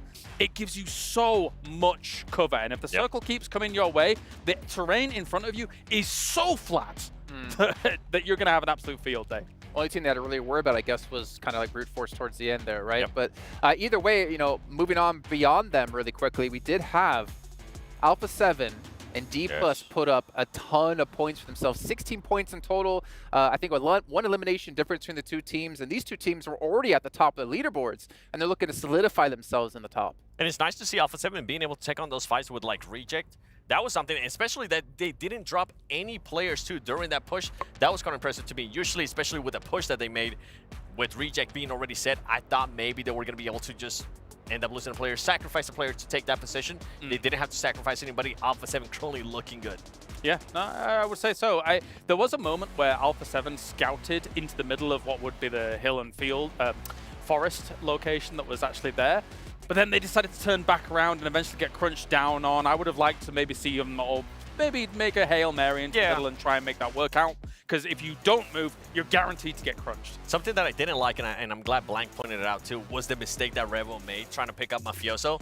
I felt like that was that should have been a mistake that he should be making at the PMWC. That's stuff that you do like while you're training. For him to take the time to try to pick up Mafioso when you know that someone's going to be coming in, they should have just pushed out. Let Mafioso, sacrifice Mafioso, push into the circles. Well, just to quickly go back to what we were talking about before with, you know, where Jason was being very smart and got his roses, you can see the split that Alliance did have as well, and they had so much control. I'd want to say easily 25%. Yeah, so as you can see here, as this circle then closes, they are ready almost straight away to be able to make the choice on where they're going to go, right? Cluck, obviously, you see him down in that southeast side, and that is the spot where Olio is going to be able to rotate away from where Brute Force was, eventually that compound. The cool thing about the split is, if you get that north circle, northeast or something like that, they can rendezvous back to the compound. It's such a wide split that they have good options available to them. Cluck's spot obviously becomes that big priority, and they're able to kind of adapt to what was going on. The ending for Alliance was a little bit sketchy, though. At one point, we're like, okay, this is going to be a given win to them. It was a little bit too close for my liking, and I know you were mentioning it too. You want to be mean yes, Kale again? I'm just trying to set you up, baby. I want that mean Kalaris. Come on, give it to us. Kalaris is going to war today, apparently. Yeah, so technically speaking, that would, given the circle, given how it's going to kind of close down, that should always be Alliance's win, and they shouldn't have to put themselves in too much jeopardy. However, they really did start putting themselves in jeopardy against Brute Force when it came to peeking around the rock, almost allowing them to get those knocks. And even in the distance, Jimmy was taking a lot of shots himself. Now, he was kind of starved a little bit in terms of ammunition, so he was being a bit cautious about how he was going to do things. But they just needed to allow Brute Force to come to them. But you brought up a good point, Jason. What's going on? I think we're kind of in a league stage, right? It's not a big deal to lose a player, potentially like lose some points. But the fact is, it's like, why not try to get as many points as you possibly can right now? You could potentially earn like $10,000 extra for yourself. You can help solidify yourself a little bit more in that top 12. And it's like, all right, we lose one player, not a big deal. We potentially can pick up one ourselves. You were concerned they would sack to blue, right? Yeah, exactly. The Brute Force. And I get it. I get it. The airburst nade that actually came in and was able to knock 2 was phenomenal from Alliance, and that really kind of solidified the basically guaranteed win what was going on and the points that would come along with it. But you could lose at least 1 point to blue if you're not being proactive about going around the rock and shutting it down. So I mean, get they it. knew they had the game, right? Because they had 2 players 100%. safe. There's no way they can lose that. So it's like, why not try to get that extra point? But I want to give credit to Jimmy, actually, because he was holding that like southwest side of that zone for so long, and for him to kind of keep his composure, realizing I need to play safe. I cannot get knocked here, because if I do, we could potentially lose the hold we have on that coast side. And I feel like he played that extremely well. Yeah, usually you see players starting to get a little bit too eager and push out and then expose themselves. And if that would have been the case, he would have ended up losing that fight, because you saw how quickly Brute Force was able to lock it into that player that was trying to get that angle. But I'm with you. He was able to keep his composure. And he was the limiting force against Kagosaka, right? If they have a little bit more room to work around within that area, there is a world where they can then take the off angle on where Alliance was. So all of Alliance players are kind of covering one another. He is corralling Kagosaka to be able to be in a bit of a rough position, and then from there, they're able to kind of dominate the game eventually. Okay, well, we've had a new winner every single time. We still have 2 matches left to go, and of course, they're both going to be on Miramar this time. The question is, can we have a team pick up 2, or will it be a new winner every single time? Let's head over back to our casters of Jackie and Blake. Welcome back, guys. It is us, Mr. Blank and Jackie himself. I mean, I could listen to the desk talking all day. I mean, those guys got the brains on them. Hopefully, we'll be bringing some brains ourselves. Yeah, we'll see if we can get the grey matter going. It's hard, though, man. It's hard. But you've got Jason Kaplan on the desk. You know, it's just so much brain up there. You see the way it makes his head bulge. Big head. Yeah. Yeah, that's how he contains it all, really. That's how he holds it in. Yeah. But yeah, heading into the game now, I think we'll be heading into Miramar next. You know, nice little sweet Miramar to kick things off for our 5th match of the day. And then we'll be heading to our final one to finish things off as the other standings do play out. I think we do have quite a few teams that are far down towards the bottom of the tables right now. I mean, we don't have that even split coming through. It is nice seeing, as the boys said, you know, a different chicken dinner from a different team each time. Maybe not a different chicken dinner. I mean, they might be spicing the same. up. Yeah, Kitchen might be going crazy back there, you know, whipping up different recipes. Seasonings, all sorts. Yeah. Maybe it's the sides. Maybe it's the sides that you get with it. Maybe. You know? Pomme frite. Ooh. I like a pomme frite. Yeah. That's chips. A fresh fry. Posh fry. Ooh. Yeah. Crinkle cut. Beef Wellington I'm having today. Actually, that's just a Greg sausage roll. Can't do that. No, that's not acceptable. Unacceptable behavior. Take it away. Take it away. It's got to go. It's got to go. No, but we're all about the chicken dinners here at PUBG Mobile, and we're waiting for another one to come on through very shortly. You can see the players don't have their headsets on, so I know this is going to be a while. Yeah, you figured that one out? Yeah, I figured it out. that one out? Yeah. Yeah? I've got a big head. Yeah? I've got a big brain. I've got a big bed. Big brain, big head. That's there you go. Everyone's finding it funny. Oh, yeah. No, I did hilarious. it funny there. Yeah, we're actually pumping in the audio to the players. Yeah. Telling some jokes, having a good time. Keep Mate, everyone on a good mood. The holographics on the Alpha 7 outfits, though. That is sick, actually. Yeah. I'm not going to lie, dude. Like, PUBG Mobile, in terms of esports jerseys, does go hard. Like, there's the a next level of drip, kind of right? Big. Yeah. It's kind of huge, you know. I've got a leaky faucet in the old hotel room. Yeah. But the drip is still on par with these guys' outfits. That's like a... But you define that as a leak with how good That's a leak, yeah. That is an absolute waterfall of drip. It's a problem, but it's an absolute beauty to the eyes. Yeah. Yeah, we're loving it. What about this then, Blank? If you did have to base who you think is going to take the chicken dinner entirely based off just jersey style alone, who gets it for you? Does it actually, not even jersey, just full outfit? Because some of them actually have full kits. Yeah, honestly, the problem is that Alpha 7 does go hard every single tournament. Okay. Yeah. So the Alpha 7 buff for jerseys is real. Yeah, it really. They have the full fit as well. It's like a really nice orange jacket. I've tried to get one every single event. I've failed. Always said no. I've failed every time. Yeah. Alpha 7, if you're listening. Alpha 7, if you're listening. Blank's a big fan. I could do one of those jackets. You got to stop giving them to 7. All right. Yeah. I know 7 hits you the do Brazil every time. I might not be the same wavelength as that, but I do love the fit. Well, there you go. Yeah. There you go. His DMs are open. My DMs are open for the hookup. Yeah, please, reach out. Please. Get in contact. Anyone out there with jerseys? If you're in the chat right now, do let us know which outfit's your favourite as well. We'd be well more than happy to hear. Hit us up on all the socials, of We course. can do like a little chat tier list of whose outfit's the best. I mean, the problem we're having right now is that we don't have Group Green in yet, so we've not seen the full list of outfits. So what I will say, guys, wait till tomorrow and then drop your tier lists. Yeah. Yeah. Send them in. If you make them look pretty. You know, that'd be nicer. Yeah, that would be You don't have good. to, though. You can send me, like, some confusing message. Yeah. Yeah. Not even grammatically correct. I'll figure it out. Yeah.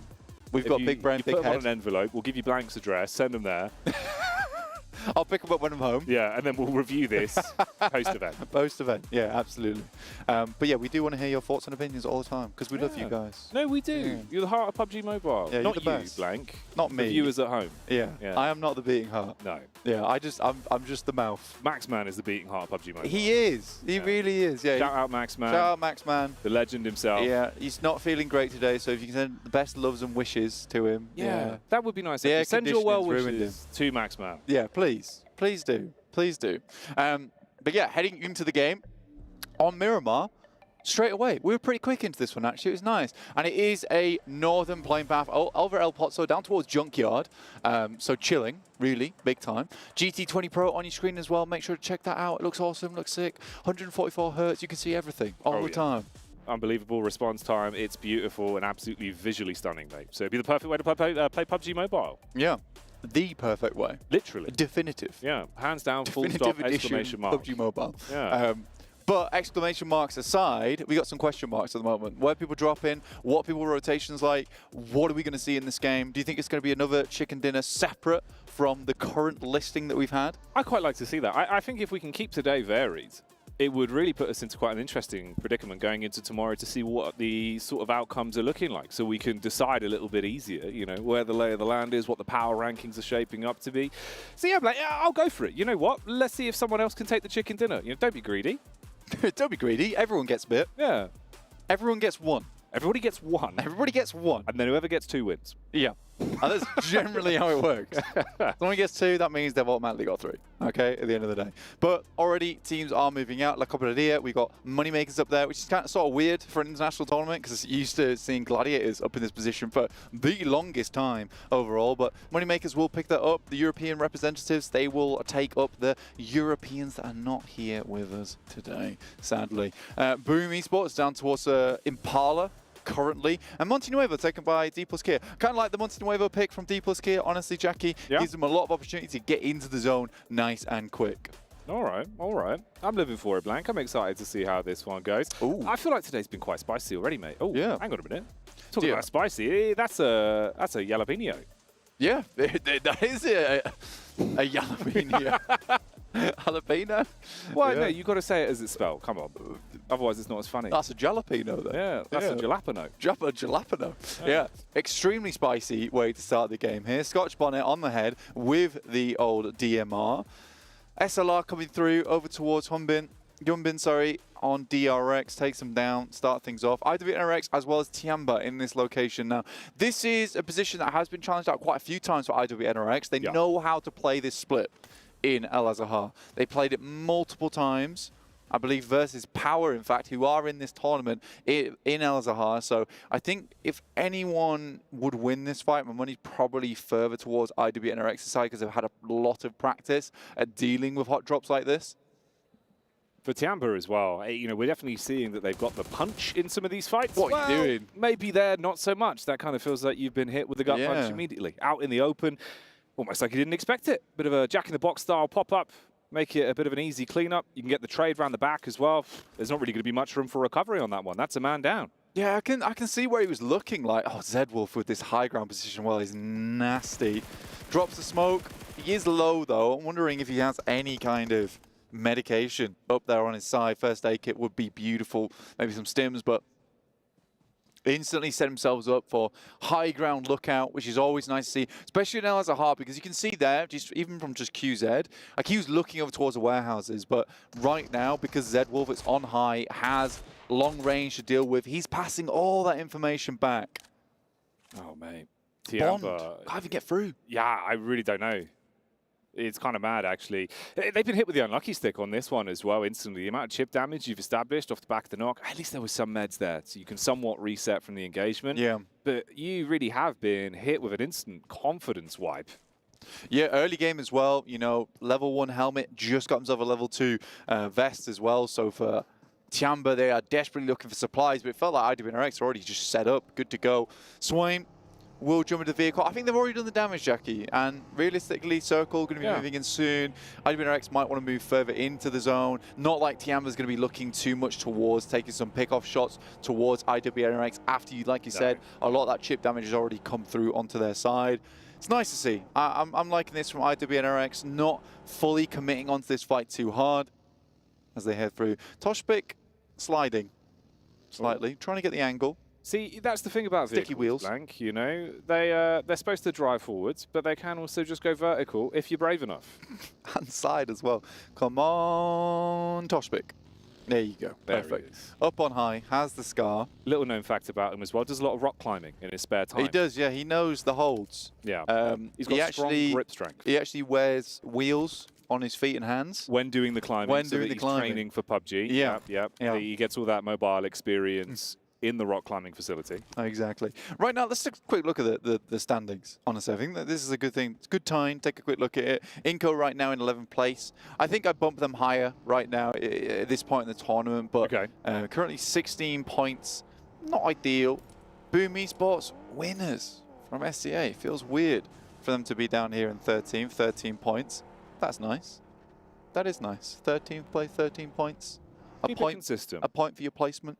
Makes it a bit harder, though, if you want to try and climb up the rankings. Yeah, you'd have 1 point in first place, which is not feasibly possible. But D plus Q with 47 points, they are far and away ahead of a lot of teams, alongside with Alpha 7 currently rocking on the 45 right now. Reject not too far behind with 35 points. Besiktas didn't get a single point in the last game, still sat on 31.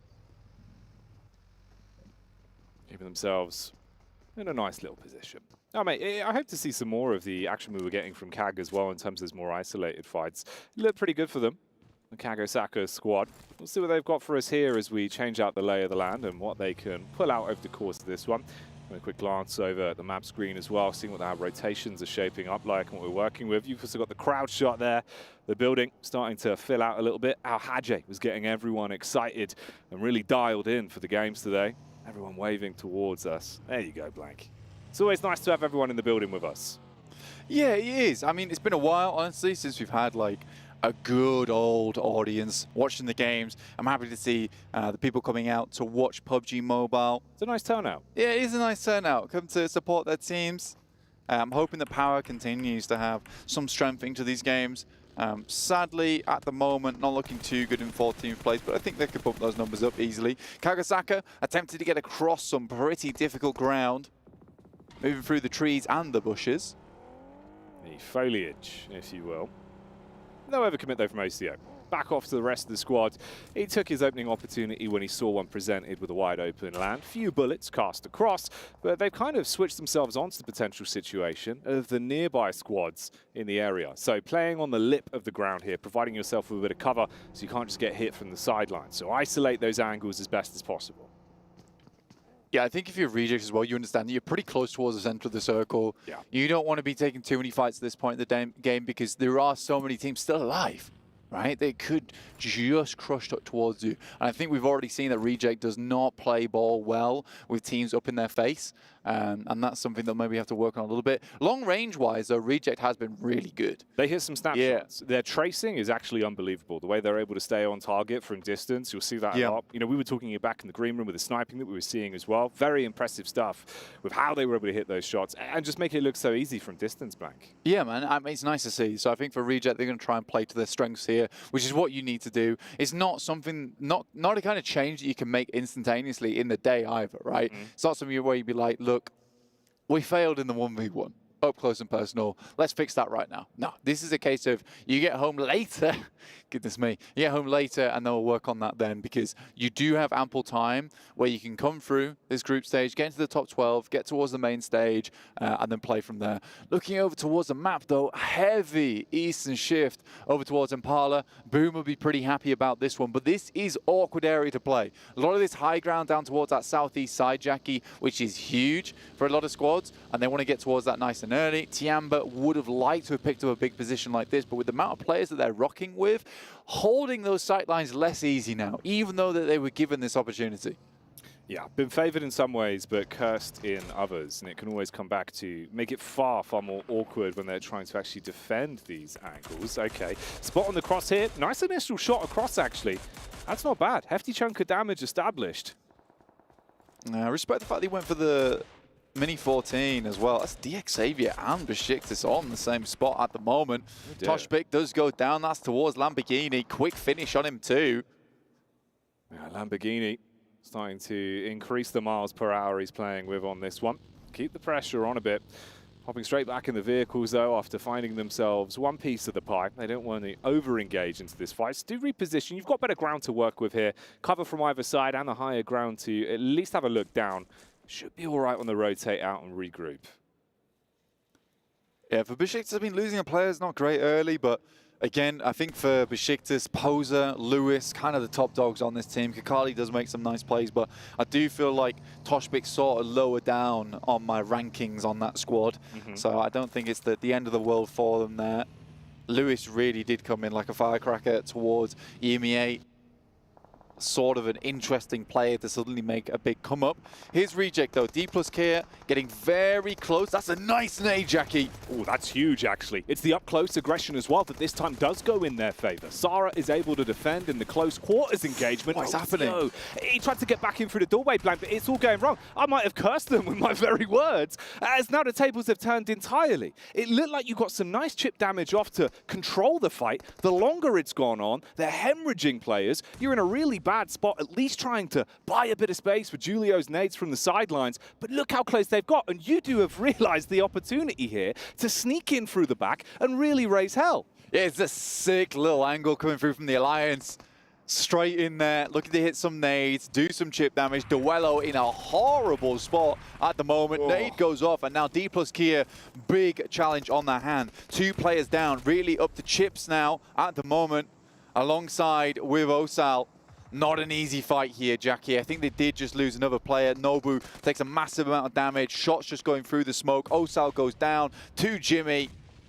Yeah, you can just run away with this one now. Easy pickings from the damage you've been able to establish. They picked their timing perfectly on that fight. Yeah. Came in with great cover as well. Oh, the near miss on the close range angle. It could have been a bit of a saving grace for them, but you've really got to hit those shots, Blank, and they are just not delivering. Olio. Nicely done here. For Alliance coming off the back of the chicken dinner as well. I mean, you continue a bit of momentum, a bit of that fearsome plays that you've just seen into this match. I mean, they've just completely cleared out that southwest side now, making what was pretty tough rotate to get up towards the northeast here just a little bit easier. You've removed 2 teams. That's massive for the guys on Alliance. Boom, though, taking shots over towards DRX. They have actually fanned out quite a bit over towards this southwest side, and I like that play because there is going to be a lot of teams coming over this very open ground that we talked about earlier. So if Boom can hold them out, get a good stronghold down towards the southwest side, they can play that out nice and easy. Yeah, spread yourself out a little bit more. Have the early warning system. Detect the players from the sides.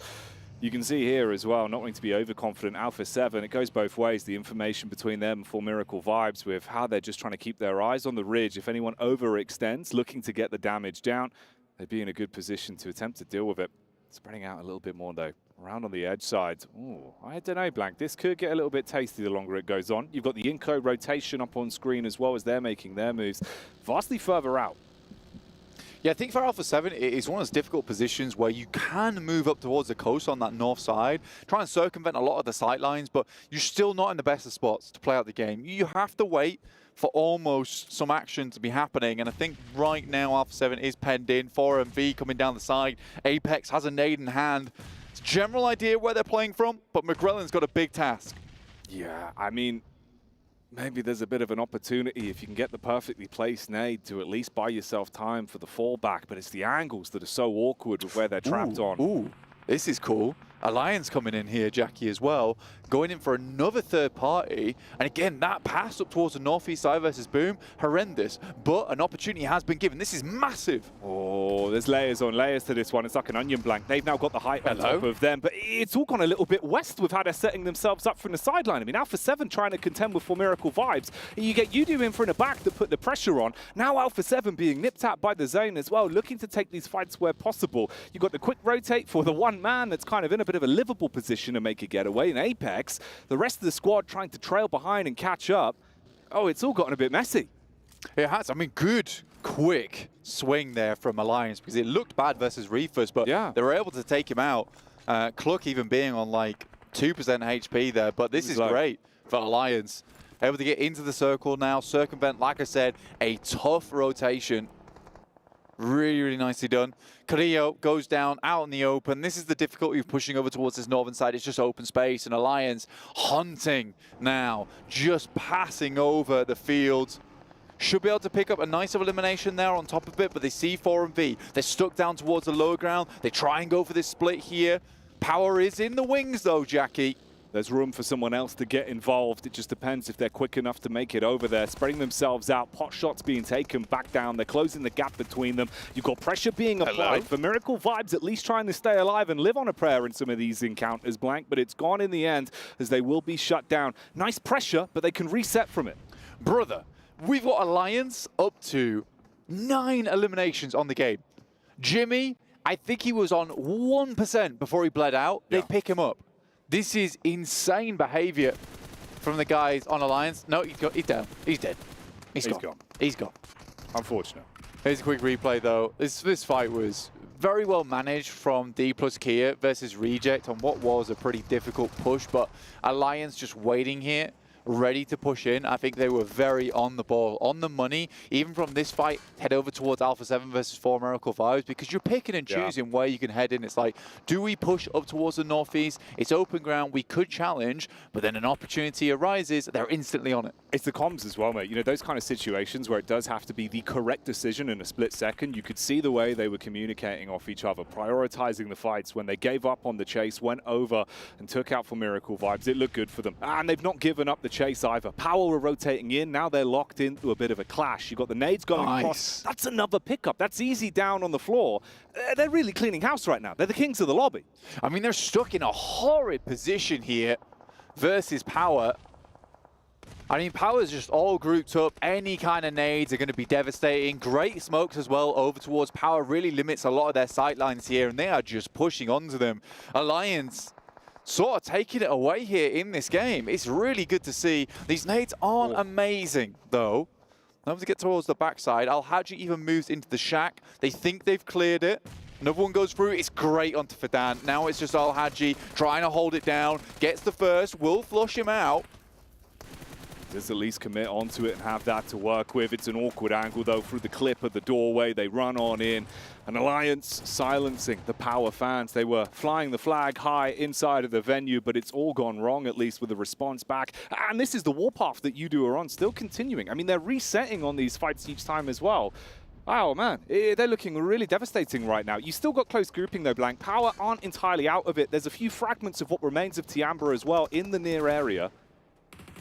It's just crazy to me that we haven't seen Boom try and get in on any of this. All they've done is sort of move from compound to slightly better strong positions.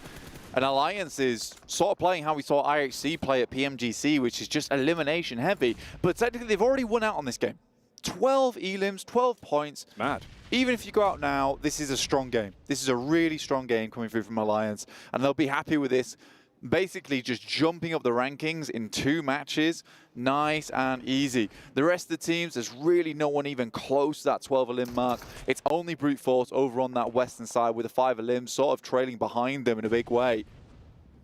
I mean, Brute Force here on your screens, at least making the use of the utility they've got inside of their kit. Those nades going downhill, causing a few issues with the position you've got to play with. It's not the nicest spot to be penned in on. If you go for the exit round on the side as well, Brute Force have a good spread in terms of the angles. They should be able to get a nice amount of damage off. Yeah, this is typically Brute Force's best map as well as Miramar. I think they love their splits, man. And if they're able to get a nice split out in open ground, they're just great at fighting it out. Another nade goes through. On top of that, he's getting a lot of damage done here, but I think Neos is now fresh out of the older detonations. We'll just drop the smokes, look to potentially hold IWNRX as they come out from this one. They're going to use the vehicles, start to pop over towards the top side. Good couple of shots. Actually, an instant headshot. Oh, mate, yeah, that's despicable, Blank. The initial engagement's good for him, but he keeps it going. Hang on a minute. He's not content with that, is he? He wants to take down the whole squad on his lonesome. He's the last man, belly on the ground, peppering the bullets over the top. He's got the backup for the closer as well, and they're good for it. Brute Force living up to their name. Neos basically with a 1v4 there. Insanity coming through. This guy's aim is disgusting. We're going to get a replay over here, over towards the Power engagement. Some great nades here coming through from Cluck, one after another to finish it up. But honestly, all my mind is on right now is that engagement between Neos and IWNRX. Just disgusting shot after disgusting shot. And tracing the heads whilst they're in vehicles, that's not an easy task. And Neos does make it look fairly simple. Just another day in the park, really. Yeah, the way he was flicking off targets as well, prioritizing the HP pool and being able to deal enough damage to clean up on that, even before the backup had arrived. Didn't overcommit to the fight either. Wasn't running that many risks. It's nice to see. And they might be committing to this one here at least. You still got such good height to work with. So they're constantly keeping themselves switched in, being a presence in the other squad's minds. Meanwhile, down towards Boom, we've said we haven't seen too much of them, but they found Tiamba, and it is a scrap for control of the land. Yumi's down as well. I mean, Tiamba doing pretty well here. The fact that you got Liu underneath just dealing with the entirety of the team on his lonesome. Long has to come with the DBS, do some huge action for himself, but will be taken out. Just one final player there from Tiamba, and somehow Boom's able to hold on. It looks really bad inside that building. Bond, though, he's on his way. License to eliminate. Oh, he's coming up. If he can find an opportunity, Molly could be in a pretty good spot as well. Try and burn him out, play with a range. Oh, cleans his way through the door, blows the first man down. DBS causing problems, looking for the hard commit on the back as well whilst he's dropped. And this actually does keep it guessing a little bit. Makes it far harder for Boom now. They thought they had an opportunity to reset, but Bonds turn up and he's bringing the heat to them.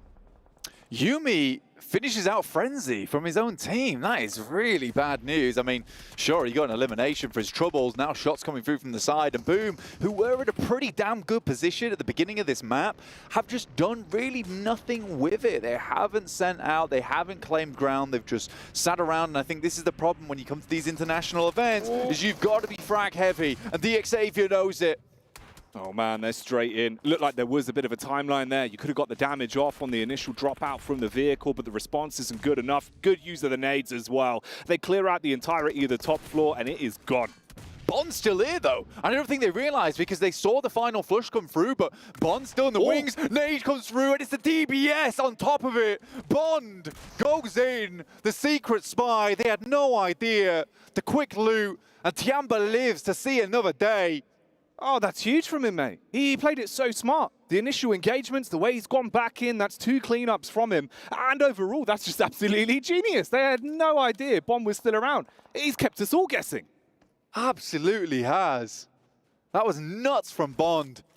I mean, fair play, you let 2 of your teammates die whilst you're slowly running up the hill, but if you come in, you cause a commotion. I mean, honestly, if you're Boom, you're so worried. You get that second knock, you're like, where's the third guy? Where is he? Where is he?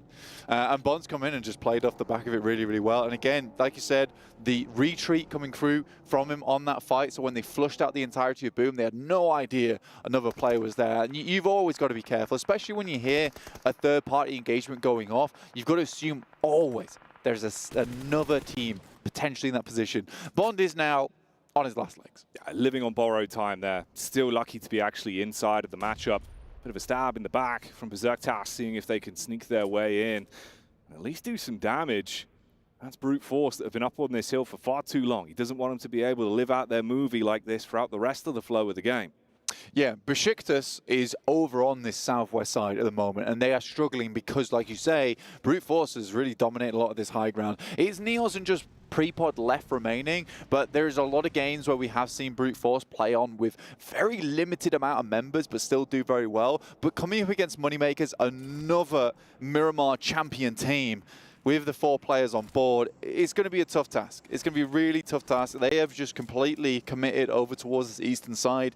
Bishkek is over towards the northwest, so they have a lot of sight lines. A nice split to be playing with, nice to be working with. Likely they're just going to jump on top of this fight once it starts. But I think if you're brute force and Besiktas, right, you got some camaraderie in the fact that both your names start with B, but also you got camaraderie in the fact that you don't want to fight one another. You want to create a very difficult scenario for a 4-man team like Moneymakers to come in, so you sort of have to have this agreement between one another. The gentleman's agreement. You know the win condition for either one of you, and it makes sense to try and avoid those engagements if possible. Put yourself into a better position to go for the actual chicken dinner overall. For Tiamba, it's a whole different story. The solo dolo, the main man that's been causing issues in Bond, he's just looking for the longevity on this one. If he can find any other opportunities to take a stab in the dark when they're unexpecting his potential pop-up, that's what he's going to be going for. He's got a good position in terms, at least the back line, could have a slow rotate up around the hillside.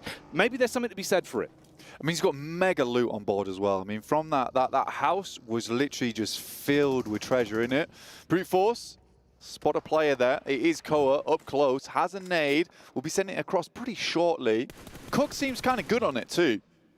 But there's so many sight lines here. And with the circle heading over towards the northeast, this is sort of a guaranteed victory here for the Moneymakers. Neos cannot play up to the pressure here, will fold underneath it.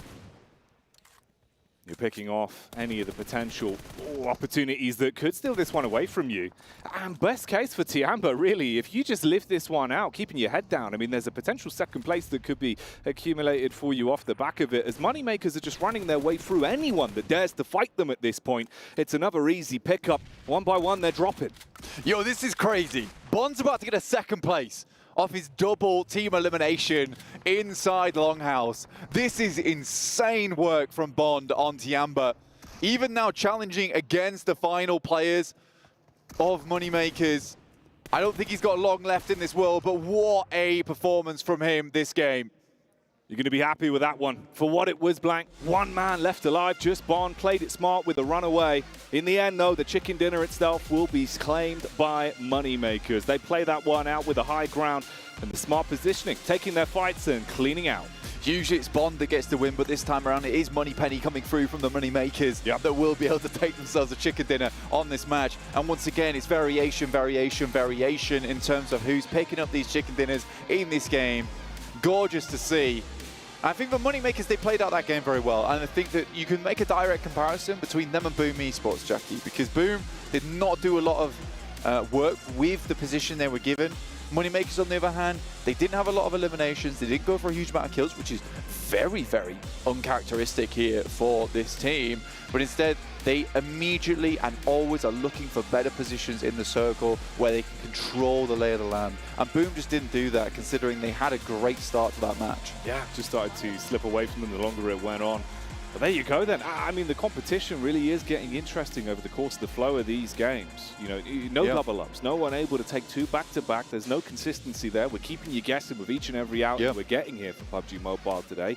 And it's interesting as well, mate. Some of the individual maneuvers really starting to heat up now. It feels like we're getting everyone nice and warmed up. They're in their flow state on the stage. They absolutely are. And I think the fact that we had 3 teams from EMEA over towards that top side, I think teams are starting to respect this region a little bit more, because I think a lot of squads assumed, you know, more towards America's side with the Brazilians who are bringing the heat, bringing the fire.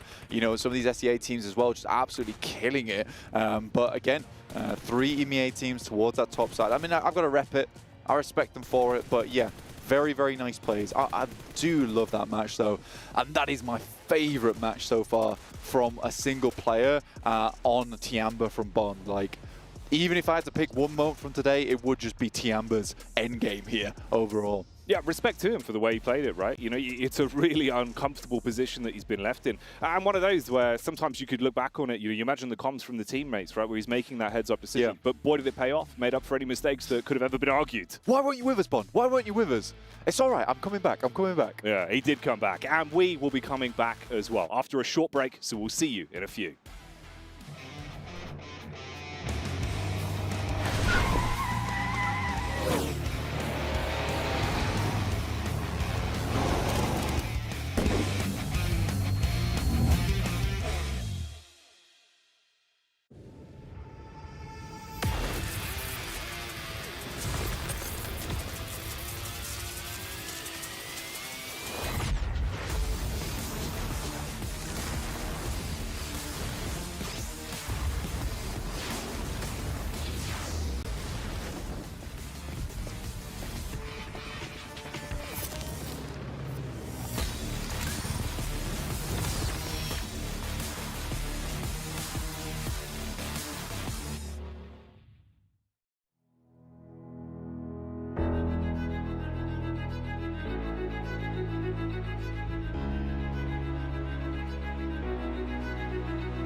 chalk it up to another win for EMEA as Moneymakers secured themselves the chicken dinny. I know how much you two love me saying that one. And get themselves a big win on the board. But I will say this, we haven't really dove too much into EMEA as a region because obviously we're talking about like some of the big regions at the moment. But EMEA right now to me has no clear standout team. And I can't even really say team spirit who I want to say because they're in the survival stage right now. It's true. They're going to have a bit of a rough time down there because the survival stage is so rough. But the fact that Moneymakers get this victory, it was a little bit, it kind of came their way, let's say, right? Kind of in that northeast side, there's really no teams contesting them. They were playing the information game for a long time here, realizing exactly how they were going to play this out. Only 6 elims to their name, but they played it steadily here for the victory. Only 6 elims, but a chicken dinner 7. And those 16 points have been able to push them very far up in the leaderboards now, and maybe get them one step closer to securing a spot in the main event. And now it's a team with a little bit of momentum too. Something that we're talking about with Kalaris while we were watching the game is that in the previous game, they were able to kind of spark off their day by being able to get some eliminations. And in this match right here, another team, I mean, if we're talking about EMEA, Brute Force, the way that they were able to just fight throughout the whole match was impressive. This team, we're talking from Prepod, he was telling me that they were more than likely going to end up fighting with Alpha 7 quite a lot. I did enjoy what I saw in this last match, which they decided to disengage of the fight from Alpha 7, which was in El Pozo. Both of those teams didn't want to fight. They made up their mind right away, and they started on their rotation. And with Brute Force, I mean, they actually ended up fighting, they ended up third-partying NRX and Osaka as well, which was good. They're an interesting one for me, a Brute Force, because their fortunes can run really hot or really cold. Really hot in terms of, if you think back to EMEA, Game 11 of the finals, they came into that in 12th place. Then on Miramar, of all maps actually, here to be able to get things going. High ground, high ground, high ground. 20-some eliminations, a win. Bam, jump up to 2nd place straight away in one game alone. So if they're capable of such explosive PUBG, we could see them continue to try and make that happen here. But again, sometimes hot, sometimes cold. I'm not convinced they're EMEA's best team. They were the champions, don't get me wrong, but I'm not convinced they're the best team. I think that there's a big spread, as Neos will take that #1 spot there. I will say this, though, for Brute Force. Looking at one of their matches earlier on today on Erangel, they showed they were very aware of their surroundings. Remember, they were in Military Island, and instead of rotating through that West Bridge to run into potentially like 4MB, they went all the way around into East Bridge, they went into the Blue, and they eventually went up against Alliance at the very end to secure themselves a 2nd place. So macro-wise, looking very solid there. And I think that's when the experience from some of these players, right? Prepod now being here in Riyadh for the 2nd time, 2 years in a row, it goes to show they are improving, and it's kind of what I was hinting at too as well, with him letting me know, yeah, we're going to be fighting Alpha 7. For them to make that quick decision, we're not going to stay here, we're not going to stretch this out if the fight's not going to be given, just let's start moving along, let's focus a little bit more in the later games. That's what you want to see out of these teams. Yeah, and they're starting to step up here, and actually I want to see even potentially a head-to-head between Brute Force and Moneymakers, because they both had dynamically different ways of playing this match, as you mentioned before, Claris, right? You had Moneymakers sticking towards the east side where they really didn't have anyone to contest with, and then you had Brute Force who basically had to do what Alpha 7 had to do last match by fighting through a lot of these teams on the edge. But yeah, I'm kind of surprised a little bit by this damage, but with the way we've seen these matches play out, the teams who kind of play safe and just wait for their moment will eventually get those eliminations and eventually that damage. Similar to what I was saying about Brute Force being kind of hot and cold, I also sometimes feel Moneymakers are like that as well when it comes to their regional play in EMEA, be it like, oh yeah, we're going to either bomb out with 0 eliminations or we're going to get 20 eliminations and then get the chicken dinner as well. But when we looked at that actually all play out here for Moneymakers, this was a more calculated Moneymakers in their approach to the late game compared to what I've previously seen. It was very clear to me that they were looking to distinguish, okay, we know how many are alive on the other side of the ridgeline, etc., but is it 1 or 2 teams? How can we gain this information? Are they shooting at each other? Just being able to identify that and then be able to roll through it means that, you know, they're trying their very best to kind of understand the situation that's going to play out in front of them if they go and sweep. And for Moneymakers, the big question mark for that team has been, how are they going to be performing in their first, for a lot of their players, in their first global event to this scale? Yes, they have Allboy, but Allboy's currently not playing. He's one of the substitutes, and it comes down to, okay, maybe in the first couple games, were they a little bit nervous? Something that is going to be benefiting them is that they're not going to be playing tomorrow. They're going to be able to have some time to digest what happened today, see where they can improve, and come back on the final day of group stages and improve on whatever mistakes they made early on. Okay, obviously these teams have a chance to win a lot of money, but you at home have a chance to win some money as well if you head over to TikTok and follow PUBG Mobile Esports, and also post a video of yourself either in-game or out of game doing your favorite victory dance, and make sure to use the hashtag PMWC victory dance. You're entered to win potentially up to $3,000 in virtual game cards. So make sure you guys pick them up for yourself. And in the meantime, before we head into our final match of the day, let's head down the stage with an interview with the Lions to hear what they had to say about one of their prior wins. And here we go from behind the stage with Jimmy from Alliance. What a performance we are seeing from the last two matches. But Jimmy, I have a very good question for you. First three matches, it was a rough start for you guys, but then happened the break. From the break comes the chicken dinner. How you guys managed to pull that out? Before the break, we always reset a mindset. So coach remind us to play like a basic one. So we play like, usually we play at the PMSL, so after the break, we break it. So you just do the reset to your own settings and so on. So from the match 4, basically that was a chicken dinner. Then the match 5, you guys played aggressive. You nailed a lot of eliminations for you guys. Is this the style we are expecting from Alliance? Maybe we have hit some third party for us, so we join. We only join, so maybe lucky. So based on your luck, you nailed the chance, you had an opportunity, and you grabbed it. You have basically this is the last match for you guys, and then you have a full day break for you. You're going to be preparing, going over the mistakes you guys did in this day, or are you going to focus only on the third day as it is? So for the last map, I think we play like usually, and then we reset and focus for the next day to bring the point to main event. All right, thank you very much. Arigatou gozaimasu. We'll let you do it. As we heard, guys, from Alliance, they are doing a mind reset and going back to it. طبعا لجمهورنا العربي على طول بنعطيكم. Oh, you heard from Alliance how they're feeling, how they reset, but we're not going to be resetting. We're jumping straight in like a jumper cable to excitement. Electricity's in the air, Blank. It's the last game of the day, day one here. How are you feeling, mate? I'm feeling good. Yeah? Honestly, I'm feeling really good. I think there's been awesome games so far, back to back to back. And I mean, the break, when that happened, reset everyone's mentality. It really did. We're just banging out amazing game after amazing game. We're finishing things off on Miramar, nice and hot, just like Saudi Arabia right now as well, which is a bit warm. Yeah, I'm burning. I'm burning up. I can't handle it. I've got like factor 9,000 sun cream on. You need it. I need it. You need it. Yeah, I do need it. It's bad. I'm like I reflect in the light. I'm blinding everyone as I walk the studio. Like a big mirror ball.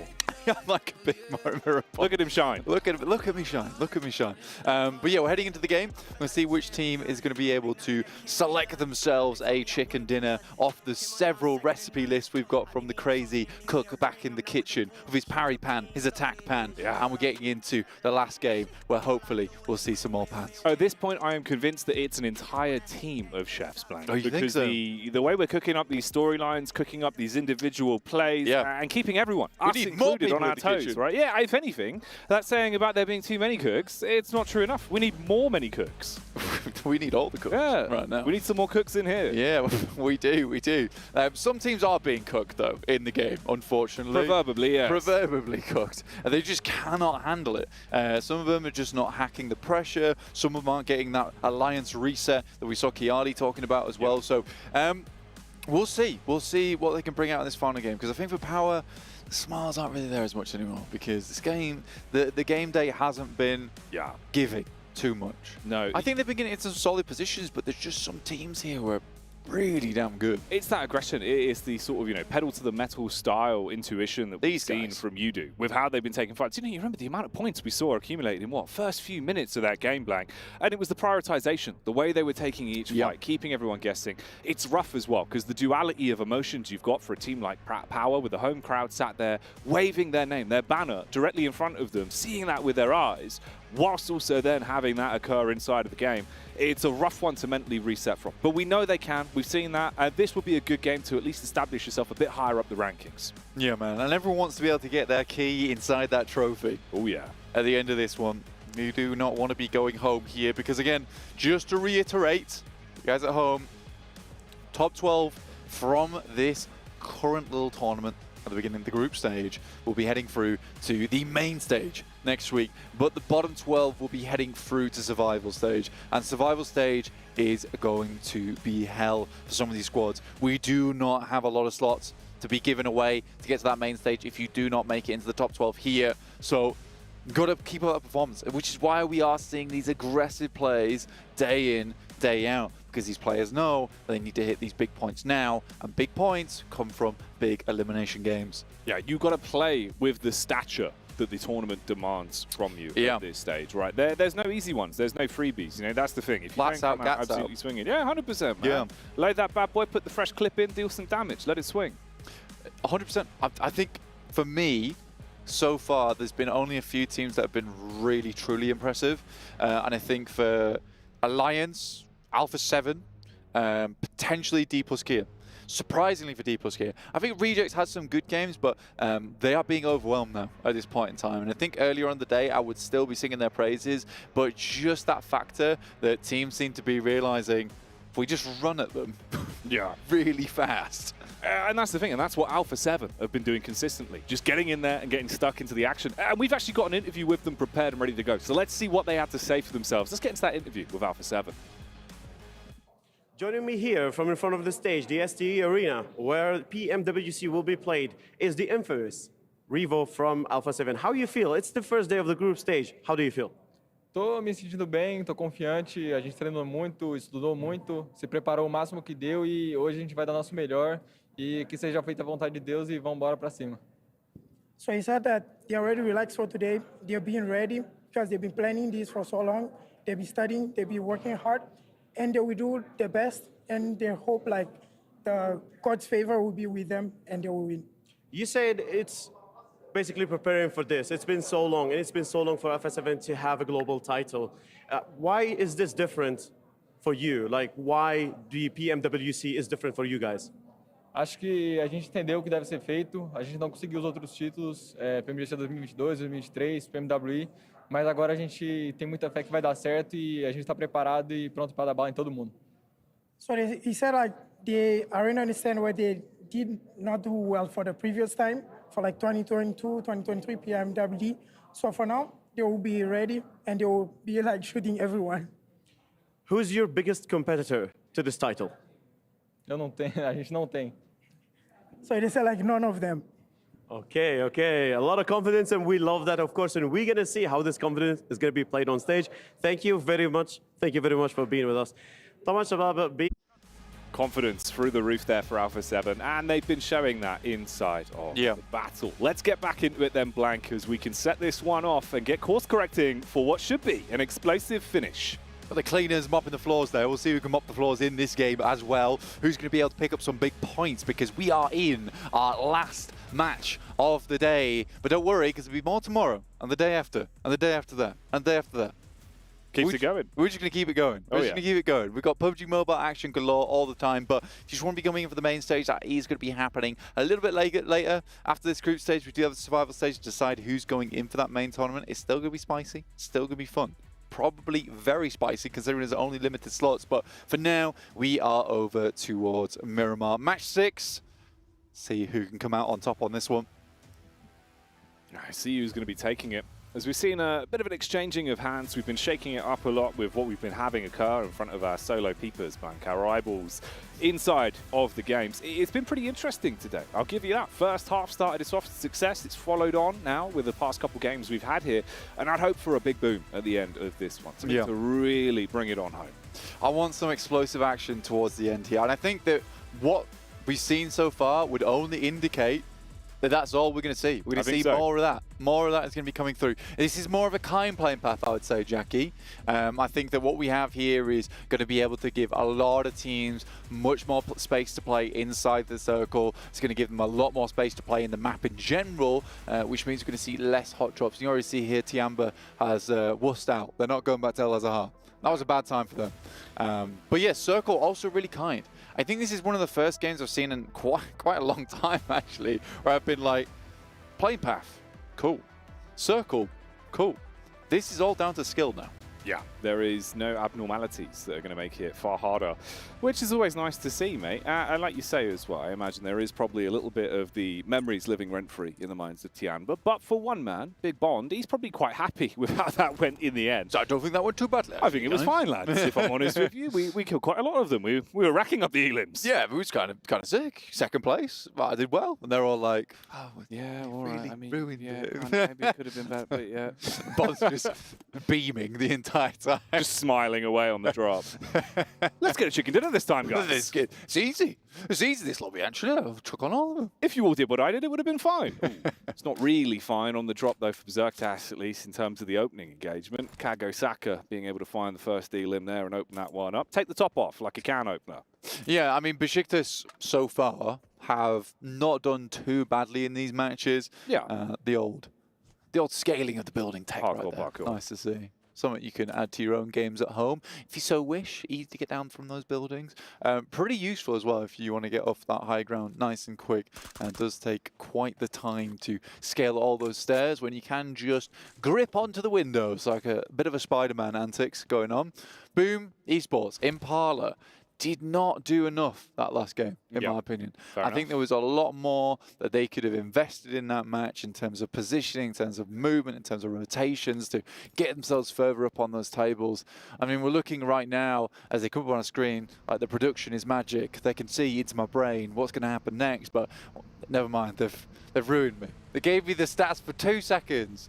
Bring them back right now, this instant. But yeah, we do have brute forces stats. Oh, mate. You cast the curse in the broadcast bank. What's going on? Why are you doing this? What's happening? What's happening? I feel like someone... if I talk about the rankings, is it going to be okay? I think it is. But yeah, Judo Alliance right now, 41 points. Not bad at all. Alpha 7, 45. And D plus Kia, 50 points. I think that's the big surprise from this tournament so far, is D plus Kia in first place at 50 points. You know, I was talking to the big brain himself, Mr. Max Mann, and he was saying that did not think the Korean teams really had it in them anymore to hit those big points. But D plus Kia used to be this team we would hail as central team, pick up a compound, kick up the feet, turn on the telly, and have themselves a good game off the back of that. But feels like they're actually hitting some good shots, they're taking some good fights, and they're not afraid to go for some of these eliminations. So it's a very, very big change for D plus Kia, I would say. I mean, considering the fact that a lot of the team has been switched out a bit, so there's bound to be gameplay changes off the back of that too. Yeah, I think we're seeing a lot of that as well, where especially off the end of today, going into tomorrow, it'll be very interesting to see how clearing the bag, you know, back at the hotel, have a look back at the benchmarks, watch back the VOD, see what you can adjust to see how that's going to shake things up as well, because that's going to be a big part of it. There's been some unlucky engagements for a few of the squads that potentially looked like they were really going to have a field day with the early setups we saw from them, and then by the end of it, you look 5 minutes later, blank, you know, we're down to 3 squads remaining, none of them still alive and kicking at that point, so it's interesting. We'll see how that shapes up, though. That's an idea for tomorrow. For now, we'll stick with the present. Because it's like such a quick tournament as well, like 3 days, right? That's the difficulty. And for when you get home and you try and unpack this, like it's far easier for some teams like D plus Kia Alpha 7 to be like, well, what went well today? And they have a lot to look at and be like, we can do that again. But there's some teams like IW NRX who is a case of everything went wrong today. What can we change? And I do think one of the biggest deals for IW NRX is that they've come from a region where they felt on top of the world. They felt like they could fight anyone. If it came down to a 4v4, they just win. And that safety net been pulled out from underneath them. Some of these fights that would have just been, right, we're going to take this compound, we're going to fight them, we're going to win, they can't do that anymore. So picking up these really strong positions around the map, just not a possibility. No, makes it far harder. Keeps you guessing. And it is interesting, so we'll see. That's definitely something that will develop over the course of the next few days here, especially as the competition rages on, as there is so much PUBG Mobile over the course of the next little while, Blank. We got a lot to get through. This is only the beginning, so I hope you've been enjoying the show today so far. We've kept you on your toes. And like we said, I reckon this one's definitely got the innings to have a fair bit of gas to it, Blank, as it starts to develop. Moneymakers here, previous winners of our last game there on Miramar, so just need to do it again. Just do it again, lads. Do it again. Which is nice to see, because I do think that Kale makes a good point over on the broadcast as well, in the sense of, look, Brute Force, Moneymakers, they're both hot and cold teams, right? You know, you're either getting the iced coffee or getting the very, very red hot coffee from these guys. And it's difficult to know what type of day is going to come out from either of these squads. So it does make it difficult for other teams in the case of, are they just going to annihilate us today, or are they just going to let us walk all over them? So I do think for Moneymakers, it is nice to see them pulling off some big games. But I do think that the biggest factor for the Moneymakers, Jackie, in that last match is the fact that they won that one off the back of good rotations and a strong end game. And I will say that for the most of the matches that in EMEA where they were doing really well, it was more of an opportunistic playstyle, going for third parties, taking really big risks in terms of how can we make this fight very uncomfortable for another team so we can win off the back of it. So it was interesting to me that they worked a lot on their just rotational based game, a more passive playstyle, which is nice. Because I think if you are a team like Moneymakers, you're coming into this tournament, they've done a lot of research and they've done the right research. Yeah, they've got the adaptations that they need. Bit of a triple barrel roll there. That's kind of nice. You'd like to see that. I mean, that would get what, maybe 8 points? I'll give that an 8 points. 8 points, 8.2. 8.2? Yeah. I'm saying he'll be happy with that one, mate. That's quite nice. He can print that out, put it on the fridge, have it to look back on. Well, you'd hope they'd have something more from this one. You know, we were talking about power a lot over the course of the past couple of games, and I'd really like to see it on the server, have them just come alive, really, in some of these engagements. It's felt uncomfortable in terms of the positioning. I think that's kind of been the more rough position for them they've been fighting from. It's always an uphill battle. I think if you speak to any kind of PUBG Mobile fan and you ask about power, you will 100% get the vibe that they're not a bad team. They aren't a bad team by any stretch of the word. I mean, most of the teams here at PMWC are not bad teams. You've got to be good. You've got to be good to make it this far, but Power currently aren't really playing to the standard that I would expect them to. There's some good shots coming through from Easy, but the rest of the team is just down on their knees. Icy does hit the deck. Is knocked, but not flushed yet. And Moneymakers are just handling business over on this side of the map, down towards the southeast. In the meantime, we do get a circle. Heads up towards Hacienda del Patron. Interesting finish here for a lot of squads. Bit of open area, some big old buildings to play around with. Could be a very fun finish. Now Haji soars into this compound, away from the danger zone that is the Moneymakers. Yeah, he had to get out. Rest of the squad, unfortunately, it's not so easy for them as they go down heavy off the back of the engagement with Moneymakers. He bought a bit of time for the getaway with the single knock, but that's all it's going to be. You can reset from that engagement. So things are fine for Moneymakers, and you're getting the additional points off the back of it. Reject crawling on the bellies as well, trying to go around the edge here, but they got nades raining down on top of them as Poser dashes out another one. The smoke's at least giving them some cover, but it's not too clean. Kago Saka, they've got an angle from the other side, and they're always finding these cheeky picks in the back. Yeah, this is the rough part, and I think this is where a lot of teams have sort of switched up their gameplay, refined it a little bit in the sense that if you're going to go for a crash on a building, you need to be on that building. You can't go for these splits like where we see Regiosio right now, because so many teams are waiting for this to happen. How can we take advantage of it? How can we improve our position by taking advantage of a bad one? Here's our little replay on the triple barrel roll, which somehow... Wait, that's like 6. Yeah, maybe 7. Somehow, some way, just casually back on its belly. Yeah, not bothered, not bothered. He's got the new magnetic wheels. Lure you back down to the ground. It's loaded dice wheels. They can never end up upwards. You always get 6s. Yeah. How is that possible? Just a bit of luck. Just a bit of luck. Don't look in my backpack. Please don't inspect the dice. We've weighed them. This one is significantly heavy, sir. Only in one location. Interesting, interesting. Right now, we're weighing heavy over towards probably Boom and IWNRX, though. Got some nice central spots for themselves. I'm a bit more concerned about that area of the map because I do think final game of the day, if you're IWNRX or Boom Esports, you're looking for something big. Yeah. You don't want to be going into tomorrow just having bad game after bad game after bad game. Really affects the mental. And they have to understand, and I'll keep saying it, that the bottom 12 be heading through to that survival stage. You do not want to be in that bottom 12. And it's so forgiving and so unforgiving at the same time. Because the bottom 12, you're put in a position where any mistake could lead you not getting through to the main tournament. But 12 teams being given that chance out of the 24 to get into the main tournament, that's a lot of squads. So you've got to make the most out of those 3 days. Yeah, live by the sword and go down by the sword. You really can make your own history. Don't want to leave it up to someone else in those sort of situations to lap you a point and then be gambling, living on a dream that you're able to float your way through. So put your best foot forward when we get there. For now, pot shots across the board, taking out the tires and making it awkward for the getaway for moneymakers from the ridge they've got as we start to see the move up on the rotates.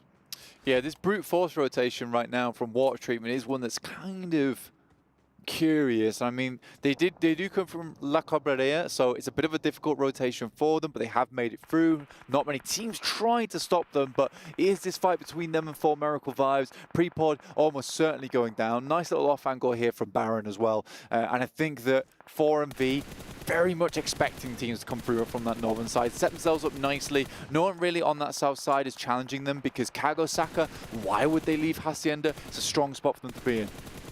And the vibes are good right now. For Miracle being able to make the plays that they need, only taking small amounts of damage, little licks here and there. There is a bit of a clash back though, as things have gone quite rough for Brute Force in terms of the damage and the knocks that you've established. So you're looking to at least keep yourself guessing. You've seen the compound's been grabbed, that's more cover to work with, dives in the vehicle and looks to double back a bit further. And they're closing the distance on this. They want to take them out if possible.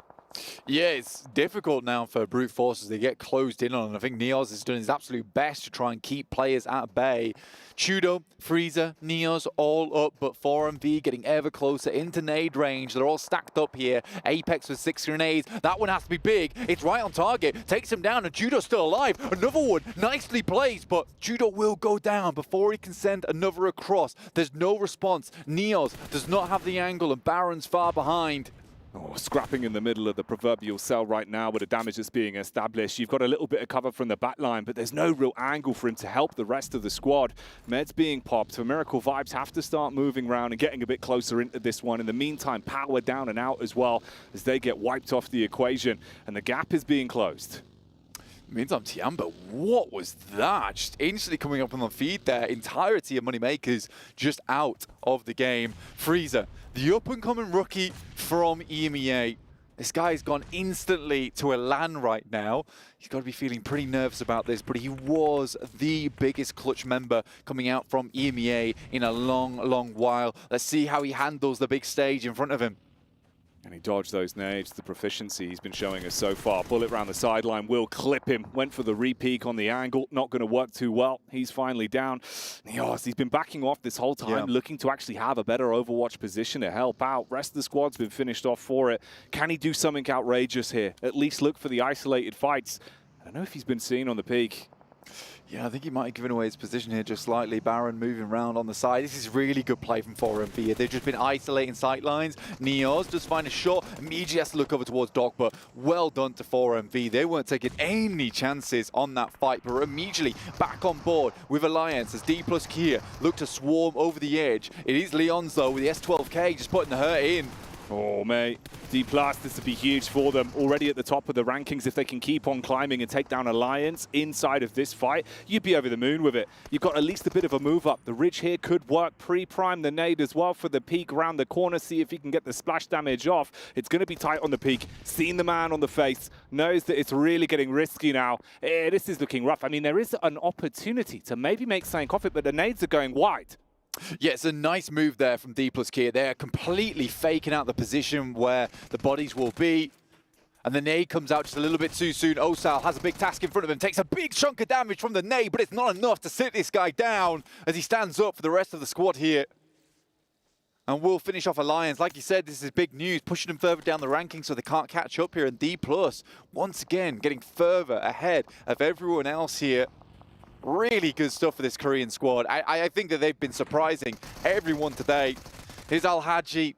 Decent hole, but not quite enough versus DRX.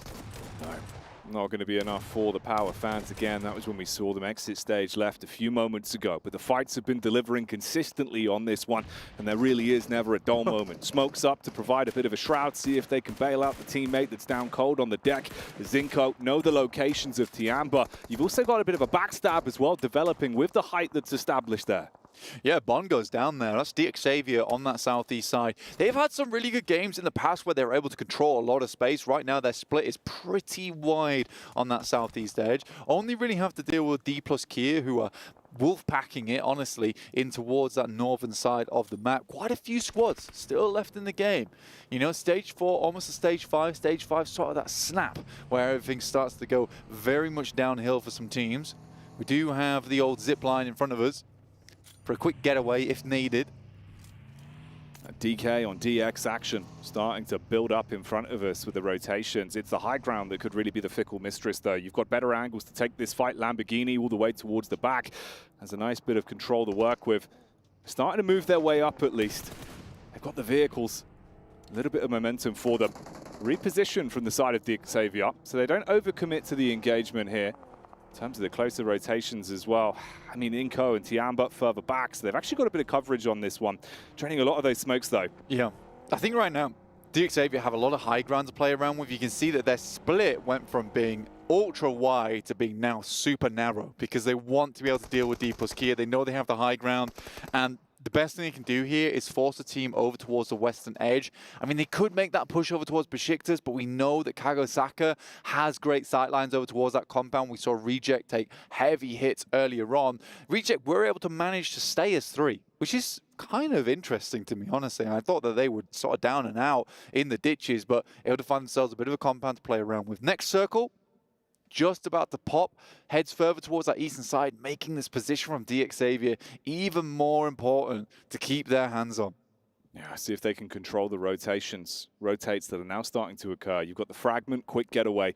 See if you can move your way up a little bit here. And you're right as well. For Reject, I'm surprised to see they're still standing and actually found themselves a bit of a safe spot to play around. It looked rough. Last time we checked in on them, it wasn't looking good. Green around the gills. But now, maybe there's an opportunity. They can go for the same style of play. Keep the damage out on the rotate and see if they can make it awkward for Kagosaka, who are at least looking to reset and slowly move out in those duos. Get the map control they're looking for. D+Kia, like you said, they did get that runaway in K. They didn't want to send too many players out towards him because if he anchors, gets taken down, that's fine. They lose a player, but at least they know that that place is taken and they'll have to go for a different approach. But he's got in, and he's got in quite well. It's not the greatest of plays in terms of positions, but it is somewhere. And I think that with the circle the way it was, realistically for D+Kia, they just needed somewhere to stay. And they can hold out a lot of these teams that are playing on that western edge. IWNRX and Boom, once again, they are far into the game now, stage 5, and these are important matches for them. So for IWNRX, my eyes are on them this match. For Alpha 7, we heard in the interview that they were feeling confident. They thought that everyone was their competition. Not a single squad was isolated from them. They just wanted to take down any names that dared to step towards them. And they keep the pressure on, at least, making it a bit more awkward for Kag on the rotate. You've got close grouping of about 3 squads there as well. So not much room to breathe, at least a bit of cover provided amongst them. They can take their time to heal back up. A7, though, getting ripped to pieces as Kagosaka comes through, and that's Alpha 7 down. And again, I did want to say it earlier, but I feel like this is Alpha 7's biggest downfall. As you come into these tournaments trying to say that, you know, no one's your competition. I get that you want to have confidence coming into this, but you need to place your chips on the table sometimes to be like, this team's really good. Yeah. We need to take care of them. We need to watch out for them. I think respect is something that needs to be brought up on that squad, honestly, because you can't be making those plays and expecting not to just get demolished. I mean, they got an initial good shot off, but the crash was lacking there, Jackie. They had so much time to reset from the last engagement as well, so back on full health and just made it look easy. Blinking, you would have missed it on that one from Alpha 7, sweep onto them. And it's not looking too great then. So yeah, they put a target on their back, potentially blank with that interview. Yes, they do. Yes, they do. The big old bullseye. Boom. Still 4 players, 1 elimination, but it's 4 Miracle Vibes up to 5. And I think they've been playing this game much more akin to how we usually see 4 Miracle Vibes play their matches out. And I think it's been a weird 5 matches so far for them, where some of those smart plays, some of those intelligent rotations we usually see from 4 Miracle Vibes just weren't there for me. They weren't there for me, but it looks like someone has switched on brain with Big Head and now are working well in these matches, which is good to see. It is really good to see because I think that they were a big favorite in these upcoming games. They just got to keep it consistent. This has been non-stop, obviously, ever since you saw the control from DXavier previously. It's been hard for D+ Kia to actually make their move past them. Now you're That's a nice nade. Oh, the rebound on that. It looked like it was all about to go west, but you bounce it around the corner, get the establishing damage off, somehow reset the fight they were thrown into. You got the backup from Reject now waking their way in through the hill as well and putting damage down from range. It's all getting messy. That was an unbelievable bounce. I mean, sure, he takes out his own teammate, but kept him alive for a little bit longer. But this is a perfect time for Reject to move in. They have 3 players still alive. DXavier sort of split up here as Paragon immediately moves back over towards the east. Central circle. Tiamba has a nice little bit of a ridge to play around with here. And Reject's not currently in. To be honest, it's only 2 players up there with Nade as well as Chua. Potentially there's an opportunity here, but instead they're more focused over towards Kagosaka, trying to move out. Regiosio got him dead to rights here on the angle. Being fed a few opportunities on the peaks.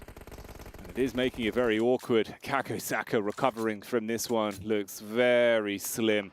Everything's gone wrong for you. All you've basically got is that shroud of smoke, but even then with the angle Reject have been playing off, Osio is able to hit shot after shot when they do have to peak. You're at a stalemate for getting away from that. A lot of teams just waiting things out. It's Tiamba though versus Inco, who've moved in. There's been some great shots. I'm not sure if that's 3 down there with just Nenebete out on the eastern side, refusing to make in. And he lives on the push as well. NXC, alive to tell the tale. A 2v4 at this stage in the game is unheard of. You've given him the keys to the car and he is just breezed out of there, topping out at 7 miles an hour. Battling back as well. Tiamba looking to keep the carnage going. Snapshots across, looks to reset for the quick rapid reload. Knows that he could get a prime shot off here on target. And that's where it is, Blank. Softening him up and keeping it uncomfortable. Beautiful stuff. I mean, Paragon will steal it away, but I think Tiamba's honestly happy with that regardless. QZ, NXC able to pick themselves up a 4 elim on the game, up to 7 now towards the top side. Beautiful stuff. Kagosaka finally finished off. But again, it's 4MV, IW NRX off in the distance. Frozen's already down and taken out. They are sweeping right now. 4MV coming online. A little bit late, but better late than never. Yeah, their hearts are pumping right now of how they're playing. This confidence is definitely there from the choreography of PUBG Mobile we're seeing thrown out from them. Nades downhill. Reject have been losing a lot of the stock they've had to play with as the numbers are being thinned, and it is a rough battle to work with. Look at the angles you're fighting from here from DXavier, and a difference in the utility they've got to work with as well. You're being barraged by the nades. They know they fragmented them. Osio trapped behind the vehicle, lucky to be standing. Yeah, it's a nice nade actually as well coming from DXavier. Paragon still just cleaning out that eastern side. Pretty confident that his 3 teammates can take on the remaining members there from Reject. I don't know, man. It's a difficult game to call. I mean, Boom's still in the game with this wide split over towards that north side. Waiting on this next circle, though. That's probably going to be the decider here. Heads up towards that north side. Now it's up to 4MV versus Boom. But already a shot comes through onto 4MV. I think that might have been a flush as well. Boom do actually get taken down by Paragon all the way in the back there. One player goes down, another one hits the deck. What is happening here? They had a good spread on it. You had the better angle to work with for Miracle Vibes in the back, completely causing issues as well. Again, a barrage of bullets finds its way onto Boom. There's only 1 man trapped, living on borrowed time. There's a nice nade in the back pocket as well. Should be able to get that right on target with the low HP. It's got to be a goodbye moment, and he's gone. That was crazy good. I mean, Doc was just unbelievably good over in CSA, honestly. The people were saying that Max was glazing. And he absolutely should have. This guy is insane. He deserved it. He deserved it.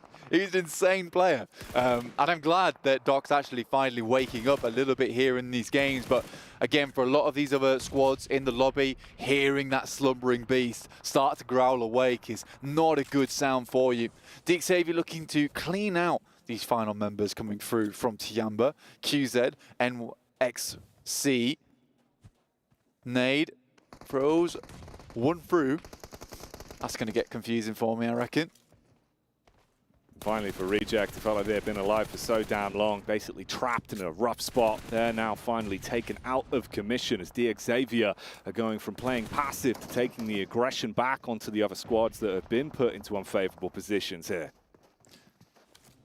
For Miracle Vibes starting to get their split on now. I mean, they can see that there's a lot of fighting, or at least hear it off in the distance. So they're going to wrap for this ridge over towards that north side, pen IWNRX in. And I think this is the best thing for 4MV right now, is they've got so much information because they have taken space. Doc on the sidelines, though. QZ with a unreal spray.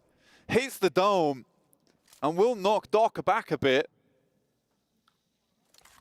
And this could be Tiamba trying to see if they could repeat history again. Going to be far harder this time to stay alive as a solo and steal away any sort of points off the back of the placement. And that is going to be a rough timing on the heel. Taken down.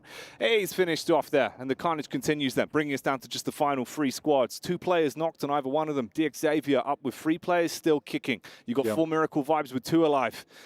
How's this going to go in terms of the spacing? Yeah, it's not looking good for DXavier on the way. You could just mow your way through on the cross here if they can get the angles. They've been good in the firefights as well. Yeah. I think with DXavier, it's not the end of the world for them right now. They can still push up. They are outside the blue, and that's going to be their biggest difficulty. IWNRX still have 3 players, though, Jackie, and they still, I would say, are not to be underestimated in these lobbies. But being crunched between 2 squads is never an ideal situation.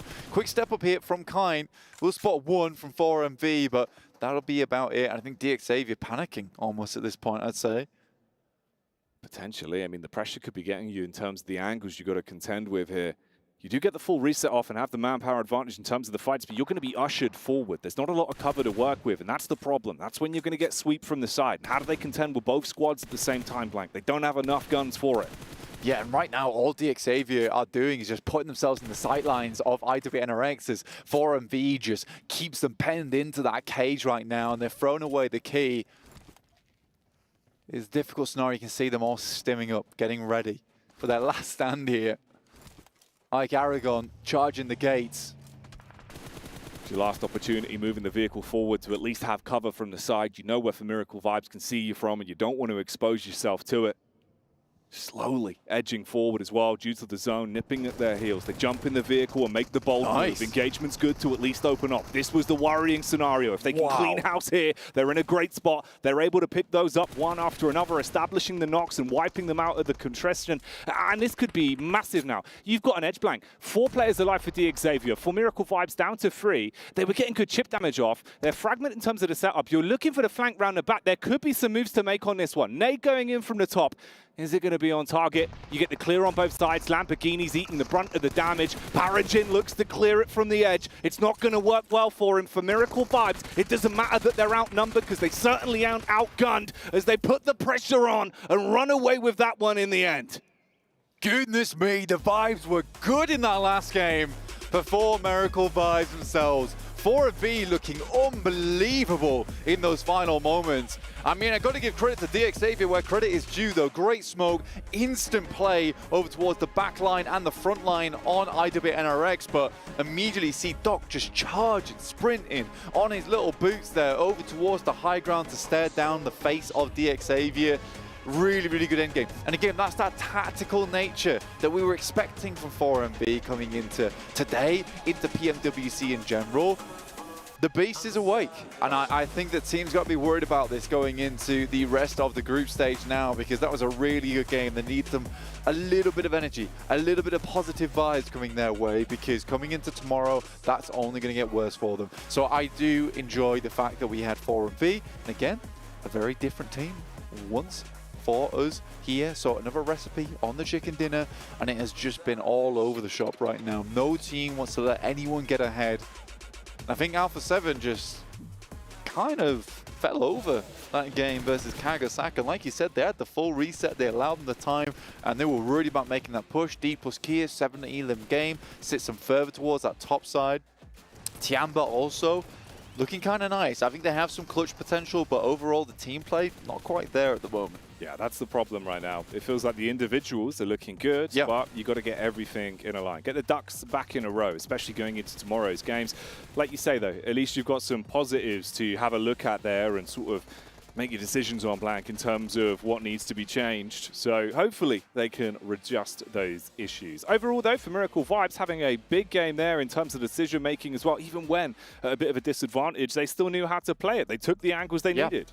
Yeah, I think for 4MV, it's just a case of like, that wasn't an easy game by any stretch of the word. I mean, they were in quite open area for a long time, some really good splits. And it was, you could almost see the duality between Paragin, between DXavier and 4MV, the way they were playing it. And I think it did just get to that moment where the circle shifting over towards that northern side, that thing you were mentioning, where DXavier were going to get ushered into that circle. That was going to be the factor that ruined them. And I think they took an awesome fight between them and IW and RX.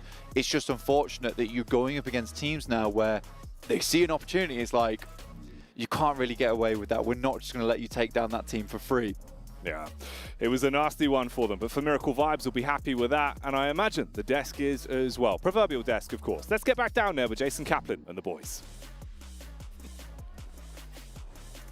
Let's go, 4MV, man. I've been waiting for these guys to show up. I got to cover them with Max Men over for PMSL CSA, and they were insane. And I said to you, Seven, Doc is the nade master. And you got to see a little bit there why I kept saying it. I was doubting it at first, and then I saw it and I was like, ooh, okay, I agree. I want to see more. I can't wait to see more of that because it was quite impressive. And I'm with you too. We were wondering what was going on there with 4MV. We weren't seeing like... We saw some good performances, but it wasn't too like what we expected to. This is a good way to close out day one. Yeah, definitely so. They've got to live up to the regional performance that they put up. I mean, there you saw Doc being MVP, despite his, I think his average survival time being 18 minutes 54 seconds across that whole tournament long, and 3 out of the second. Hey, I'm doing what I can. I've got some numbers in my head, right? 3 out of the 5 guys in terms of playing over in CSA as well were all masters of using utility. The most nades used during all of that time. So as you say, they are nade masters, they're utility masters, and we saw just there that in practice.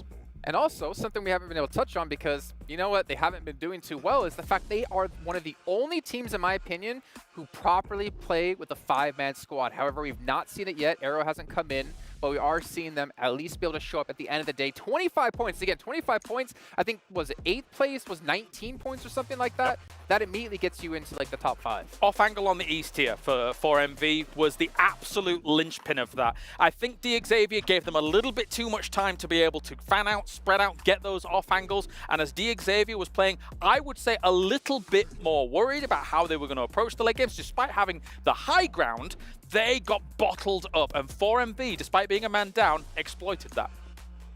Well, you are seeing, at least for DXavier, they're not really going to care too much in the end because they have put on a pretty damn good day with a ton of eliminations behind it. But Alpha 7, I mean, I'm just going to point out, just I quickly saw them there down towards the bottom of the leaderboard, but they've had a really decent day. They were in, I believe, 2nd place, though I think Tiamba might have been able to pass them to get to 3rd. But again, these are teams that are almost guaranteed at this point already after 1 day of play to get into the main event. And especially from that group that Alpha 7 is in, one team that kind of sticking out for me throughout the whole day has to be Inco. Inco's usually pretty good when we talk about, I think you guys were talking about this. On Sanhok, right? Yeah, they're pretty good in their region, but when it comes to global events, I feel like Inco always tends to fall short. They get too much into the head, and they're just, with the way they're currently playing, I don't see this team, unless something changes on the final day when they come back, I don't see this team making it to the main event. Really? Yep. You know, so you would actually say they're one of the 12 teams who won't qualify into the main event.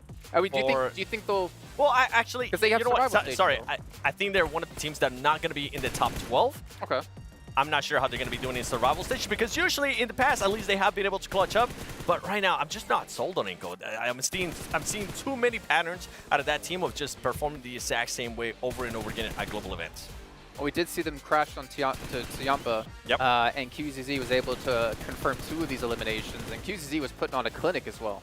Yeah, it definitely was for Tiamba in the middle of this circle. Now, one thing that I want to highlight here whilst we're taking a look at the late game is I do think, and I was saying to you guys whilst this game was going on, DXavier could have won this game. Yep. If they'd have kind of eliminated the threats a little bit quicker, be it Reject or Tiamba, that opens up a lot of room for them in the, well, the high ground, I was about to say north, the south side of this circle to then stop 4MV from being able to flex out the way that they did. But I think DXavier, despite having a good position, played too slow in some of those late game moments. Something that I did enjoy out of DX is how they were able to close those big gaps that they had between their own teammates. We're talking about their splits early on in the day, how they were doing those 2-2 splits. Yes. I had some question marks about that. In this final game, they kind of reassured me a little bit more on how they were able to actually take on NRX. They were able to wipe them out without losing any of the other teams.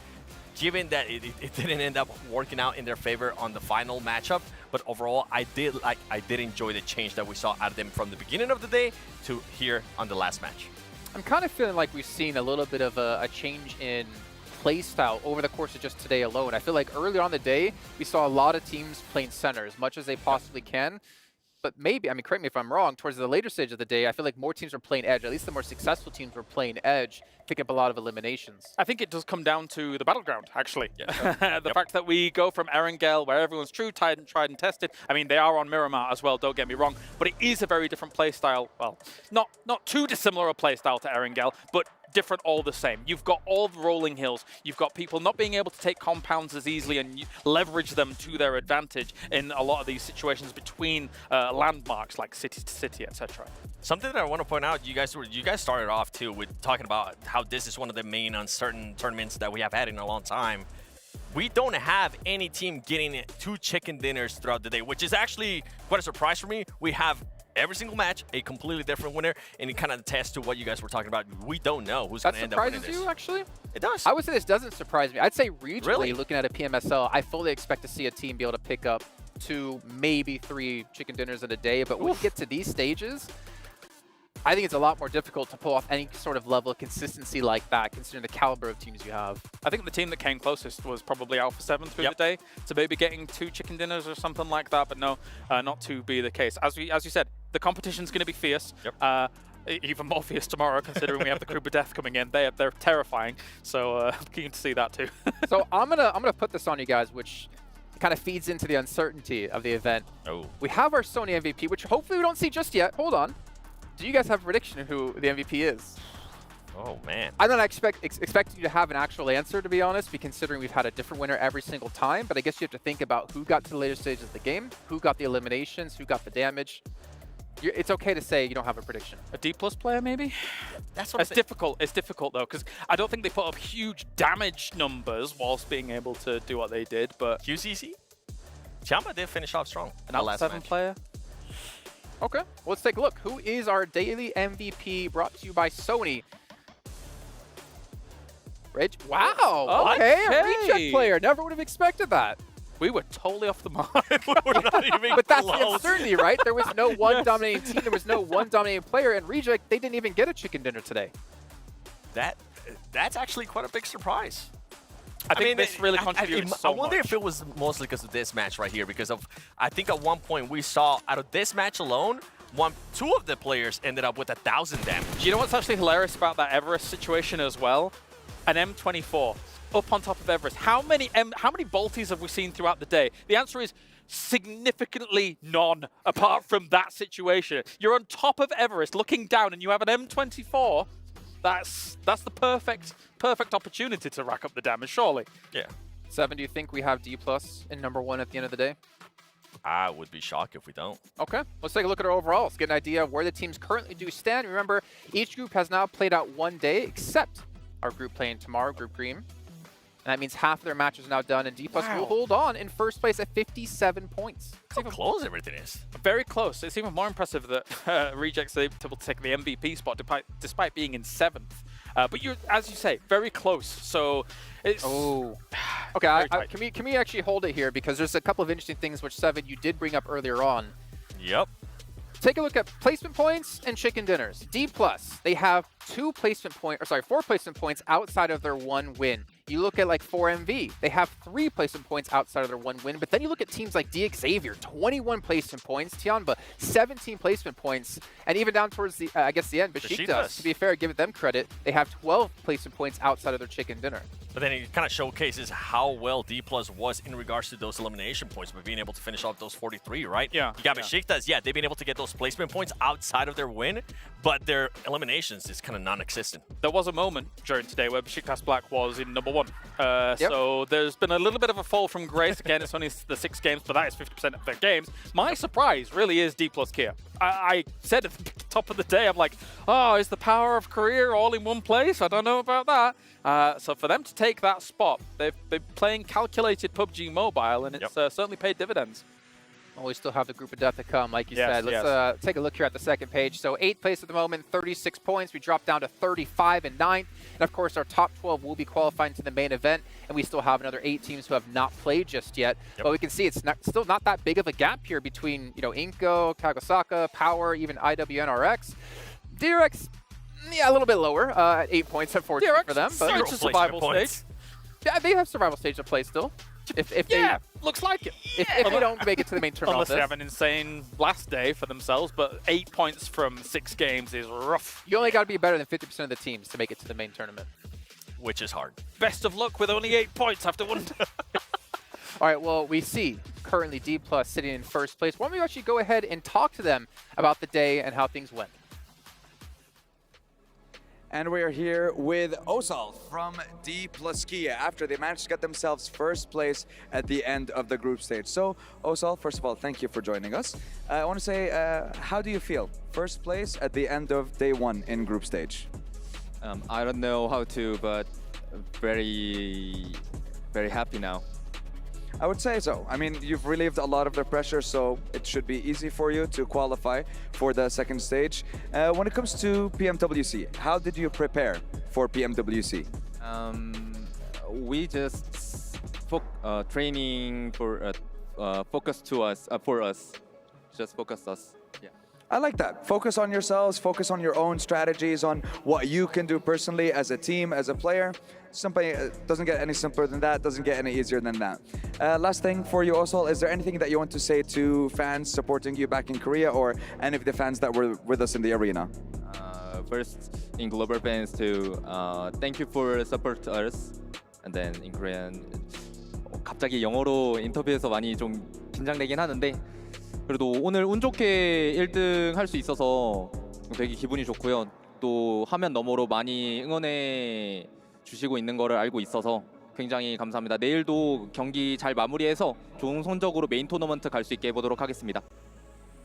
Well, you've heard it here from Osal. Ladies and gentlemen, it has been a fantastic day for the South Korean representative here at the PMWC, first at the end of day 1. Make sure to stay tuned because tomorrow is going to be the second day where we're going to have a different group join us on the stage and we'll see what's going to happen there. Who will be able to stay on top and who will be able to make it into the grand finals of the tournament and who's going to fall to the survival stage. We'll take it back to the studio to wrap up day 1 of PMWC. We'll see you soon. With Kalaris, considering you talk about our South Korean overlords and the amount of time you spent in other games working with South Korean players and teams, can you translate what Osal said at the end? We're really good, and I... All right, well, we can take a look here at our groups. And again, Group Green, the group of death will be playing tomorrow with teams like Falcons, like Vampire, like Liquid, like Outla IHC. Like, there's so many. I mean, I'm not even going to name them all because I pretty much could and talk about how damn good they are. But this is going to be the real challenge, I think, for a lot of teams out there. Like a bird of prey, surveying the savannah, taking it. No, I'm not going to do it. But Team Falcons is ready to get. You're so keen for me to do these Falcons. Who's the better the bird, Talon or Falcons? Is that even a question? Well, come on, it's Falcons. Come on. You know. Talon is only part of a bird, Jason. I mean, not their logo, though. Okay, well. Okay. You're not wrong. Okay. You know what I'm also excited to see? How Mad Balls is going to fare. I mean, you think about how they went from a completely different region to a different region, and then we're able to still perform exceedingly well. I'm excited to see how they're actually going to fare there as well. IHC, I'm interested to see how they're going to be playing as well. That's the interesting one too, right? Because they are playing with 2 players that we already know are going to be leaving the roster and going over to PEL. So it's kind of like their last chance, to make a splash, earn some money. Yes. You have something to say. Do you want to know my hot take? Yes. The Kalaris hot take? I think Al-Ula, IHC, is not going to make the main tournament. That's my hot take. Can you get him out of here, Seven? You don't like that one? Our world champions, I don't think they're going to make the main tournament. Take. Yes! Yeah! I feel like, Max, man, like, get better. Get over here, man, because I know you'd be on my side for sure. Like, there's no way. I mean, to be fair, in PMSL, they didn't look amazing. So they qualified because they the last game. How did they get here, Jason? You know, we don't need to talk about their play down efforts. They still got here. That's all that matters, right? They did better than a lot of the teams around the world. Chicken dinner for Tililims. That's I kind of get why and where you're going with this, knowing that 2 players aren't going to be with the team anymore, and the fact that like they have been looking very rocky, but there are reigning world champions. Yes. Yeah. That's why it's a cool hot take. That was like 7 months ago. All right, well, you guys at home who have been watching, have you noticed the skins the players are using? The Violet Thunder set and S12K are now out, and honestly, they look sick. 7, the purple and the black for me, yes, I'm a huge fan of. Me too. No, I want them. That's not how you get one. I'm waiting for you to give me the UC, okay?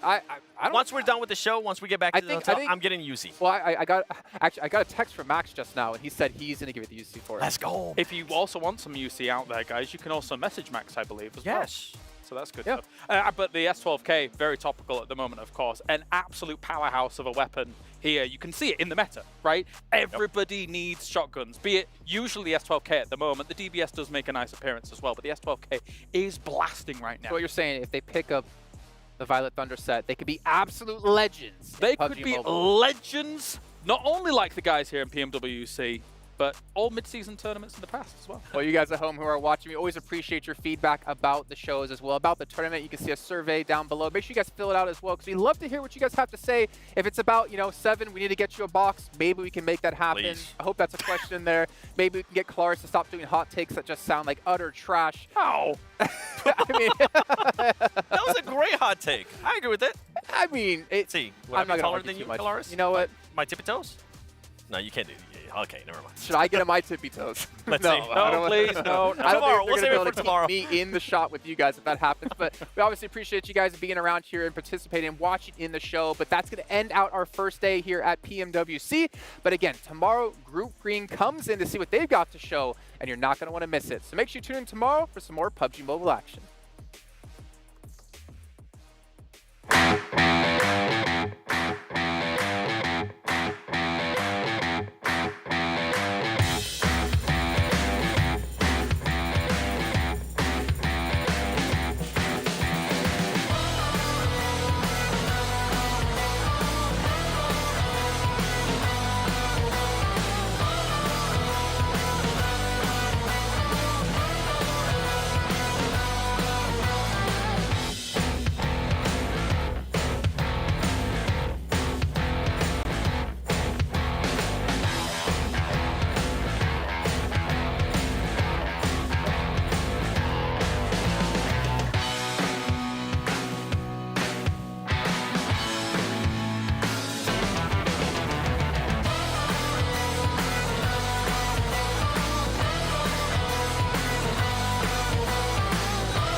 Ready, set, go.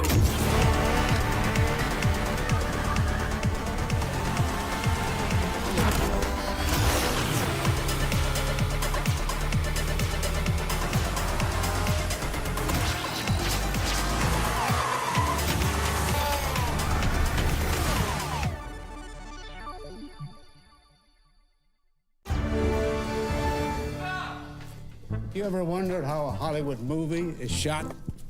On a Sony. You review it on a Sony. And how do you make that sound epic? You record it on a Sony. Lunch break on a Sony. So why wouldn't you watch it on a Bravia by Sony? لحظات البداية عاشت معنا. كنا نحسبها وقت للتسلية بس. نحسبها بس ذكريات. عبود أعطي أختك اليد يا ولد. ابتكرنا فيها ابتكارات، وإذا بغينا قلبناها خرافات. كنا نحسبها بس لمة وصحبة وسهرات. انتبه نوب ترى نوب. لكن كنا نشوف عالم ما حد يشوفه. لا تشغل وقته بشيء يفيده. الله عليك على الصوت. عالم كبر وعاش فينا. عالم الحماس فيه يوصلك كل مرة لحلم أصعب، بس ما يصعب عليك. بارد معك وين ما تروح.